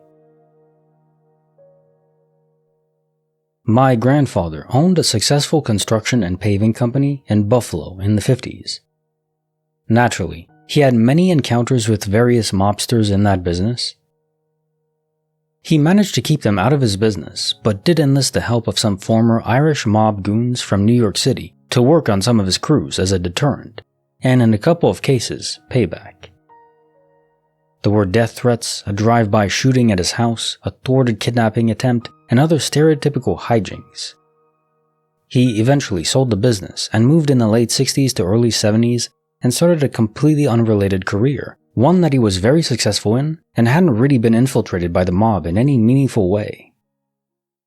My uncle had a difficult relationship with my grandfather, moved to Colorado in the early 70s, and they saw each other very infrequently. When my cousin graduated high school, she left Colorado and moved to Chicago for college. She had maybe been in the same room with my grandfather 6 or 7 times in her whole life. On a date with her boyfriend, also from Colorado, she went to a nice steakhouse and sat waiting to order. A waiter approached and very nervously presented her with an expensive bottle of wine she had not ordered and told her that her meal had been paid for. He explained that the men at the corner table had sent it over. In a corner, there was a table of serious-looking older men who had already been seated when my cousin arrived, looking and behaving like extras from The Sopranos. My cousin, being completely baffled and very outgoing, went straight over to their table to thank them and ask why they were being so generous. One of them mentioned my grandfather by name and said that, out of respect, they wanted to make sure that he knew that no member of his family would ever have a problem in the city of Chicago. To this day, we have no idea how they knew who she was, who they were, or why Chicago mobsters would even know who my grandfather was, considering the lengths he went to keep the mob out of his business dealings for decades, in a business he had sold 20 years earlier. He took that secret to his grave, so it's unlikely we'll ever know what that was all about. Most of the people from that era who would know anything about it are gone now. I can't help but think that somewhere, collecting dust in an FBI file, there is some mention of my grandfather in a transcribed phone call that would shed some light on it all. Case file number 3557, written by Aces2, the man without a file. At our military base, while working on an aircraft, we dealt with a lot of hazardous materials. We had your usual, though far more varied, assortment of sealants, lubricants, oils, anti-seize compounds, and all kinds of stuff that's chock full of vitamins and minerals. Some of these come in 55-gallon drums and are very definitely unhealthy for you. So, when the 55-gallon drum was empty, there was a procedure we would follow. The barrel would get triple rinsed, not sure what happened to the runoff, but it wasn't poured down the drain, I know that, cleaned out, and stored until they were picked up for disposal. For a few years, I was in the quality assurance section. Our job was to enforce compliance with standards and regulations. While doing research one day, we found out that we don't actually have to triple rinse those barrels. The chemicals stored in them were bad for you, but not "your children will look like extras from The Hills Have Eyes" bad, and thus didn't have a triple rinse procedure. So we spread the word and let people know that they don't have to go through the process anymore. "Well, what do we do with the barrels we have already cleaned?" one supervisor asked. "What did you do with them before?" "Kevin came around and got them." "Wait, what? Kevin? Who's Kevin?" "The barrel guy. He calls up every so often, asks if we have any barrels he needs to collect, and comes and gets them with his truck." "Is he a contractor on the base?" "We don't think so." "Who does he work for?" "We don't know." "You have no idea who he is or who he works for?" Then why the hell are you letting him come collect all your barrels then? We thought that was his job. Cue collective freakout. After searching high and low for whoever collects barrels, nobody has any freaking clue who Kevin is, or who he works for, or what he's doing with all these goddamn barrels. Nor do we have any idea how he got on the base, as we can't find any records of him anywhere. Nobody in our work center has paid him, unless he takes payment in barrels, and nobody has any idea what his phone number is. He called us, and nobody ever questioned it. We never found out who Kevin was. Supervisors were given instructions to let us know when he called back, but he never did. As soon as we realized he was a mystery, he vanished, as did the untold number of barrels he collected. Case file number 3558, written by Funfee5380. Stick around. I have a strange thing for smells, meaning I'm very, very particular. I will spend forever picking out deodorants or body wash. I usually stick to one kind for years. The only time I break from norm is when I see a good sale on something. This is rare. For deodorant, I've been using Old Spice Original Stick forever now. However, the other day, I ended up with the Irish Spring Speed Stick. I absolutely hate it because it's the caulk kind, and I like gel. But I'm broke right now and it was on sale. The point is, I never in a million years would get two. Never. And I'm broke. I only bought one of these. A few days later, I went to grab it and froze. There are now two in my cupboard. I just stared forever at it. They are both used down to the same amount. But there is one difference, the label. One is a newer looking modern label, and the other is older. It's the same brand and scent, just different labels. There is zero way it's an old one I forgot about because I use Old Spice. I know for a fact I didn't buy two, and I can't gaslight myself into thinking I did. I tried. Because I goddamn didn't. I keep thinking I'll open the cupboard and it will be gone again, but it's still there. I have no roommates, and only one person has been over to my house, and they definitely did not leave deodorant in my place. Obviously, nobody just broke in and left it. I just don't have an explanation. My apartment complex is haunted. This I know. Bad energy for lots of reasons. I've had things move. I'm used to that to the point that I tell the latest ghost or whatever to simply move on. But this is different. Case file number 3559, written by Immediate East, 5052. The Lake in a Loop. So years ago, my grandmother locked herself out of her house. My mom gave my brother and me her work keychain because she thought maybe the key to my grandmother's house would be on it. She told us to bring it back, or she wouldn't be able to get into work. We go down to my grandmother's house. None of the keys work, and I end up crawling through her kitchen window to get in. For some reason, I remember crawling in with the keys and laying them on the kitchen table. I opened the front door and went out to the porch. We all talked for a little bit outside and decided to walk down to the lake. My grandmother lived on several acres of property, leading to the lake.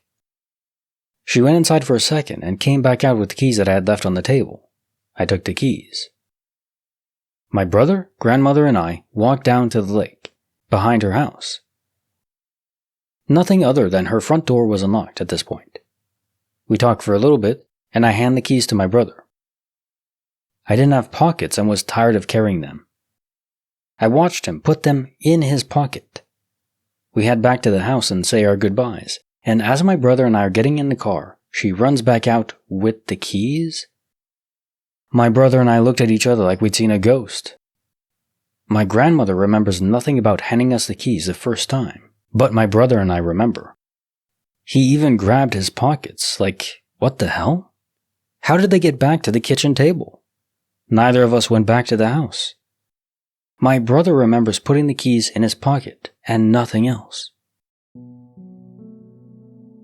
Case file number 3560, written by Plant-Based Protein 121, an end sticker mystery. When I was still in high school, I borrowed my parents' car to go to my boyfriend's house. Where I live, there was a graduated driver's licensing program in place.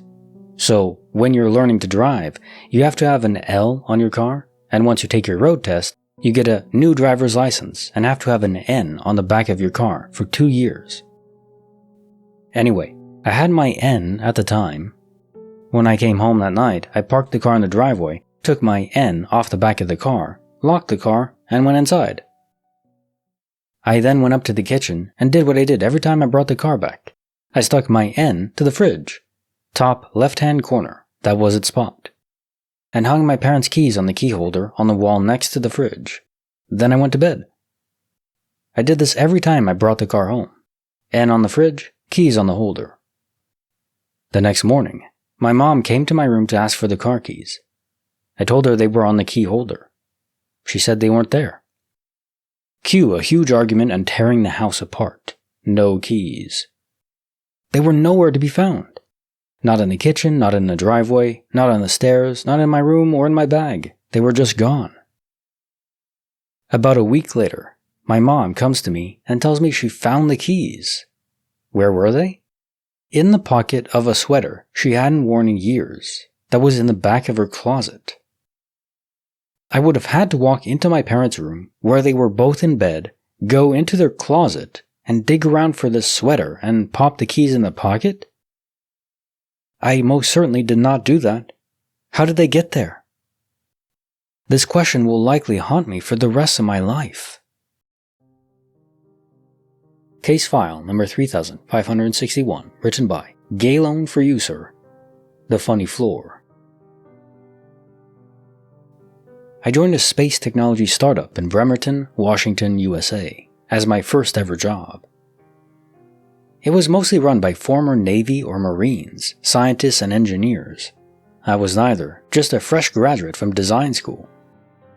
We worked on the top 2 floors of a very old medical building whose bottom to 3rd floors were all empty. The basement had had a fire a long time ago, but no structural damage, just bad post-fire smells, so they just sealed it off.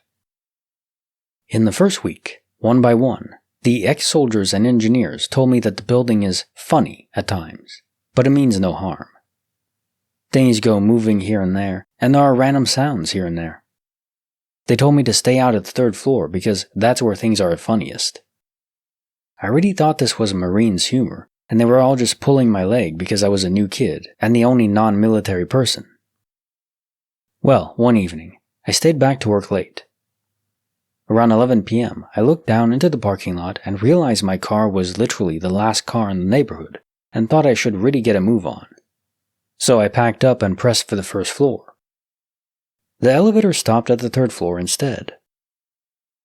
I still didn't think much about it. Maybe someone else was working late. The door slid open and I didn't see anyone.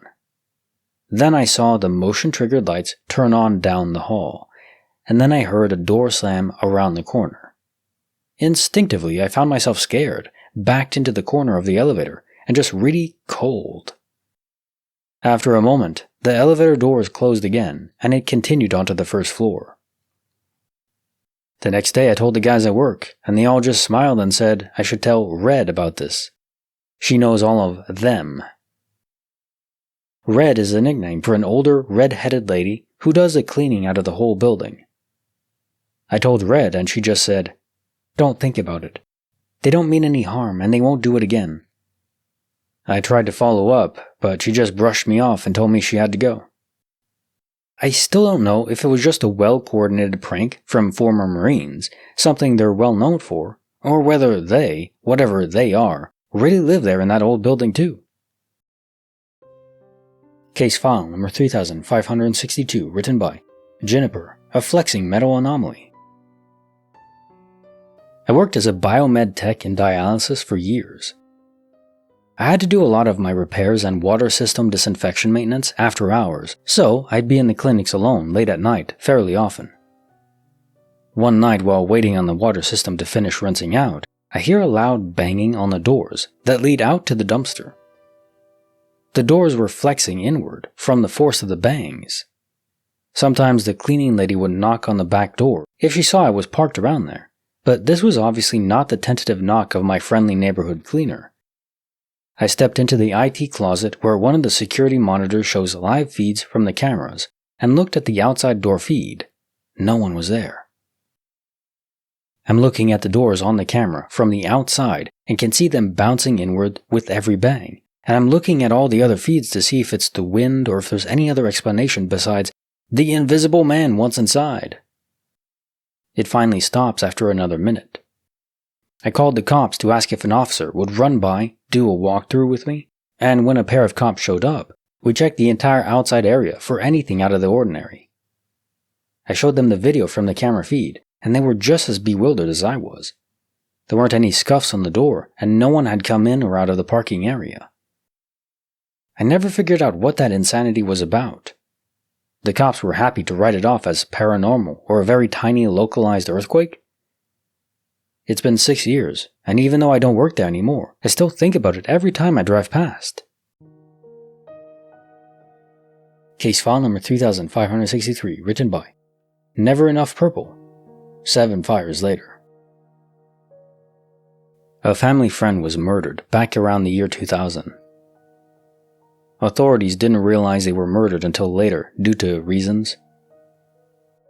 Multiple people I know were suspects, mostly small-town bullcrap. No real persons of interest, never any answers. Another acquaintance went missing and was searched for. I had a dream about them being found in a spot that in the dream I was familiar with, but not certain of the location. Dream Me was certain that if I described the place to my dad, he'd be able to tell me where it was. Their vehicle, which was a prominent part of the dream, was found that day in a place far from the possible dream locations, but the dream location could have easily been on the route to where the vehicle was found. My dad had no clue what place I was describing, just some guesses, and I've never gone and looked at the most likely places. And another mystery.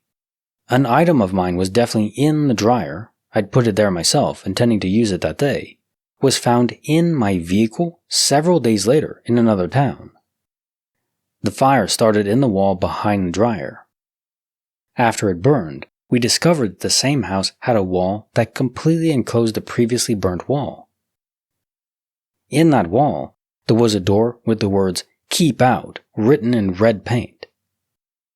One of the rooms on which the wall was bordered had a huge hole or pit in the foundation that had just bare dirt several feet lower than the foundation. It just had wood floors built over it. That property has had several structural fires that I'm certain of, and there may have been at least 2 more. Case file number 3564, written by Jackie T123. Paid in wasabi. Once, I went to dinner with my 1-year-old daughter, just the 2 of us because I was craving sushi. It was at a self-serve sushi place. I was putting my daughter into a high chair and caught eyes with this older man sitting in the booth next to us, and I smiled. He was alone too, and not at all creepy, just a regular old guy. Suddenly, I got this really strong feeling that he was going to pay for my meal. I just knew he was. This has never happened to me before. No one has ever paid for my meal for me for no reason, and I had no reason to randomly think this, but for some reason, it just popped into my head, and I knew it was going to happen.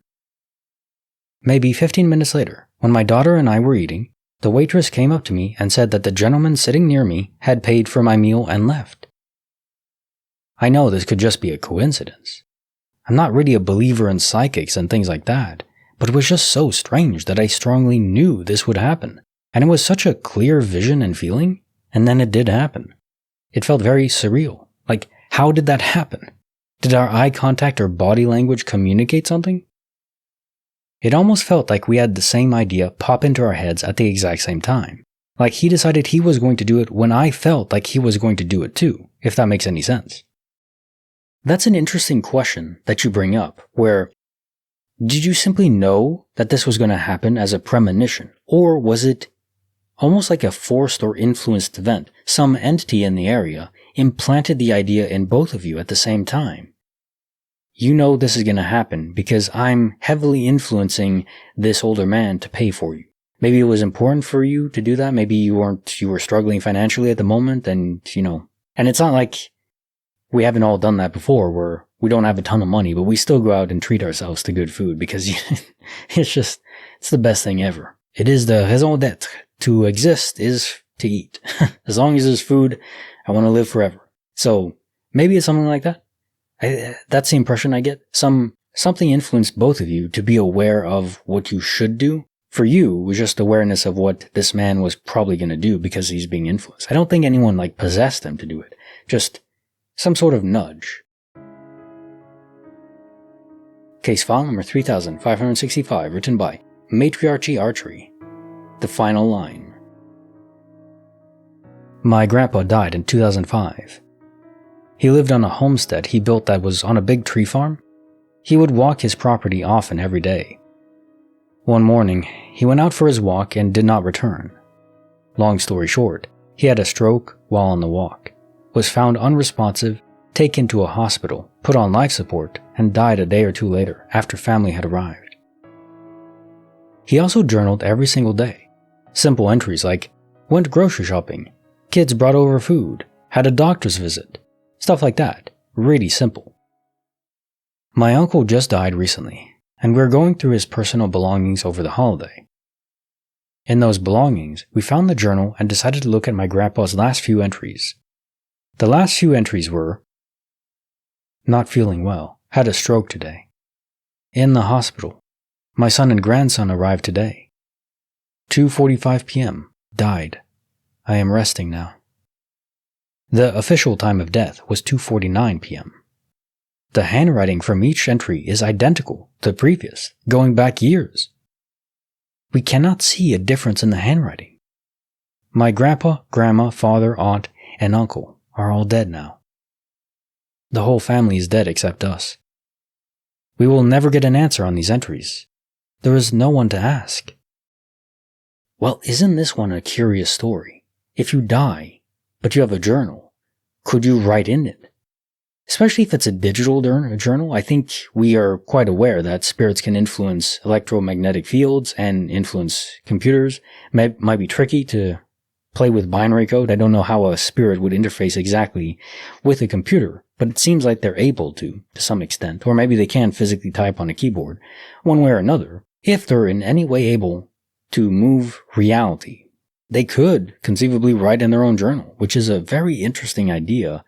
Instead of appearing directly to someone, maybe they couldn't, or maybe spirits don't always appear to their loved ones, not because they can't, but because they don't want to scare them, which is another possible reason why it doesn't happen all that often. Almost everyone has, like I mentioned before the other day, almost everyone has loved ones that have passed, but most people don't experience a ghost encounter with them. So one reason for that could just simply be the choice of those spirits to not appear. Maybe they prefer to leave subtle signs like this one instead. If I died and I was an echo, a conscious fragment left over in this universe, would I appear to anyone? It's an interesting question. I'm not sure. Would you? And if you would, how would you do it? Case file number 3566, written by Big White Dog. The Dispatch from the Divide. Many years ago, before cell phones were ubiquitous, I was a 911 dispatcher and received a 911 call from a gas station payphone off the rural mountain highway. The caller had been westbound on a divided part of the highway and told me that they had seen what appeared to be a pale woman with blood on her head, holding an infant standing by the eastbound side of the highway. The caller headed back to the location and would meet Highway Patrol, CHP, there. Officers, and I might have started fire and EMS as well, meet the person in the area of the sighting, and no one is there. They check up and down the highway and find nothing, so they cancel the call.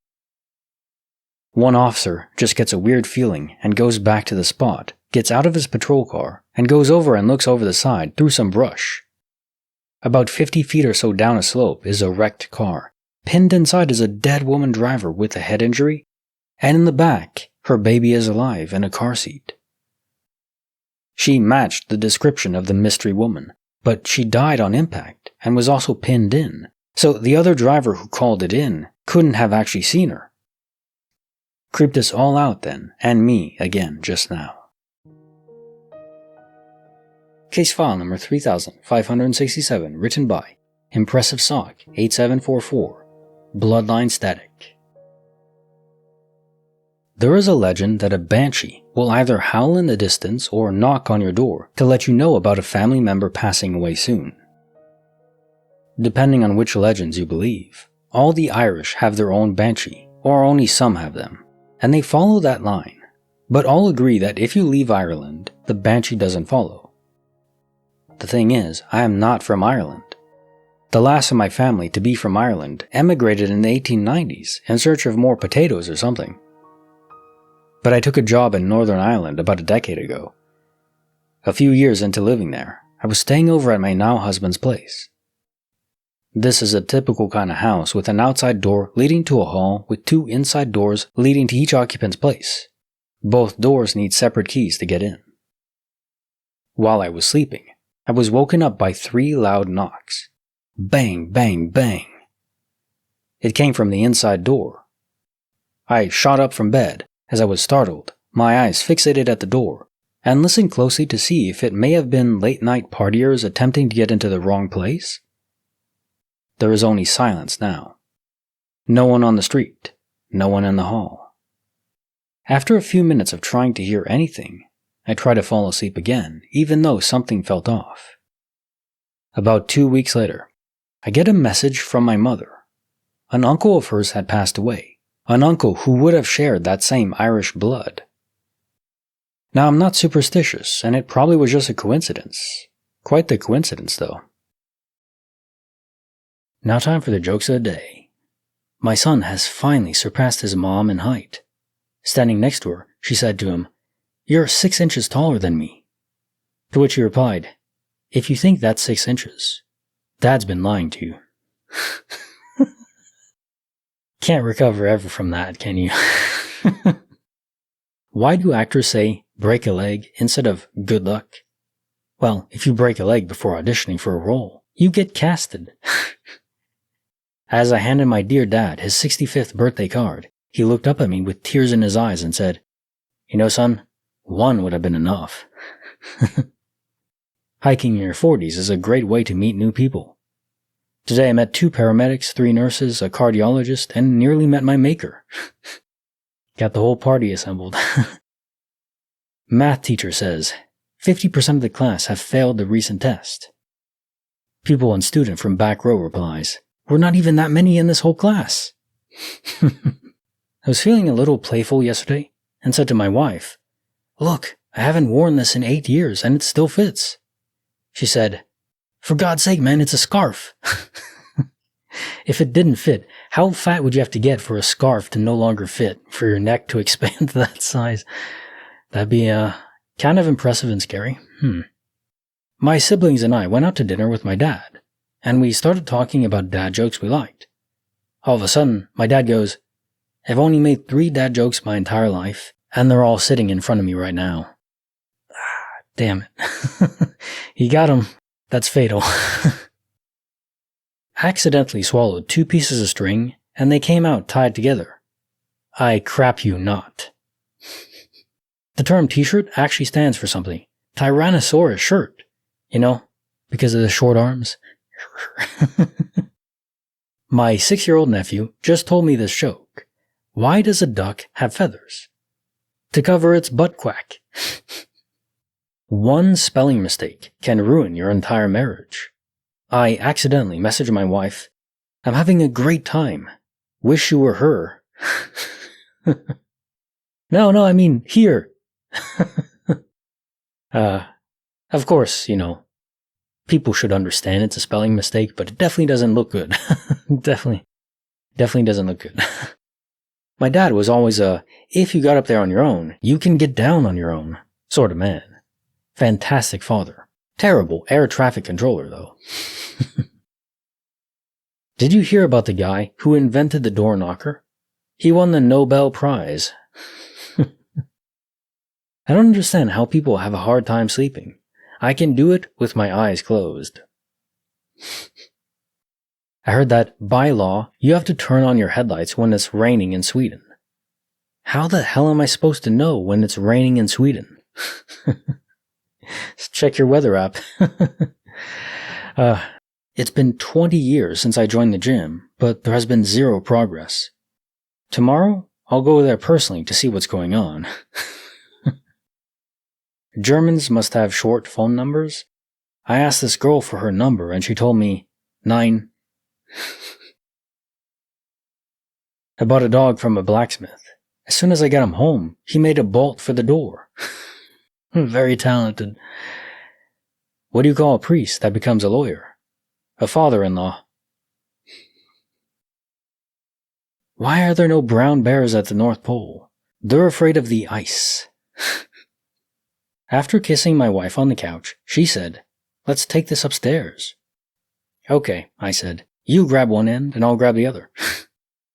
"Doctor, I think I have ADHD. I can never remember where I parked my Ford. That's not how ADHD works. But I keep losing my focus." Did you hear about the butcher who backed into his meat grinder? Needless to say, he got a little behind in his work. There was once a man named Odd. People make fun of him because of his name, so he decided to keep his gravestone blank where he died. Now when people pass by the burial site, they point and say, "That's odd." I once got fired from my job just because I was eating chips while I was working, and after that, I couldn't get a job at any other casino. Those wouldn't taste very good. Ugh, imagine the germs on that. Damn. Some jerk stole my thesaurus like a jerk. What a jerk. Not much variation there without his book. I went to a hotel to ask for a room, and the lady at the counter told me that all the rooms were full. I told her that my name was Improvement, and there's always a room for improvement. And he's not wrong. He's got her there. Police have confirmed that a man who fell from the 25th floor of a nightclub is not a bouncer. Splat. He's a splatter. My wife and I discussed and jointly agreed that we don't want children. We're telling them tonight. Oh.